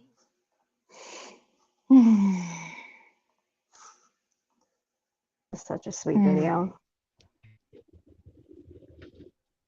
This poor baby girl I know. is not anywhere near old enough to have people making jokes of her death. That's what they're doing. They're making a mockery of her death. There it is, guys. There's your boy Dolly without a brain. The first person on YouTube that doesn't have a brain. It's just so sad. Like, I just...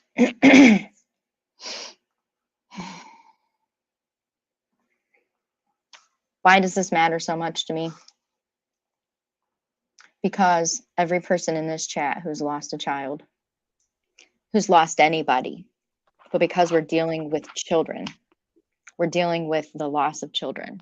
There are people in your chats who have lost children. And this says to us,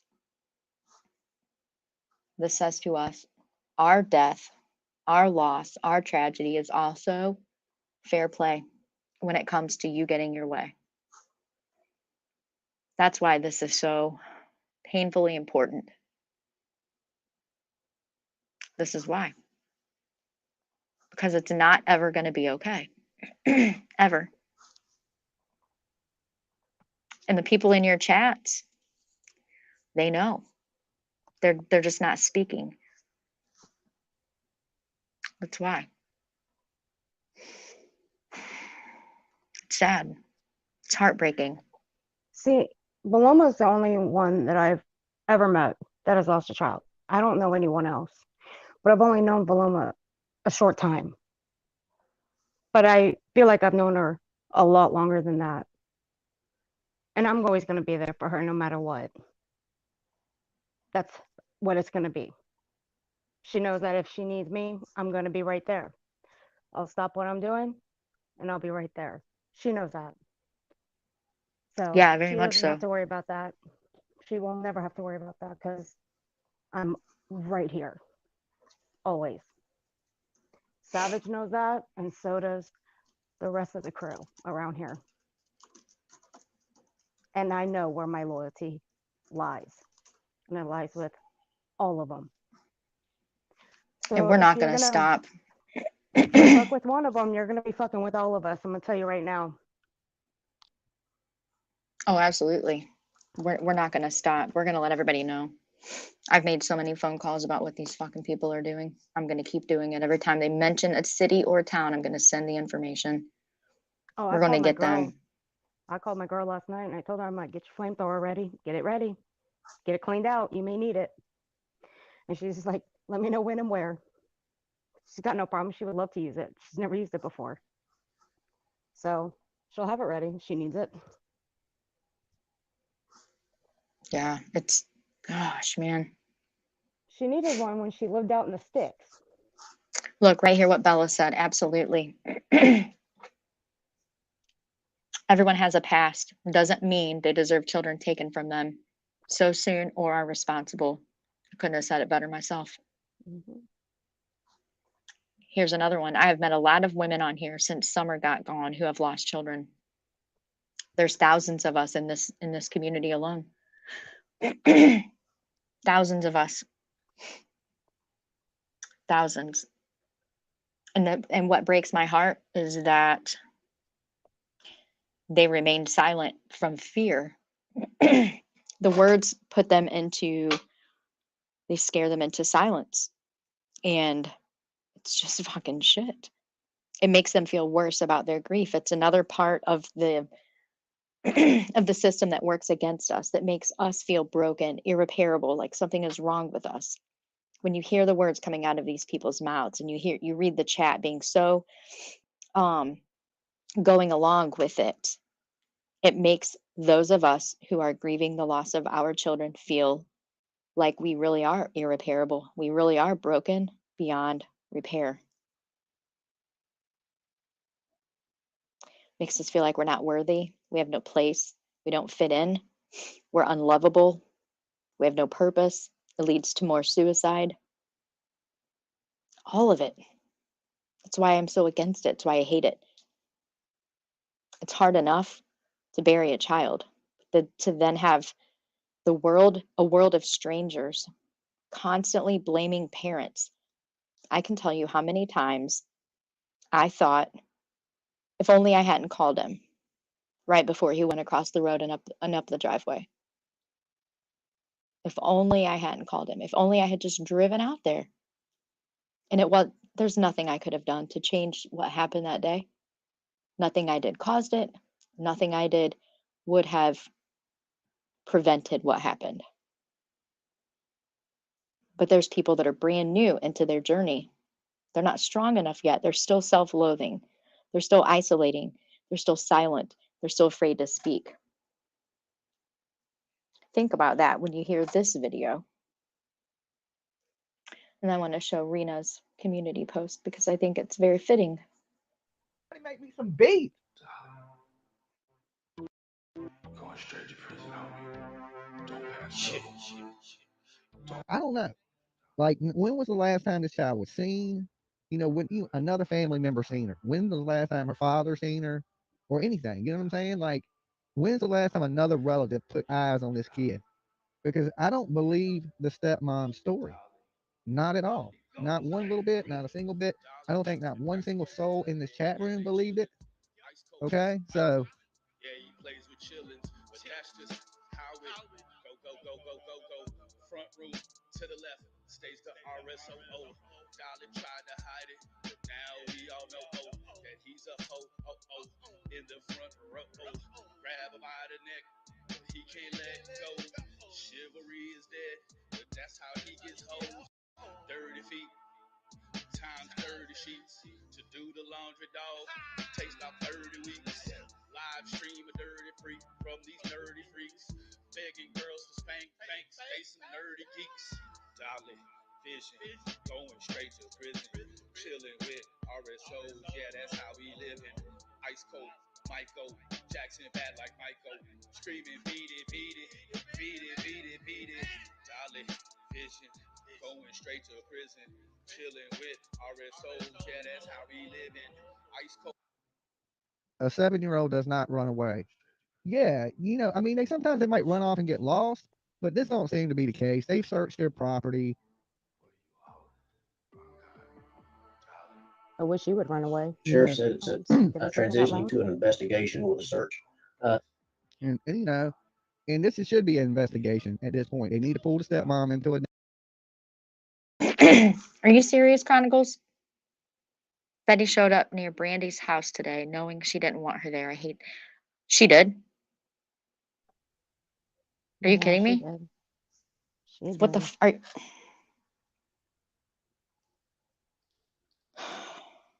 Dolly, I hope you run away. Oh, I'm sorry. I didn't. Did that come out? Where's that Sorry. link? Is there a video of that anywhere? Do you know? Chronicles, I'm sure you probably have that, don't you?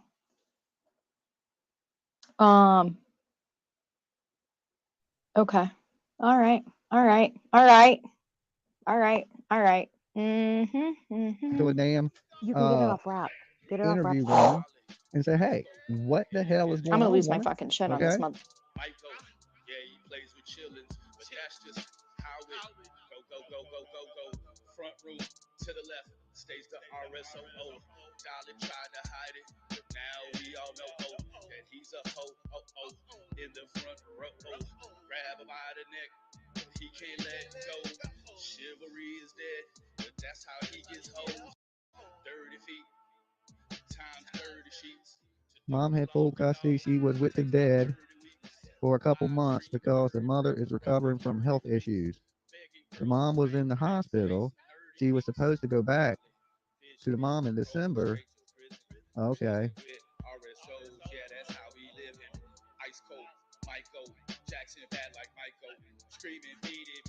Welcome to the murder crew, crafty Florida lady.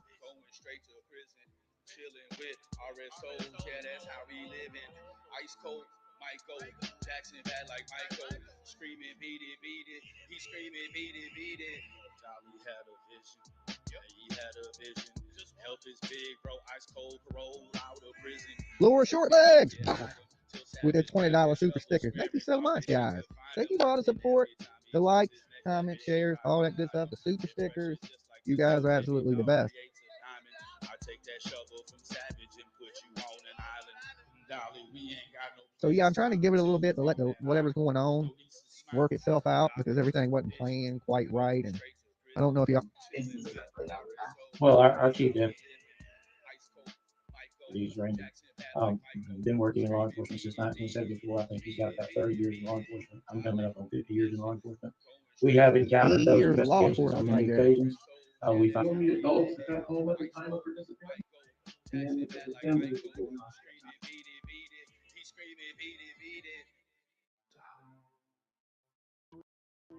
straight to prison, homie.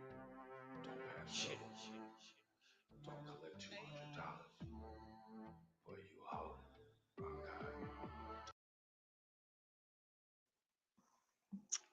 All right, I just had an email. So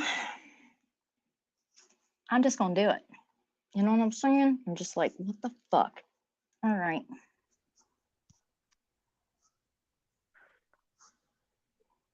Well, if you're worried about getting struck, just use, I'm sure Rap will let you use his. He's let me clip a couple of his stuff.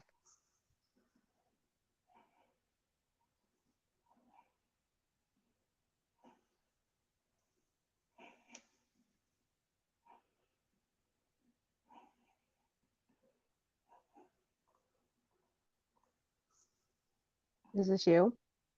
Yeah, I ain't no liar. I know you're not. I know you're not, you mighty little thing. Fuck you, you fucking bitch. Try me. Dolly, you That's a fucking arm bar, Dolly. Come get some. Pull the fuck up, bitch. Dude, I was taught how to. I'll put the how to full do martial arts. Okay, I'll put the where I full live, clips. I was taught how to protect myself when I was in Vegas. Okay, where I I live, will put. especially, you needed to protect yourself.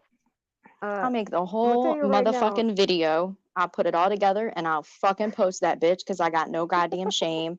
I got no fucking glass jaw. I'm 5 foot tall. I weigh 106. I ain't scared of no damn body. I had my ass whooped. I'm still alive today. It ain't been but a couple times. And I will roll with the best of them, bitch. Fucking email me some motherfucking shit again, okay? Don't play. Don't fucking play, okay? I ain't no fucking liar. They're out there. The videos are out there. I'll fucking put them up myself. I ain't playing with you. I ain't playing with none of you motherfuckers. I promise you, I'll send you my fucking address. No, not you. The fucking bitch that emailed me some shit. Hey, whoever's emailing this stuff, you better watch it. Come on, don't even. Call me a liar. I got an arm bar for days, bitch. Arm bar for days. Arm bar for days. Dude, this will make you kick my butt, okay? I'm afraid of her. She's small and mighty. Come on. Like just minutes ago, I had an email pop up. It was like, you're a liar. We know you're a liar. You say all this stuff, but you lie. You don't show receipts. There's your motherfucking receipts, okay? Okay. There's your receipts. I got Obviously, 6 brothers. You need to go get your eyes checked, baby girl, because you don't see very well. God knows. And that ain't but like 7, 8 years ago. I mean, 6 months after my surgery, I will fucking pop up in a ring with anybody. I don't care. My brothers done put me through it, all 6 of them, and they're all over 6 foot tall. All of them are over 6 foot tall. I'm just not a liar. Don't call me a liar. So is my family. Damn, I'm like, I feel so short next to them.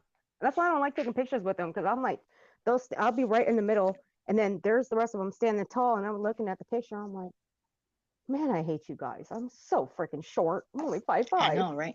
Do they do small package with you? When you walk through a doorway, they grab you and put your freaking knees to your nose in their hands, and then they lay down and put their feet on your butt and pop you across the room with their feet. That happened on the regular. 2 men in my family, their hands are big enough to just take you by your head and they can lift you. Only 2 men in my family are like that. One of the men in my family, before he passed away, he was 7'1". He would literally have to sit in a car that had a sunroof because he couldn't fit in a car without one. He would have to literally kneel down just to get in the front door. He was way too tall. Who's got the clip of this bitch rolling around Brandy's house? Who's got the clip? Rap. Anybody know? Rap. What's his channel name again? General Awareness. That's right. He is freaking hilarious. See, y'all done made my damn South I've been watching him for about a month. I've been watching him a month and a half or so.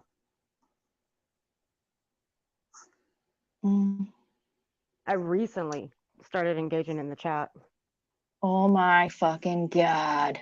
She did. Mm-hmm. I swear y'all gonna find a clip one day of me knocking him right on his fucking ass. I promise it's gonna happen. He's gonna get beat up by a girl. Is it mean for me to say that I've been waiting and waiting for her to slip and fall on the snow? I can only wish. For real, I can only wish. I'm sorry. I know that's mean. No, it ain't. It was just what he said when he's like, fall, fall, fall. I died. I was laughing so hard. I'll be a motherfucker, this bitch. This bitch. We might have, oh my God. Yep, Misty, it looks that way. You know what, Bella? Bella, you don't have to be a fighter to be mighty. You'll know. You just know. You protect. Somebody pull your fight or flight out, you gonna fight. Yeah, I but where I lived, it was a fight or flight moment. I flew. Okay. I didn't mess with them people. Not even one. Because I liked my life. I think it's kind of fun. When you live around a lot of gangs that lived within a 2 to 3 block radius of each other, it was fight or flight. You did not. You did not get in the middle of all that. Because a lot of stuff went down all the time. You kept your head down, your hands in your pocket, and your eyes down. That's how it was. I'm gonna play this one first. Chronicles of the Shady.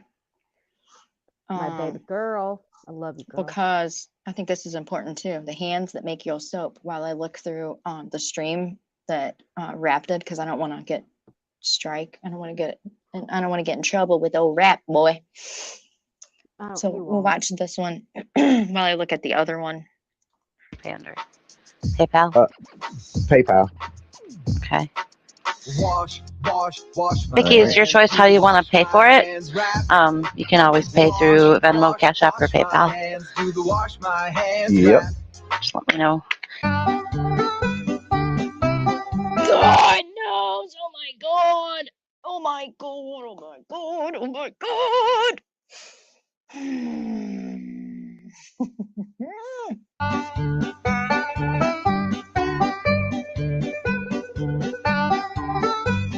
What the fuck is he doing? Who puts their hand in their mouth for that long? What are they? Look at that beard. Look at the fucking beard. What is happening with this dude? What is happening with this dude?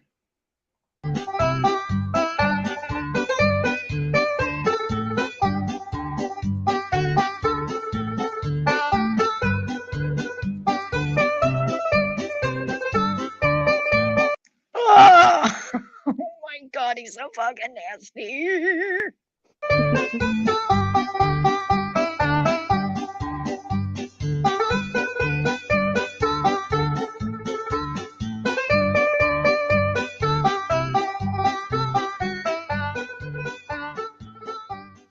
Is that your man, Betty? Oh. Hmm. Is that your man, Betty? It sure is. You know what I'm saying? So yeah, everything's been made by these hands. By these hands. Pretty crafty. Oh my God. Chronicles, is it true? Oh my God, you people that are buying soap from this motherfucker, you don't even know what you're bringing into your house. You don't even know. You don't even know. Probably find some snot in your soap to late. Innocent. Yeah, That is true, though. Babe, come on. Chronicles, you and I are That's going to have a little talk about that video, babe. We're going to have a talk.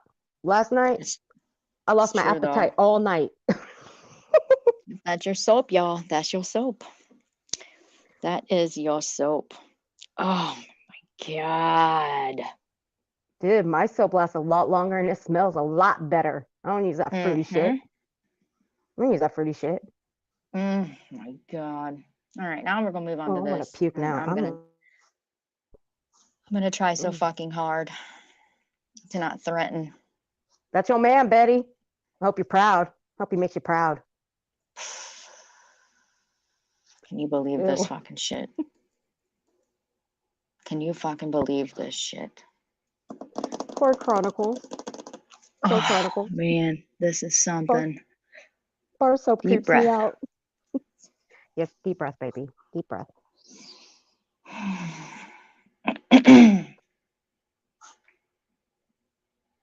All right, let's just do it. Let's just rip the Band-Aid off, y'all.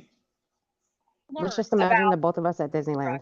A few short weeks ago, when they came here. Her signal sucks. I bet somebody's using that hotspot. If you are here in this area, and you wanna help tie up her bandwidth, I will put her hotspot name and password in the chat, and this is the legit one. Don't ask me how I got it. I'm a hacker. Oh shit. All right, this is her hotspot, and then 715, and the password is this. I love listening to you. You crack me up. Oh, thank you. I love making people laugh. This is her hotspot, though. If you're in the area, please tie up her bandwidth so she can not go live. We greatly appreciate that. We will be making my cam up live, the first one, members only. And then we're going to do a practice round where I members only my cam up. And then we'll go public with it. So if you want a sneak peek of rap on cam, you're going to have to be a member. And started digging up the back of this yard. We don't know at that time what led them to this house. We don't know what led them to believe. I'm pretty sure we already know what led them to that house. Does she pay attention at all to the facts of the cases? She literally just said we have no clue what led them to that house. Wasn't it someone who lived there that told and gave a tip off? They didn't just go there for nothing. They got a tip from someone who used to live in the home. Does she pay attention to these cases at all? I don't think she does. I do not think Bullhorn Betty, Brandy Neal, yes, this is live, Brandy. She is in Fruitland. Oh shit! She's Wait right a down minute. the road Whoa, from whoa. you. Is Brandy in his chat? Shut the front door. Yeah, she was. I'm gonna lose my fucking shit.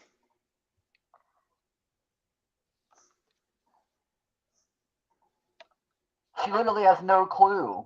No research ever. No research whatsoever. Believe that Michael Monkey Vaughn was somewhere in their yard. And it's when we finally started realizing that Mike wasn't coming home. We all had hoped. We all had prayed. We did a prayer circle on this channel, praying that Michael would be home before Christmas. She's all frozen and shit, though. Hoping that Michael would be home before Christmas in a healthy, happy self. And yeah, I'm sorry, Brandy. This might be hard for you to watch. Oh no. Oh no. I'm sure you're pissed. She couldn't help herself. She claims that she missed a plane and she just decided to do this. Oh, you guys. Brandy types in the chat. Michael Joseph Vaughn is coming home. God, Brandy, I wish I could take it away for you. I would. So would I. Oh my God, this fucking bitch. So we know she had this planned all along. I bet Brandy is furious, and she has every right to be furious. I mean, this woman's exploiting her her son. Oh Michael my God. Joseph Vaughn is coming home. That's right. Yes, he is. Everybody drop some blue hearts and monkeys in the chat for Monkey, please.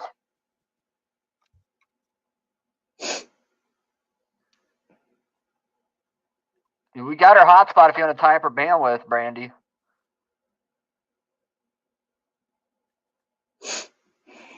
All those blue hearts and monkeys are for Michael, Brandy. Oh my God. Bless her heart. Why is she back there to exploit the case? She's back there to exploit the case. That's what she's doing. We all knew she was going to do it. It was just a matter of when. Finding out today that that is most likely not true. As we heard in the last press conference with JD Huff, we learned that this is no longer a missing person investigation. This is now a homicide investigation. Oh, you fucking He whore. clearly stated and provided information, more information than we had as to how he got the I'm going to get blamed for showing this. She's going to blame me for showing this. information to come to him, and that's not Adrian. Why is it so frozen? Oh my God. Because her Oh, well, bandwidth let's have her sucks. audio. Seeing how law enforcement is now asking them That's to my come comment. forward. JLR. What's her JLR, excuse for going there? She said she missed her plane. She says her suitcases are already on the plane. They missed the plane. The suitcase is on the way to Tampa, so she decided to do this. Oh my God. No, it didn't. She's a Blind lying Bob bitch. going live right now about the same thing. No, he's not. Who fucks Blind Is Bob? he really? Hold on, y'all. I don't want to know that. Shit, I covered the whole What does Mickey say? 100 and The clown out like there. Brandon had 200 brought words up, of they were met by hearts and asking for a monkeys for taxi cab him. ride through Faith Taxi and ultimately wound up in this house, putting everybody in the community in jeopardy because how do they know who these people are that they're bringing into this community and into this home? Yeah, if your sister, I'm not saying send her, but if she does go. Oh my In God. there and Keith. And it makes me wonder, was Michael there? You know, they get a hit in that area. Wow, They listen definitely got to a this hit in the shit. backyard of this property that's right behind me. This is 1102. Over here assuming things. That's probably not even true. Had no. I can't watch anymore. I seen a post that I thought there was a threat that she was going to go to Fruitland. And I shared the post and I said, I read it to be that there was a threat and that Brandy's sister ain't playing. And in my post, I said, I'll start a GoFundMe for bail money. If her sister gets out of character a little bit, throws a little elbow and a little fuck arm bar and dots some eyeballs. I did not know that she actually went there. Oh, man. Betty, fucking. Listen, I gotta be honest with y'all about something right now. And I'm almost ashamed to even say this, so I'm going to be accountable for it right now. I have always said I don't wish the pain of child loss on anybody, but I think I do. I think I would want these people to fucking carry the hardest days for a week. Because I know that's the only thing that would change them. But the sad thing is they don't have children. Dolly might, but like as much time as he spends away and online, really, does he? I'm not saying that I wish people's children would die. I'm saying I wish that they would carry the emotions and the suffering and the physical ailments and all of the things that go with it for a week. I do. I wish it. He probably wouldn't, Chronicles. You're right. He probably wouldn't.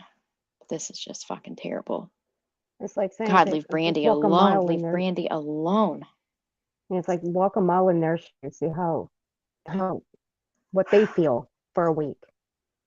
Because I guarantee you, there would be no coming back from that. I don't know what it feels like.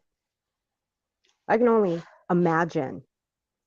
But that doesn't. There really are no words. That doesn't show. That doesn't make me feel what they feel though. But I can just see it in their eyes and I can just see it on their faces, what it makes them feel like. And that alone makes my heart hurt. God, Brandy, we need to send her as much strength as possible. And there's not a day that goes by that I don't think of her at least a dozen times. God, Betty, you fucking waste of life, man. I remember when that happened. And I waited and I waited. you know, I checked for news updates and everything about him. And it, you know, all of them, they broke my heart. I mean, some of the things that you guys went, you know, some of the things that you guys went through over here with Gabby and Summer, again, I wasn't here, but I was behind the scenes. I followed both of them, but I didn't know the chaos that spilled out on here. I wasn't here. Oh, man. But you know what? I actually experienced it with Quentin Simon, and I did not like it. Not at all. And that's It's why I'm here terrible. for the long haul. And that's why I'm here for the long haul. God. I don't give a shit. I don't care. I don't. You can hate me, whatever. I'm used to being hated. Here's a good I still have segue haters. in. I still have haters on Twitter.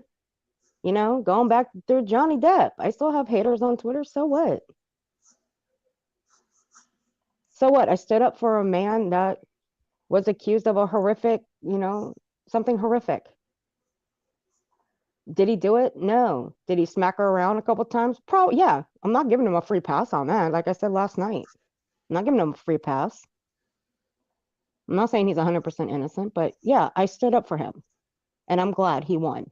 So if that got me hated and swatted a couple times, you know what? Okay, at least I did something good by spreading that he, you know, did not do anything. And I will exploit these pieces of shit on here too.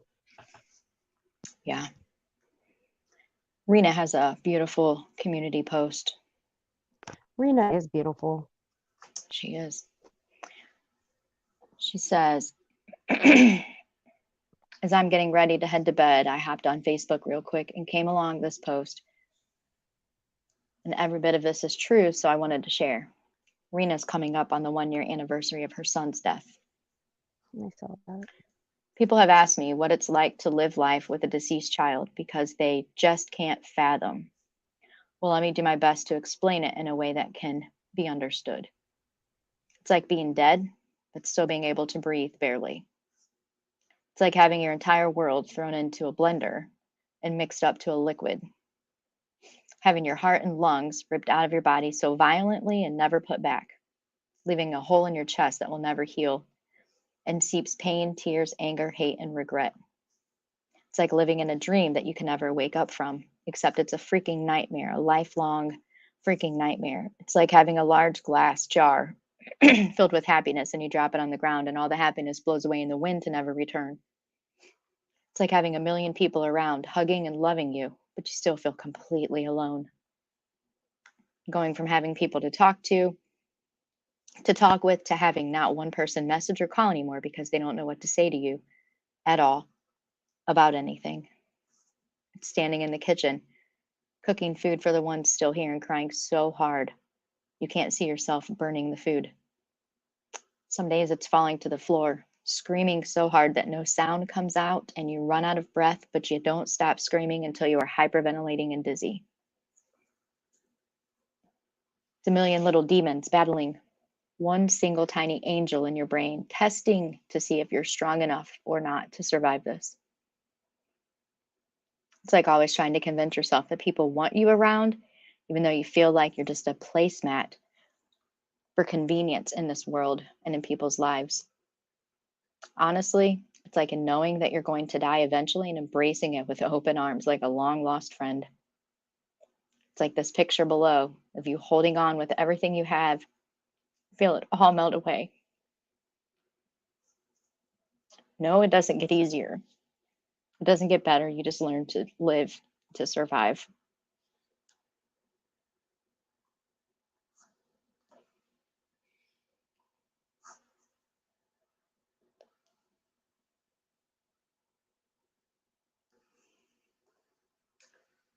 I know there's a lot of true crime cases on YouTube, and I know that because that is one of the things that brought me to YouTube is my love for true crime cases. I would like to ask a favor, however. Let's be kind to the grieving moms and dads on here, or for that fact, anyone grieving. Post updates of the cases, but let's leave out things that don't need to be said. These families are going through enough. Child loss doesn't get easier, unfortunately. We just learn how to cope the best that we can. Just imagine how often, as parents, we freak out if we lose sight of our children for even just a moment, or if they are older and we don't get a phone call one day. I know it has been like a whole new world for me since losing my son, and I'm still trying to adjust. December 6th will be a whole year since I spoke to my son, and December 8th will be the year he passed in a car accident on his way to work. Still feels like it all just happened. My point, once again, is let's be kind and try not to judge these grieving parents as much as we do. They are going to be judging themselves enough and feeling the pain. Broken. This is a beautiful poem. To no longer see your face breaks me every day. So suddenly you were taken that I didn't get to say just how much I love you and that you were my life. The hurt I felt when you passed cut me like a knife. I'll never be complete again. I never will be free from this grief, a solid thing. Deep inside of me, I wear a mask of coping, but am in complete despair. I cannot mend what's broken. My heart's beyond repair. I'll smile if I have to, but that is just a mask. And I'll say that I'm okay when people kindly ask. But I cannot be happy. It is something that I lack. Never will be whole again, for I cannot get you back. Rena has a way with words. And she's right. Kindness is lacking on this platform. I know. That's our very own Rena. So my mom stays pretty much to herself. She watches you. I got her into Savage. Savage is great. Well, my mom's been watching a lot of, those shows about Karens. So I was like, you want to know some real Karens, Ma? Here you go. Watch a couple of these. And she downed like 6 of Savage's videos in like one day. And then she ended up calling my grandpa because my grandpa watches YouTube a lot too. And he's like, all right, email me. So we emailed him a couple of videos that he might like of hers. And now he's watching them. So I'm like, awesome. And now my grandpa likes her. I'm looking for this one clip. I think your mom's a sweetheart. There was a short I watched earlier. She likes you a lot too. She's so sweet. She is so sweet. Oh, I'm getting to it. We love you, Rena. You have a great night, babe. Yeah, get some sleep. Don't forget I'm here. You could call, text, email. We can private stream, whatever you need, babe. I get it. We're all don't get here it for the you, same honey. way, but I get it. We're all here for you, honey. Yeah, I agree with you. I hate seeing these parents bashed when they should be comforted during these hard times. Absolutely. At least respect privacy. Agreed. I fully agree with that. It's terrible. I don't have a deceased child. No, I know that's why you are doing such a great job. Your son would be very proud of you. Thank you for that. I think he It's would the be. truth. Ma, Oh, you're it's the doing a truth. good thing, okay? Bella Michelle He would says, tell you every day. oh, he gave the best hugs every day, many, many times. Bella Michelle says, I don't have a deceased child. I have one that became severely autistic overnight. I still have everything he had before he became disabled. I'm slaughtered because I know it was the MMR shot. He literally changed overnight. I've heard that about specific vaccinations, but I'm so very sorry, Bella. That's just not fair. I'm so sorry, Bella. It's just not fair. Not fair at all.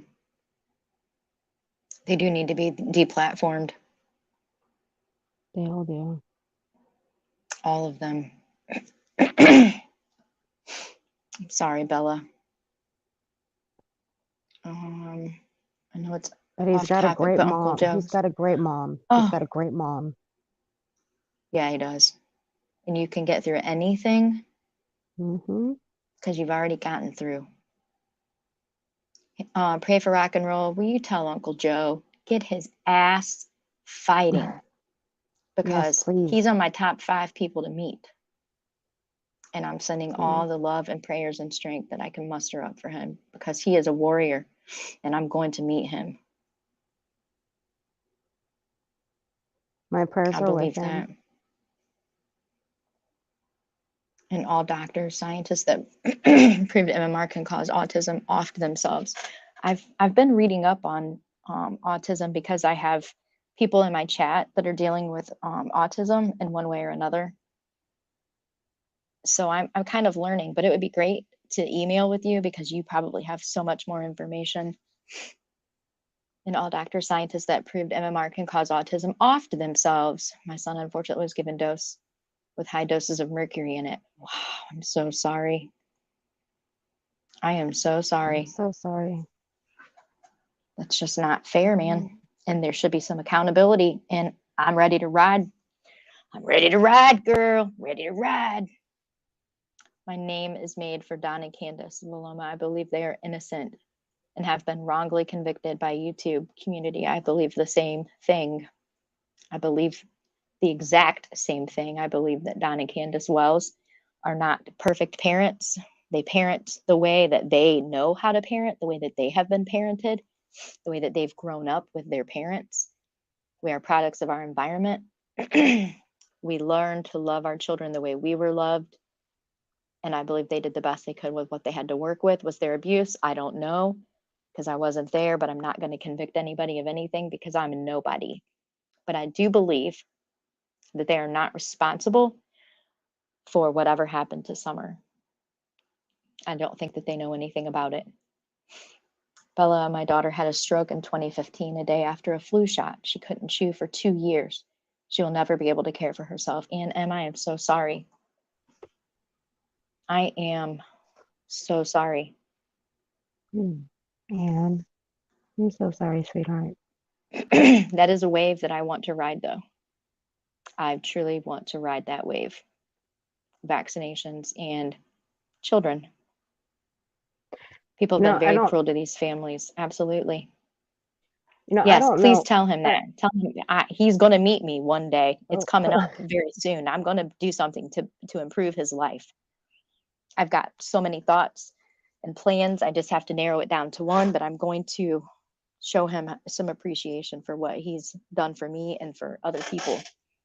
You can bet your ass on that one, Uncle Joe. You better get better, Uncle Joe. And when this woman makes a plan, she makes a plan. And she keeps that plan. Pray for rock and roll. Play this for him when you go visit him. Listen, Uncle Joe, there's been a whole lot in life tried to get you down. You've survived it all and lived to tell about it. And you got a smile on your face. So whatever's got you down now, get yourself up. You are amazing. You are a warrior. You have great things left to do. And I want you to do them. And whenever I get my surgeries done and I'm healed up, I'm coming to visit you, Uncle Joe. We're going to go to that shooting range. We're going to go hunting, whatever you want to do. Uncle Joe, you better get better. You owe it to me. You owe it to Pray for Rock and Roll. You owe it to the entire world, because your story will motivate people that have not been motivated by other stories. So don't give up. Get your ass out that bed, buddy. You got work to do. Play that for Uncle Joe. You know, I did that to my grandma when she was in the hospital. I yelled at her because she kept wanting to come home and she wouldn't get up. And the only way she was coming home is if she got up and showed the doctors that she can get up and move around, but she wouldn't. So I was yelling at her, and she had one good arm, and she didn't like it when, as kids, grandkids yelled at her. So she had one free arm. She started clenching her fist. And my grandpa's like, honey, if I were you, I'd get away from her right now, because she's still got one good arm. She's going to slug you if you don't get away from her. I'm like, I don't care. She can slug me. Yeah. I was like, get your ass up out of this bed if you want to come home. I'll be there. I'll change everything. I'll change that colostomy bag. I will bathe you. I will do whatever it takes as long as you're home Absolutely. with us. And she's just giving me this little wide-eyed, dirty look. And I'm like, and I see that fist clench and I'm like, all right, I'm out. I turn around and I walk out the door and I'm like, okay, I'm out. And after a while, I didn't go to the hospital every day with my grandpa. I wanted him to have time with his wife. And I Right. got heat for that from my family because What? I was like, I'm not going to crawl up his rear end all the time. Okay, he Right. doesn't need me to go with him all the time. And plus, he needs time with his wife. Who knows Yeah. if she's going to, make it past the whole night. So Right. him going down there by himself, he's more than capable. He's a grown-ass man. He can take care of himself. I will go with him every other couple days or so. So I stayed home. Let him spend some time with her. Yeah, he's got it. I got a funny one. Back to what we were watching earlier about the soap. I was watching this short earlier, and it about had me dying laughing. Oh God. I just read the caption of that. Oh my God, that's disgusting. I'm gonna let it Really? play twice. You could have just prepared me for that. I'm sorry. I mean, I'm your friend. Or at least a trigger warning. Trigger warning, y'all. Trigger warning. It's actually very funny. So I'm gonna let it play through twice so we get full context. Okay.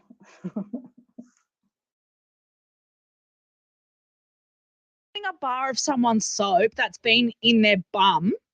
In there, but Like how are you guys no, using but soap it's at like your being house? in and around your bum and your nethers. I'll you accept know, around. zones. I don't know about in. But like when you're soaping yourself up, Yeah. do you, Ryan? You lather up your hands and then use your hands. What? How are you using soap? Is that actually how you use a bar of soap? Is that how you not? Oh my God. What have you been doing? Oh my God. You've been putting the soap. Don't make. Oh. I've used soap at your taking house. the bar into the areas that it needs to go. Are you supposed to just like flap it up in your hands Don't say flap. and then scrub like this? Well, you wouldn't lose it in any orifices. Oh my God. Borrowing a bar of someone's soap that's been in their bum. In there, Like how are you guys using his face fucking kills me. It's like being in and around your bum and your nethers. I'll you accept know, around. zones. I don't know about in. But like when you're soaping yourself up, Yeah. do you, Ryan? You lather up your hands and then use your hands. Her face, y'all. Like she's learning this for the very first time. Oh my God. Watch. What? How are you using soap? Is that actually how you use a bar of soap? Is that how you not? Oh my God. What have you been doing? Oh my God. You've been putting the soap. Don't make. Oh.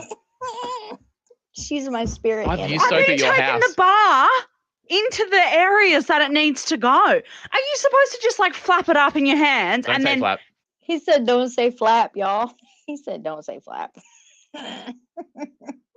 and then scrub like this? Well, you wouldn't lose it in any orifices. Oh my God.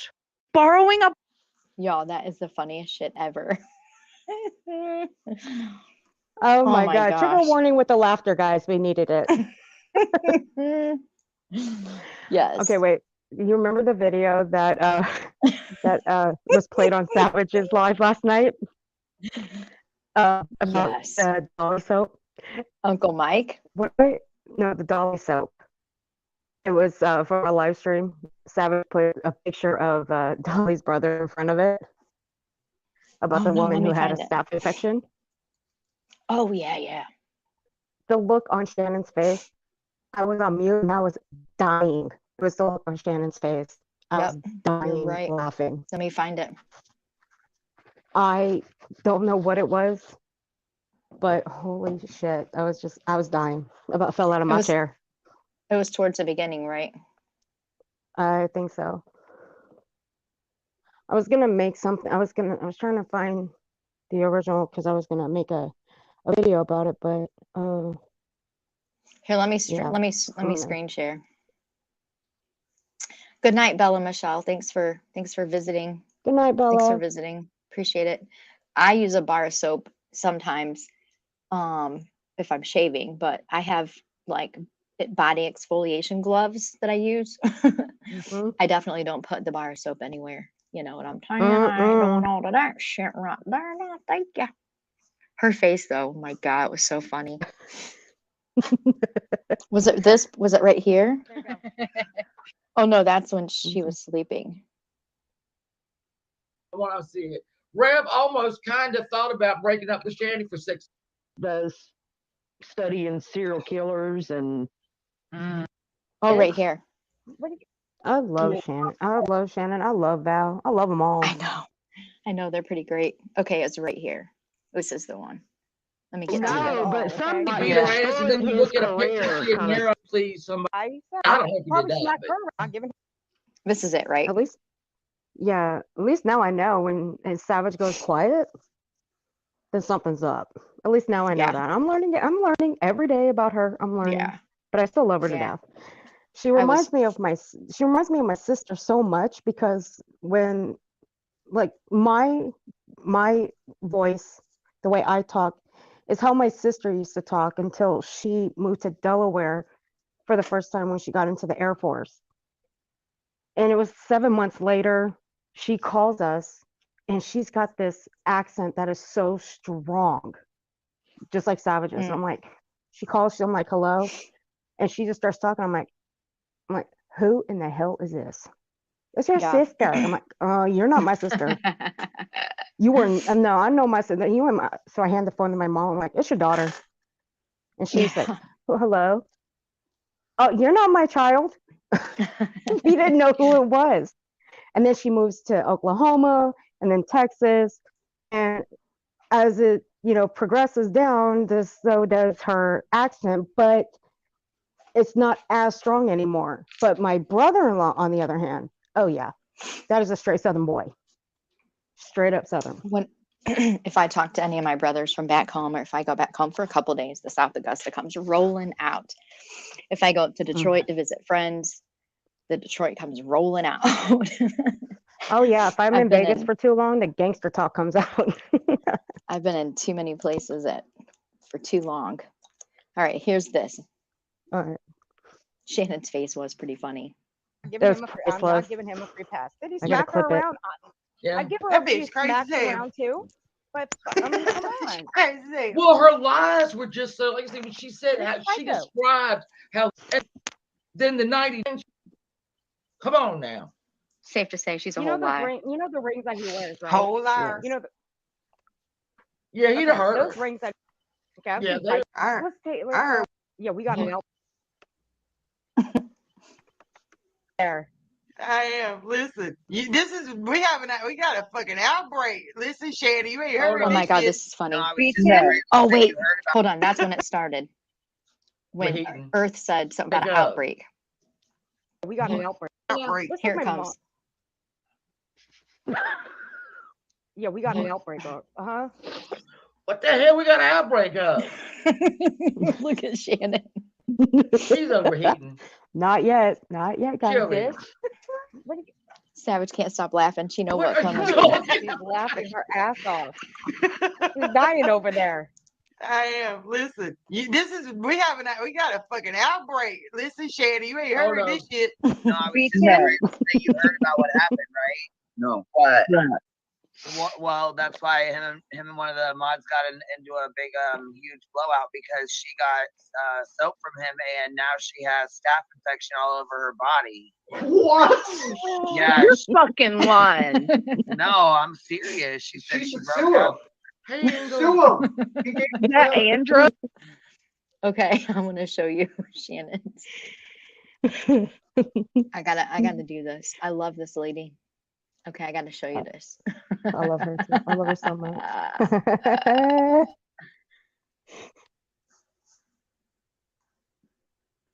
Check out Shannon's face right here. Over her body. What? Yes. You're fucking lying. No, I'm serious. She said she broke Sue him. up. Hey, Angel. Sue him. He gave Is that Andra Dude, that or is, like, Andrea? worst.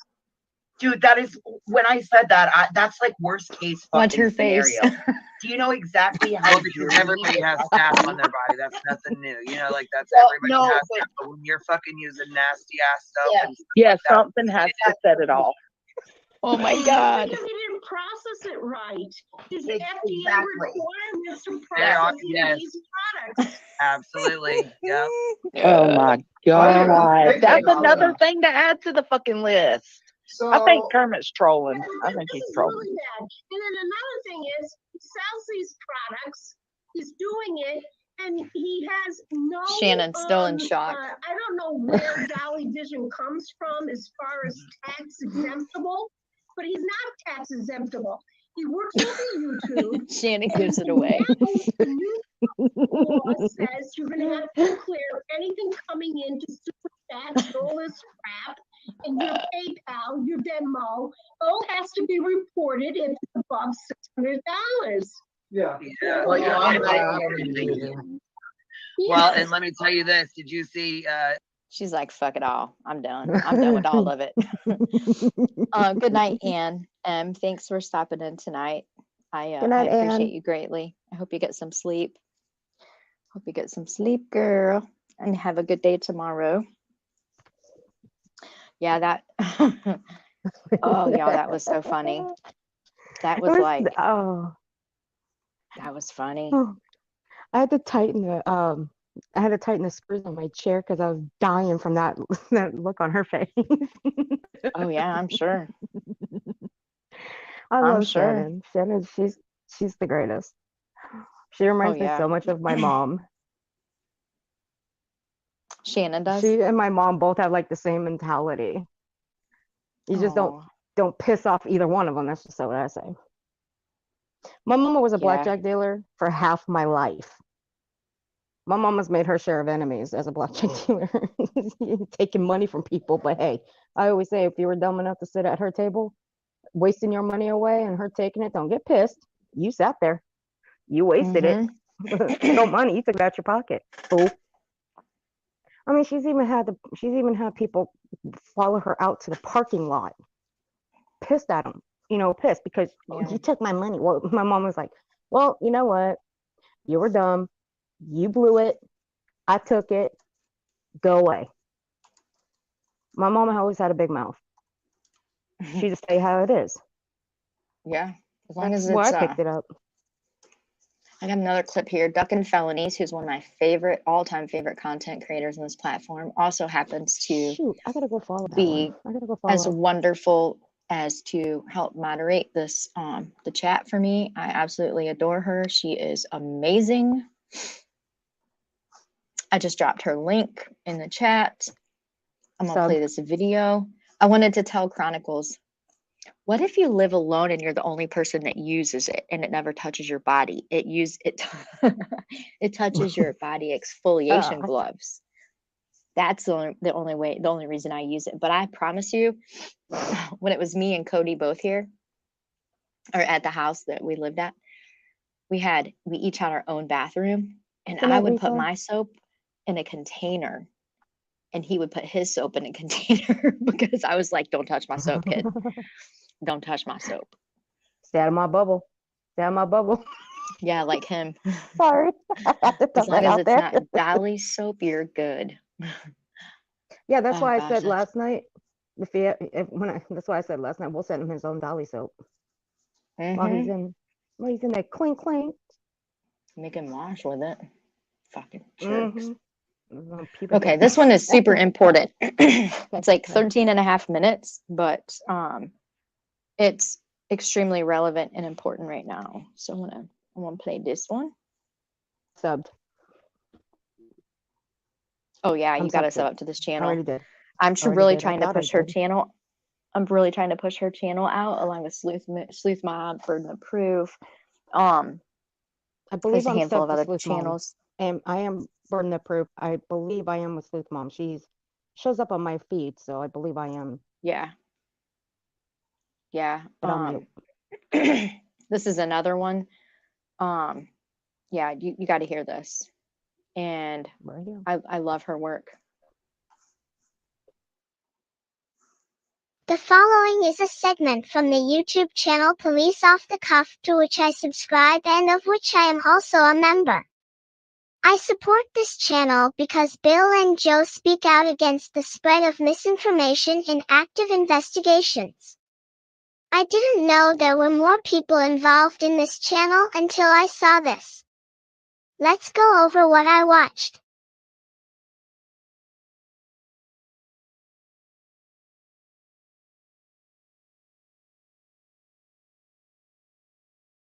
You shared with me an interesting story this week.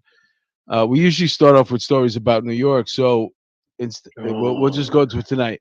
New York City convictions plummet, downgraded charges surge under Manhattan DA Bragg. Alvin Bragg is our Manhattan DA in here in New York City. Manhattan, basically, even though we have 5 boroughs in New York City, Manhattan happens to dictate the flow of the rest of the 5 boroughs, with the exception of Staten Island.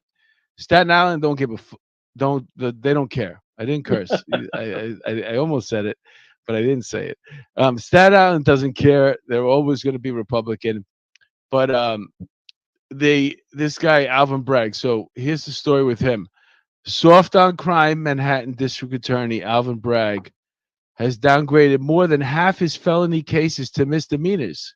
Unacceptable, man. So that means whenever a cop arrests somebody and they charge him with the crime that they committed, before the district attorney's office will even take on the case, which means that you make an arrest, the cops make an arrest. It's an armed robbery. The guy had a gun, he pointed it at somebody. The cop articulates what the witness, not the witness, what the victim told him happened.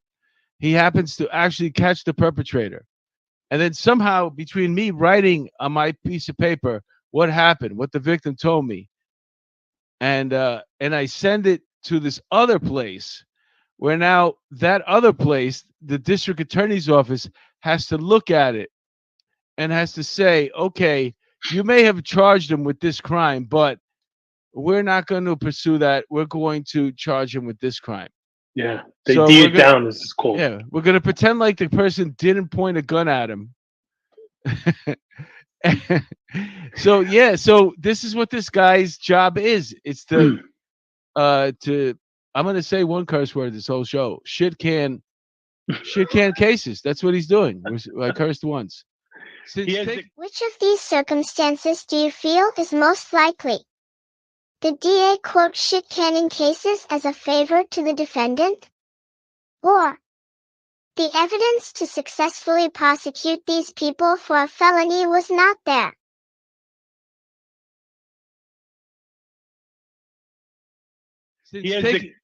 Go ahead. He has declined to prosecute 35%. Thanks for taking it. No, go ahead. 35% more felony cases this year than in 2019, with 1,119 so far. Listen, and this is all, and I say it all the time, it's bamboozlement, right? Because these people are doing this under the guise of social justice. They pretend that the criminal justice system is systemically racist. So now they say we got to help the poor black and brown people, and we got to let them go and D down their crimes, even though they're committing serious crimes, and we're letting them go because we want to even the scales of justice. The National Conference of State Legislatures published this in May of 2022. Disparities within traffic stops. Contact with law enforcement, particularly at traffic stops, is often the most common interaction people have with the criminal legal system. According to a large-scale analysis of racial disparities in police stops across the United States, police stop and search decisions suffer from persistent racial bias. The study, the largest to date, analyzed data on approximately 95 million stops from 21 state patrol agencies and 35 municipal police departments across the country.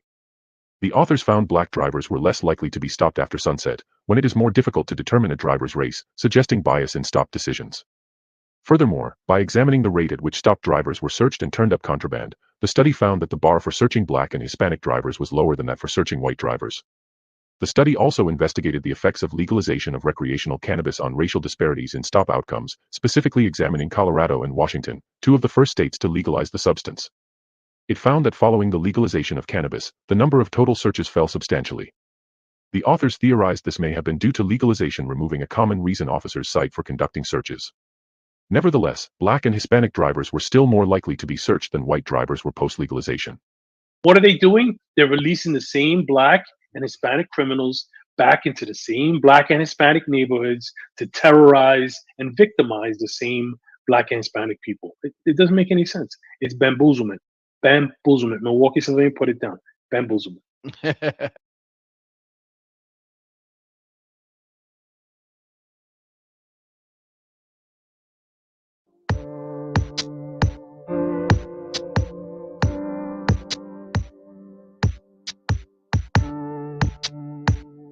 It's bail reform, it's COVID, it's emptying out prisons, and it's now a prison system. I mean, one of the most frustrating pieces right now is a criminal justice system that is just not working.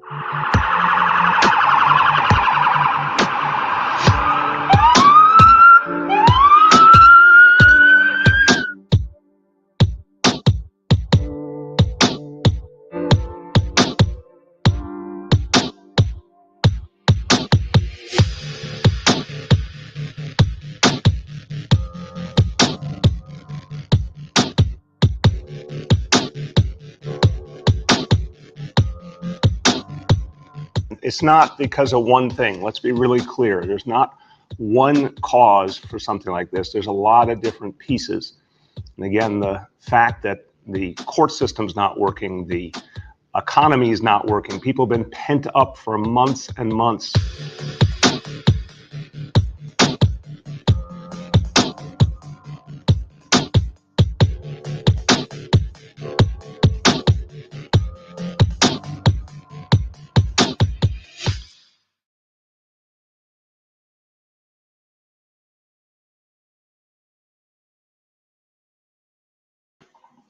People might be a little confused, but I want people to think about this.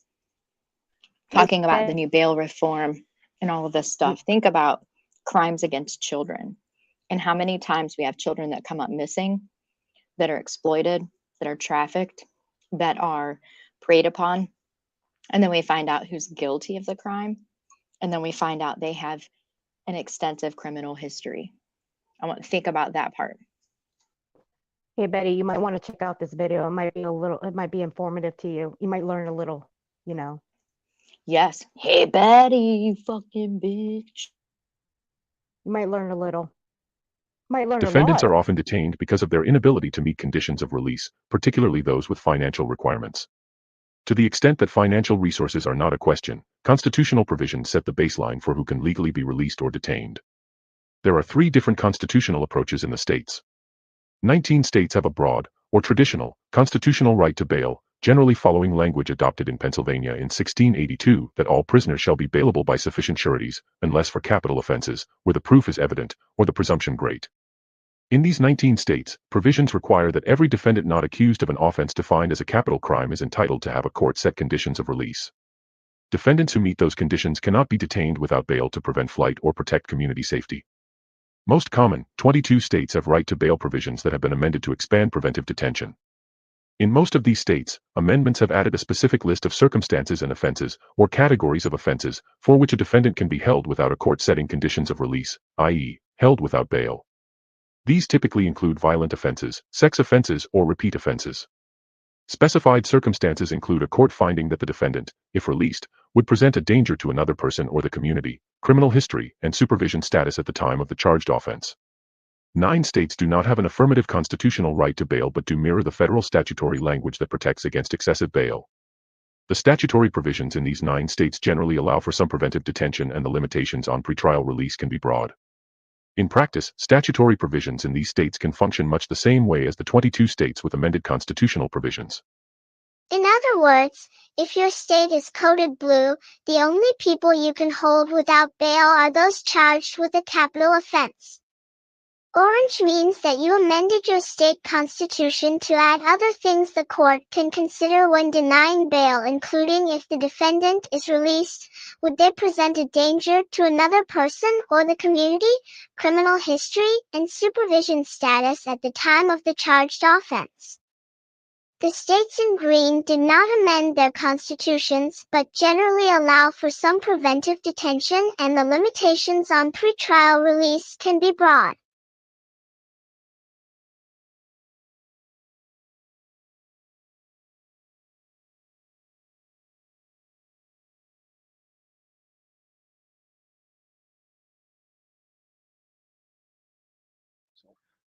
I don't know why this story came to me, but I'll tell you this story. This is a pretty funny story.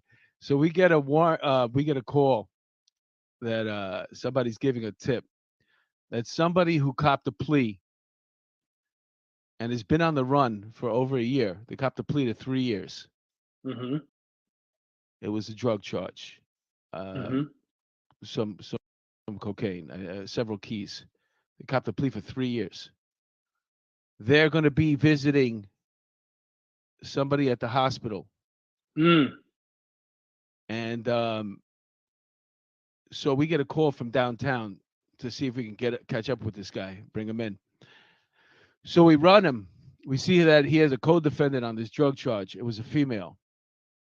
So we go up to the hospital, and we start putting 2 and 2 together that maybe this guy that is wanted on this drug charge and the co-defendant who copped the same exact plea as him for 3 years, maybe because he was visiting the what is it, the birthing unit? What do they call it? Maternity ward. Maternity ward. He was visiting there. That's where we should go.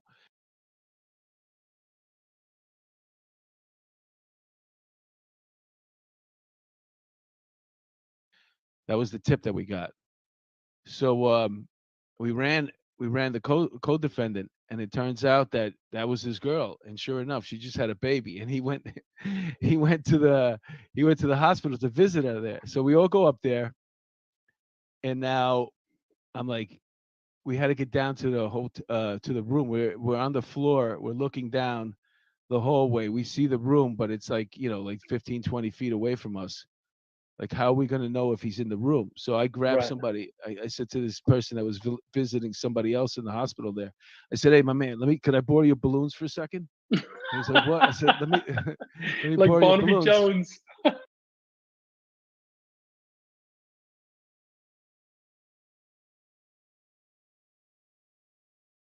Yes, I took the balloons. I took off my what's that? The Ray jacket that we wear. Yeah, And I just walked down there, and I'm looking around like with a big smile on my face in every room to see if with the balloons. And then I get past the room, and I go like this to the guys I'm working with. He's in there. He's in there. So they start walking down the hallway. He made me. Somehow he made me with the Oh, balloons. no. Yeah. He came running out of the room, and then he looks down the hall. He sees like the other 3 or 4 guys that I was with coming towards him. So he darts in this other room. Oh, no. Where there's people there, sick people, and he Ay. goes in their bathroom and he locks the door. Oh, no. So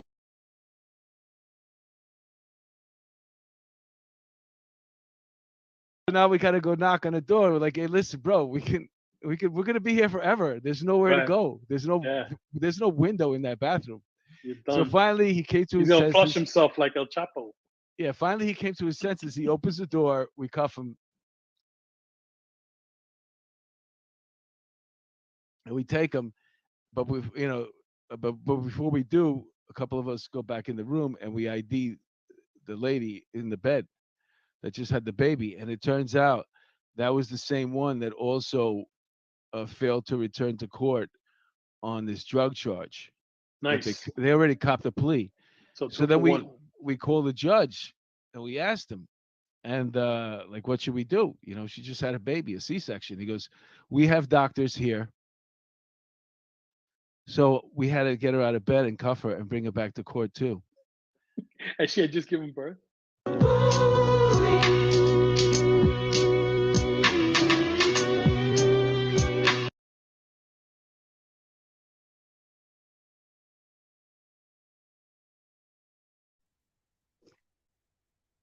You know what, Duncan? You should put that in your community tab and tag Betty. She would learn a lot from that video. Yeah, for Yes. sure. Or I'll do it. Yeah, if you text me that link, I'll tag her myself. I don't like tagging people, but I'll do it. There's a link to that video again. Like Christopher, oh yeah, Christopher Francis Sweeney had an extensive list of charges and bonds paid to be out and able to kill and dismember his own 11-month-old baby. The manhunt just came to an end yesterday. I saw that. You've done an amazing job covering that. Amazing. You know, I was talking to somebody today. We were talking about social media's most wanted. I don't know if you've ever heard of that. Mm-mm. It ties back to Alex Jones. But it's Oh, not God. just all about, no, it's not all about Alex Jones. It's a lot of other things that these people have done. Now, I can send you the link if you want. These Yeah, are I'll a check lot it of these people that have been banned left, right, and center from social media. Now, there's one guy that was booted from YouTube because of threatening the CEO of YouTube. And he was banned for like, I think, 5 or 6 years. Somehow he weaseled his lily white ass back here. Now, he started sending out letters to a bunch of the attorneys on this site. I ended up getting one, and I'm not a lawyer. I am not a fucking lawyer. How the hell did I end up getting one? And I've never put my email address on my channel before. When I started doing this clipping, then I started putting it out there. I put it on my channel. But before that, I never did. So how he got it, I don't know. But this guy is like 50 shades of nuts. He's going after everybody who's connected to a bunch of these lawyers. So I stepped back from watching their content because I don't want to get caught up. And he's going after a lot of people. Now, I found this site and I wanted to make a site like this for certain people. But I will text you because I may want your help. Yeah, text it to me. Yeah, I'll text you it's a lot of reading. You'll have a lot of reading to do. There might be kinda some eating a little videos bit. on there to watch, but a lot of them were taken down because of it's not suitable for YouTube. But there was a guy that wrote all this, and this guy is very detailed and very spot on. I did all Yeah, my send it to background. me for sure. Yeah, I sent it to Savage a while back Mhm. when I first came in contact with her officially. I don't know if she read any of it, but I wanted to do something like that. Duck and felonies. I've been wanting to ask you. I've got all of the Project Veritas links. Excuse me, the links, the websites, all of the videos that they've put out. I was wanting to ask you if you wanted to work on that together because there's so much more information than what I showed tonight. Like so much. And burden of proof, I have to apologize to you. I was in burden of proof's chat last night. She was covering the press conference when they notified about baby Athena being found. And You know, I will I could feel admit, the emotion. I'll admit, I didn't know that she went missing until maybe 5 or 6 hours. Until 5 or 6 hours before they found her, because I really wasn't paying attention because I was trying to finish all these videos that I've had backed up for like a week, and I wasn't really around that much. And when I found a community post from someone that we both truly hate, and found out that she was missing. Then I started catching up. Um, that's when I broke down. I saw a lot of speculation going around, and I have learned very, very clearly whenever I see any other channel, I go to Stuck in Felonies, Burden of Proof, and Sleuth Mom do like live streams. Um, I mean, I go to one of these channels and I look for the update because if it's a press conference, Burden of Proof, Sleuth Mom are going to have it. If it's an update in the case, they're going to have it. Now Avery Shannon is also, putting out up to date like current content, but that's where I go. I don't care what anybody else, for the most part, puts out. I go to those channels and I look for that for Yeah, their my friend update because says they're it. gonna have. But I Yeah, gotta my friend apologize sends them to because me. Okay. I had heard so many rumors about baby Athena. I had heard so many rumors, and I could feel it. I could feel like myself getting aggravated. Like people just knock it the f off. And so I saw that she went live, and I saw the title. So I clicked on it.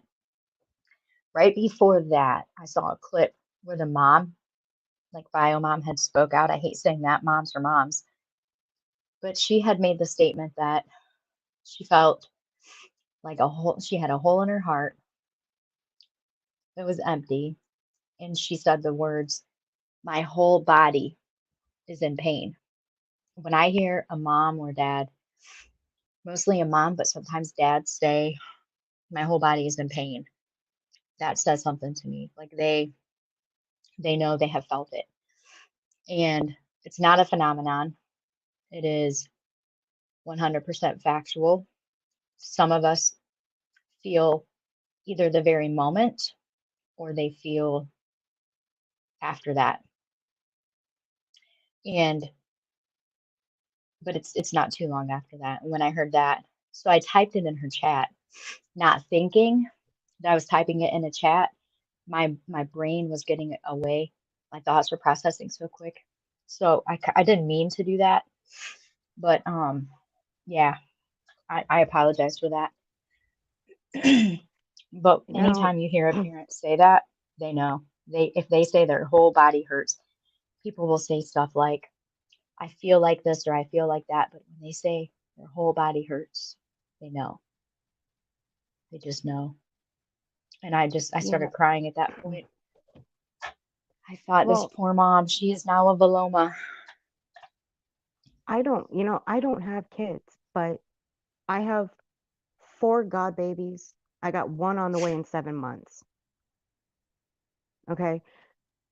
I love them like they're my own. I am TT to them. They do not call me they don't call me by my first name. They call me TT. And my mom is Nana. So I may not ever have children, but those are mine. And if anything happens to them, I assume the responsibility of them if anything happens to their parents.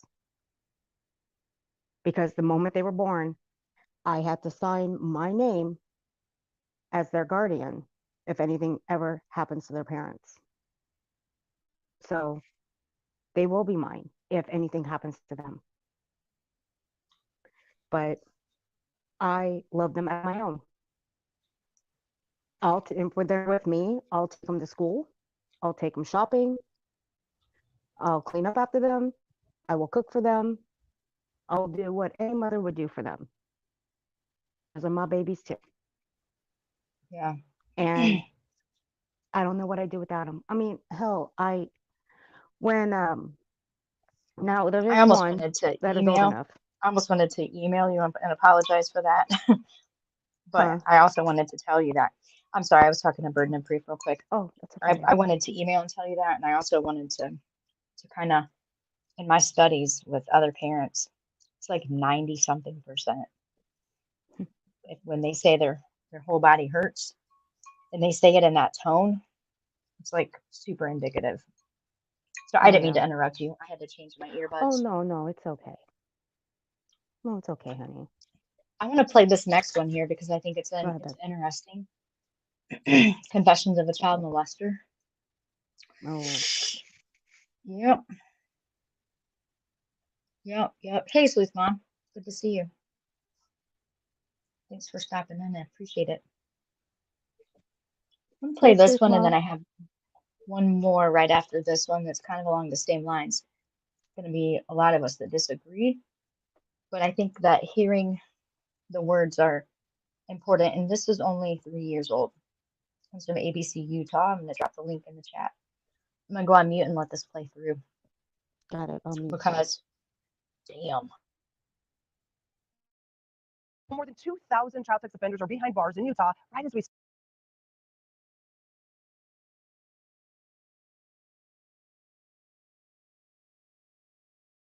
More than 2,000 child sex offenders are behind bars in Utah right as we speak. A majority of them will be released and returned to the community. But can a child molester be rehabilitated back into society and not reoffend? That's the question. ABC4's Brittany Johnson goes one-on-one with a child sex predator and also dives into the topic with a clinical director for answers. Tonight, confessions of a child molester.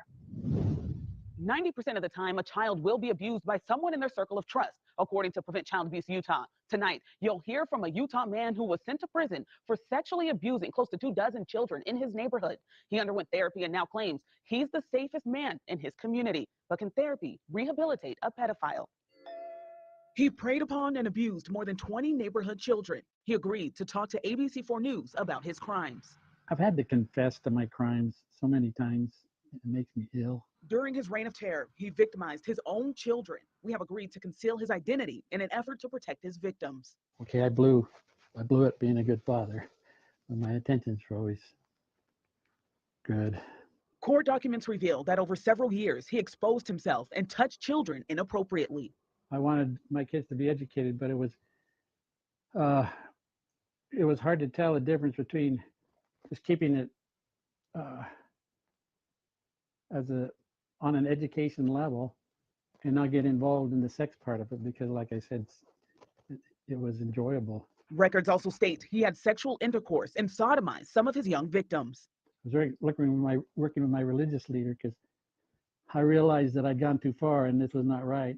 And People, I want you to know that I in no way, shape, or form condone or approve of or believe a fucking word coming out of this person's mouth. I just want you to know this is how they all think.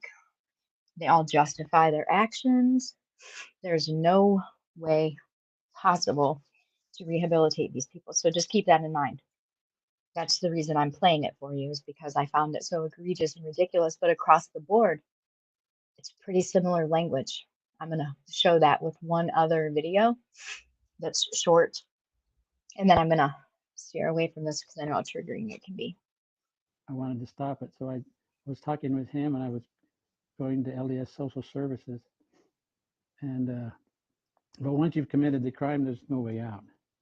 A court-ordered psychological evaluation found his, quote, ability to rationalize his sexual offenses bordered on delusional. I find young children beautiful and sweet and innocent, and I could see how it's considered disgusting. Locked behind bars from 1997 until 2009, the self-proclaimed reformed pedophile asserts the therapy he received in prison successfully rehabilitated him. Therapy works if the person having the therapy believes it and puts it into effect. Let me back that up just so we can hear that shit again, okay? The self-proclaimed reformed pedophile asserts the therapy he received in prison successfully rehabilitated him. Therapy works if the person having the therapy believes it and puts it into effect and understands it, and they have to want to make it work. But my main deterrent is knowing what I want for the future and to be with my family.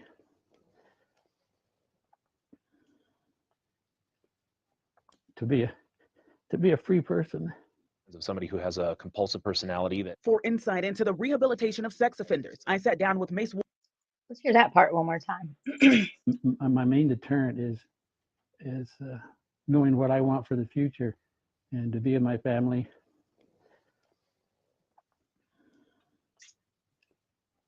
To be a free person. Of somebody who So it's about what he wants, right? Rehabilitation works if you want it to work. And he wants to be with the family that he abused as a free person. Let's continue this fuckery coming out of the son of a bitch's mouth. who has a compulsive personality that For insight into the rehabilitation of sex offenders, I sat down with Mace Warren, the clinical director for Alpha Counseling and Treatment, a provider which treats about 1,000 child sex offenders annually. if rehabilitation is based solely on, does the person return back to prison after committing a new sex crime, then we're very successful with that. If rehabilitation is, they never have a adverse thought about a child again, maybe not so much. Warren says even after therapy and treatment, offenders can still have an attraction toward children. That will happen. There's some theories out there that would say your sexual attraction doesn't necessarily change, it expands over time. To help offenders cope with their adverse attraction towards children, Warren relies on cognitive behavioral therapy. CBT helps offenders recognize deviant thoughts and allows them to respond to challenging situations in a more effective way. Based on what we know in terms of treatment, if you're using a cognitive behavioral therapy model with the risk, need, and responsivity principles, you're going to see a dramatic reduction in risk of recidivism for offenders who are leaving treated versus untreated. The latest data from the Department of Justice supports Warren's claim. The research shows the average recidivism rate for sex offenders receiving cognitive behavioral treatment at 9%. The recidivism rate for untreated sex offenders, 21%. But there's also contrasting research that contends treatment for sex offenders does not work. The statement has been a source of debate for decades. One study finds the effectiveness of treatment depends on a number of factors, including the type of offender, the type of treatment, and how much management, supervision, and support the offender has. There are currently 2,262 child sex offenders, inmates under the supervision of the Utah Department of Corrections. 472 are in active treatment. Child sex offender treatment for them is optional. Those choosing not to participate often have to serve their full sentence without parole, according to Warren. What we do know is that those who go untreated are more at risk for committing new sex crimes versus those who have been treated and transition to the community are much less likely to commit those crimes. Despite the fact that authorities sent the convicted child molester interviewed in this story back to prison in 2015 for violating his parole. And to be completely cured is difficult, but you can change enough where it's not an issue anymore. The ex-con insists he's the safest person in his community. I believe I'm the safest person in this neighborhood, not only because what I've gone through, but knowing what I did and knowing the law. I actually know what to look for. If you know someone who might be a victim of child abuse, What y'all think about that? Pretty fucking disgusting. If you were the safest person, dude, you wouldn't be where you are right now. Shut the fuck up. I heard him talk an awful lot about himself, but I heard him say very little when it comes to his victims or the crimes against his victims or the people that he hurt. And I agree, ducking felonies. It's clinically, excuse me, and statistically proven that they cannot be rehabilitated.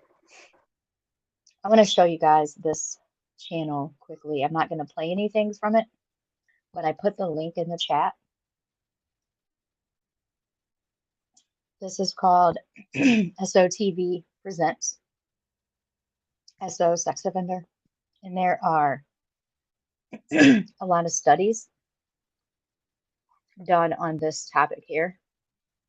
So for anybody who wants to look at some things that have been studied and how they've came to come up with the statistics, you're welcome to view that. I have one more clip here. It's about 5 minutes.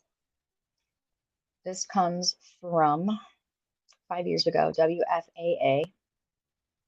But it's pretty eye-opening. So I'm going to play this one, and then I'm done on this topic because I know how triggering and it makes me just as mad as it does everyone else. Some answers from actual child predators. News 8 investigator Charlotte Huffman joined us now to kick off a month of WFAA Originals. Charlotte? Izzy, we wanted to know, how does a predator earn a child's trust? How do they prey right under their parents' noses? Those are the heartbreaking questions from the families of so many victims. Tonight, we're hearing the predators' unsettling stories about how they would protect children from themselves.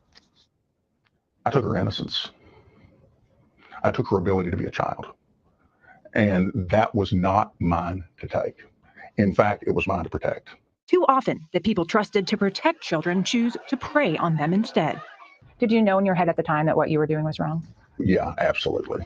This is a North Texas man who sexually assaulted a child. So you guys had sex? We had a sexual relationship, yes. He went to prison. Now, years later, he's agreed to tell us the secrets of predators as long as we hide his identity. Are you the type of person that parents might look at and say, he looks like a sex offender? No.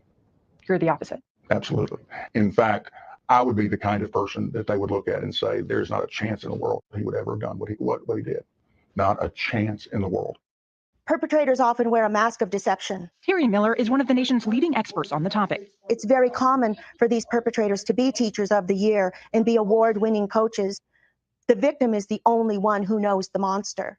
I wanted to be the next great mentor to young people. I wanted to change lives. Yet this popular North Texas teacher had a secret. I had a sexual attraction to an underage female. For me, pornography was a big trigger. He sent explicit nude photos of himself to a student. He was later convicted of indecency with a child. The act itself is about as close to unforgivable as you can get. In each story, the predator, the victim, and the ending are different. But both offenders say their stories and the many others like them always start the same.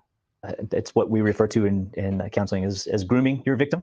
Grooming is the common practice of breaking down a child's moral fibers. They first rape the child's mind in order to rape their body. The predators say the first step is isolating their victim.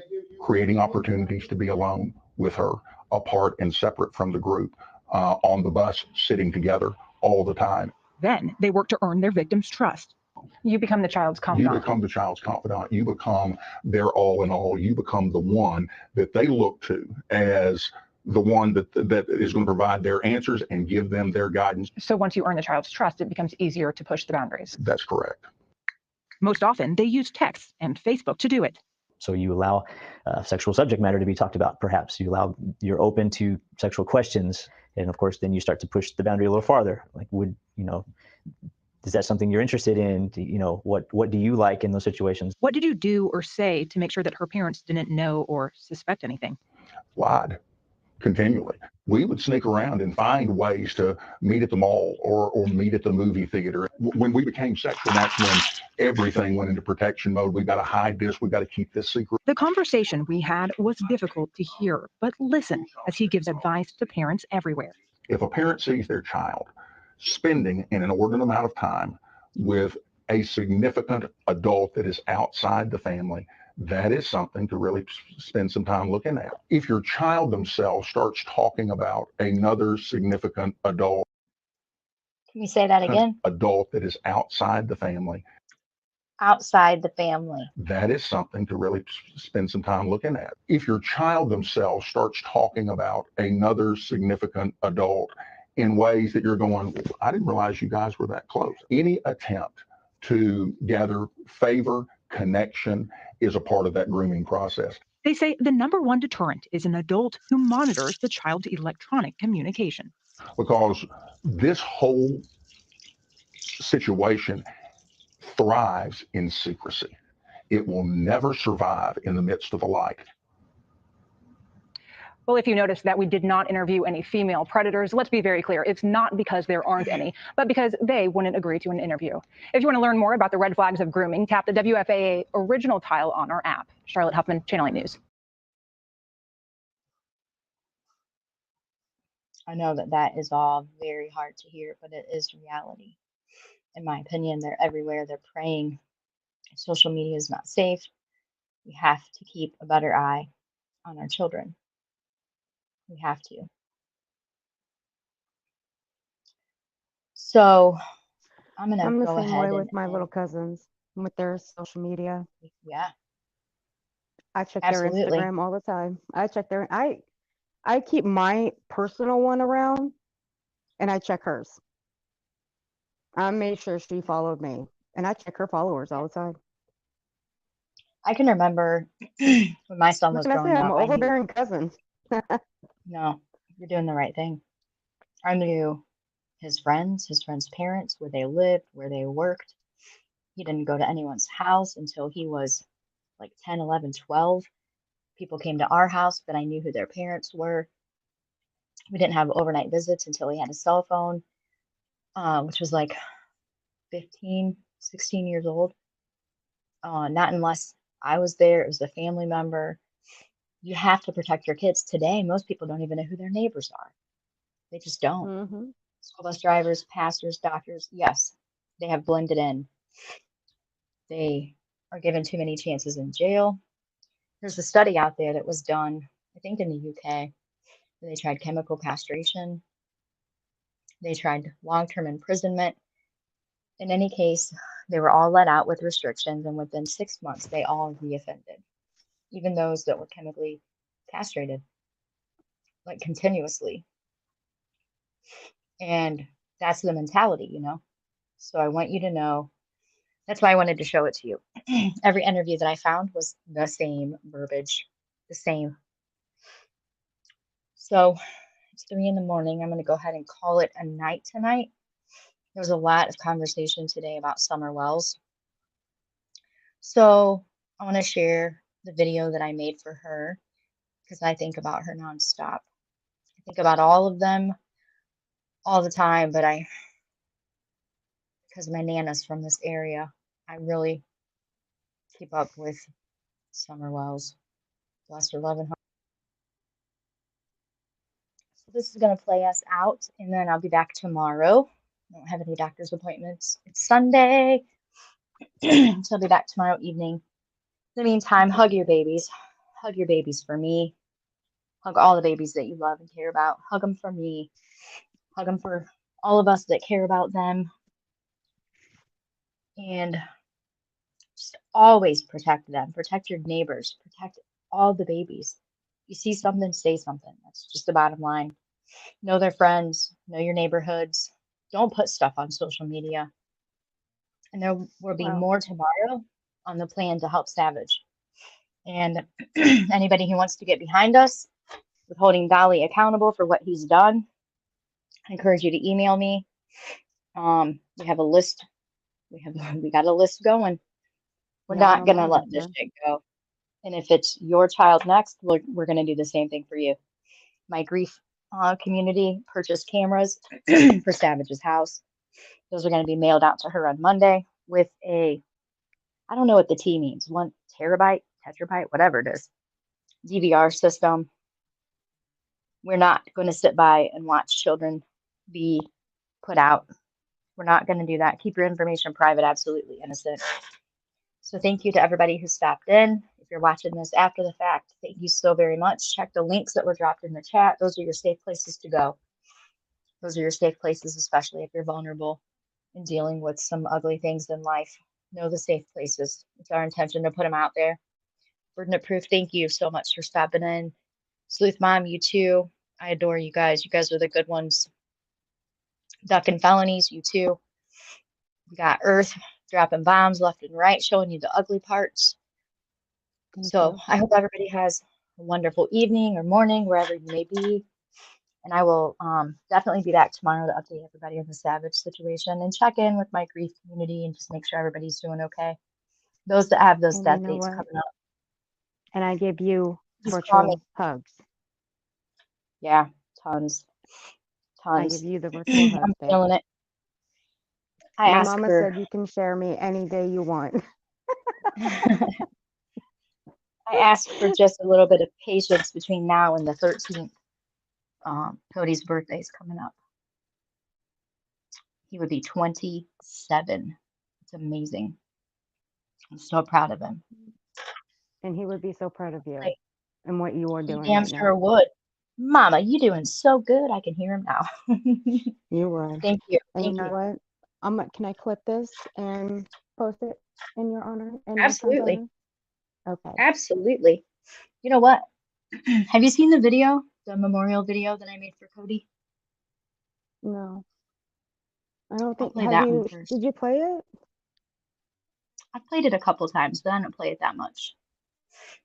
I'll play this one first, and then I want to go out with Summers because she's really been on my mind lately. Oops, She's didn't been mean to on a lot start of it. So people's minds lately. yeah, and anybody's welcome to clip anything off anything I put out. I'll never be monetized, and I'll never strike unless it's Carl or his crew. But yeah, I'm gonna mute Yeah, out. I always ask. I'll I go. always ask. So Oh yeah, I that's just appreciate it. that's all. All right, baby. I'll Well, go I from love this. you. I love you too. Thanks for helping tonight. I appreciate you very much. You're welcome, honey. I'm always here. Thank you. I appreciate you. I'll So I will see watch everybody from the chat. tomorrow. All right, baby. Okay. I'm Good gonna play these night. back to back. Good night. Okay.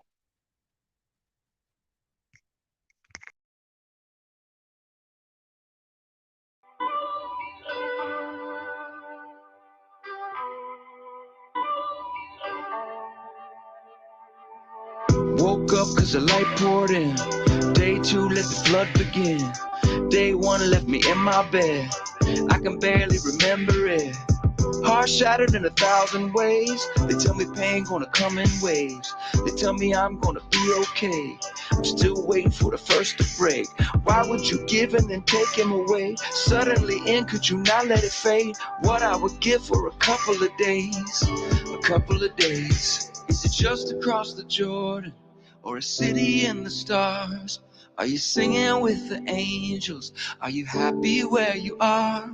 Well, until this show is over and you run into my arms, God has you in heaven, but I have you in my heart.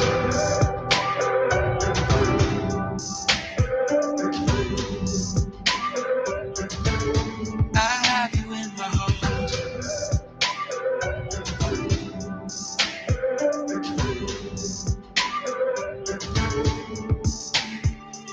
I just can't make sense of this. Everything is so dissonant. Somebody said he was meant for this, but I'm just straight missing him. I wanna wake up to your life or two, catch you when you steal my shoes, say good morning, afternoon, talk you through those Alex blues, listen to your latest beats, talk about what the lyrics mean, Venmo you another loan, see you do your second show. You say you would turn it around. Thought that you had time to straighten it out. Told me that you were my prodigal son, but this isn't home. Is it just across the Jordan? Or a city in the stars? Are you singing with the angels? Are you happy where you are? Well, until this show is over and you run into my arms, God has you in heaven, but I have you in my heart.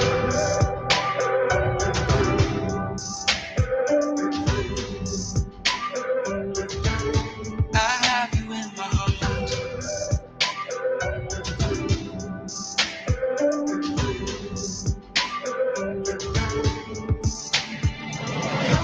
Did he see you from a long way off? Did he see you running to him with a father's heart? Running to him. Did you wrap him up inside your arms? Let him know that he's home. Did he see you from a long way off? Running to him with a father's heart. Did you wrap him up inside your arms? Let him know he's home.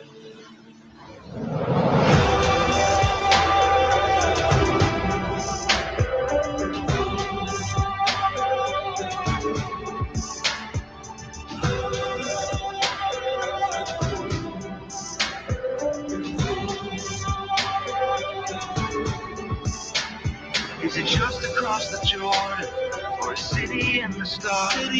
Are you singing with the angels? Are you happy where you are? Until this show is over and you run into my arms, God has you in heaven.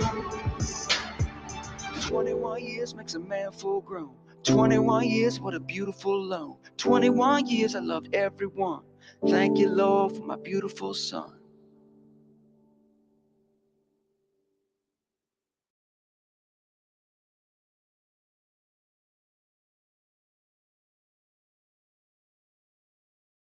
I've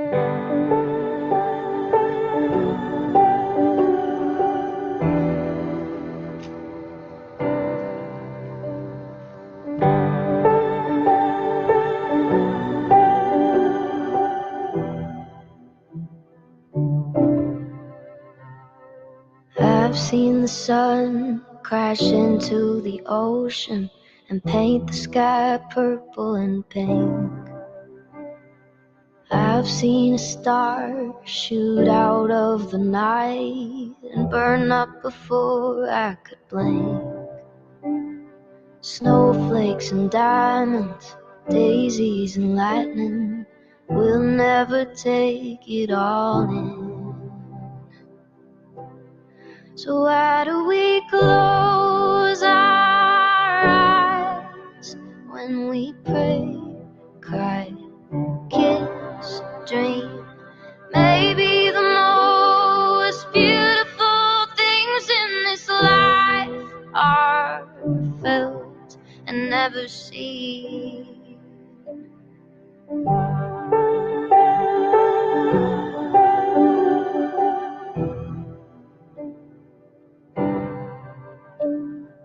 I've seen a picture of what this world looks like, looking back down from the moon. Satellite photos like brushstrokes and Van Goghs, all shades of guys, green and blue. Melting and swirling, peaceful and swirling, heaven's already around us. So why do we close our eyes when we pray, cry, kiss, dream? Maybe the most beautiful things in this life are felt and never seen. Never seen.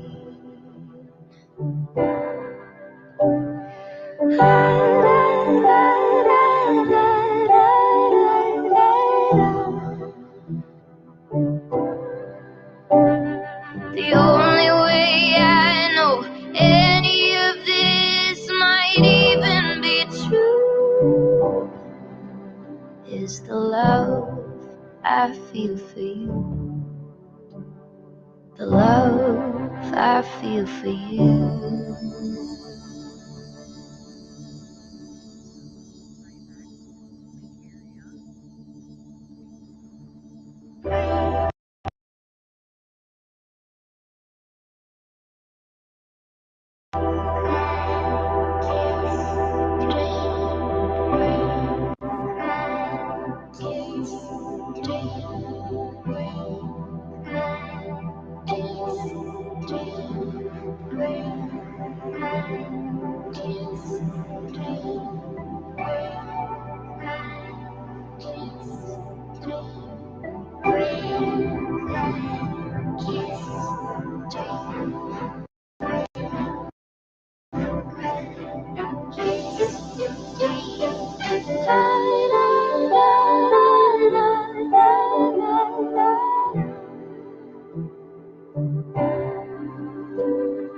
Ah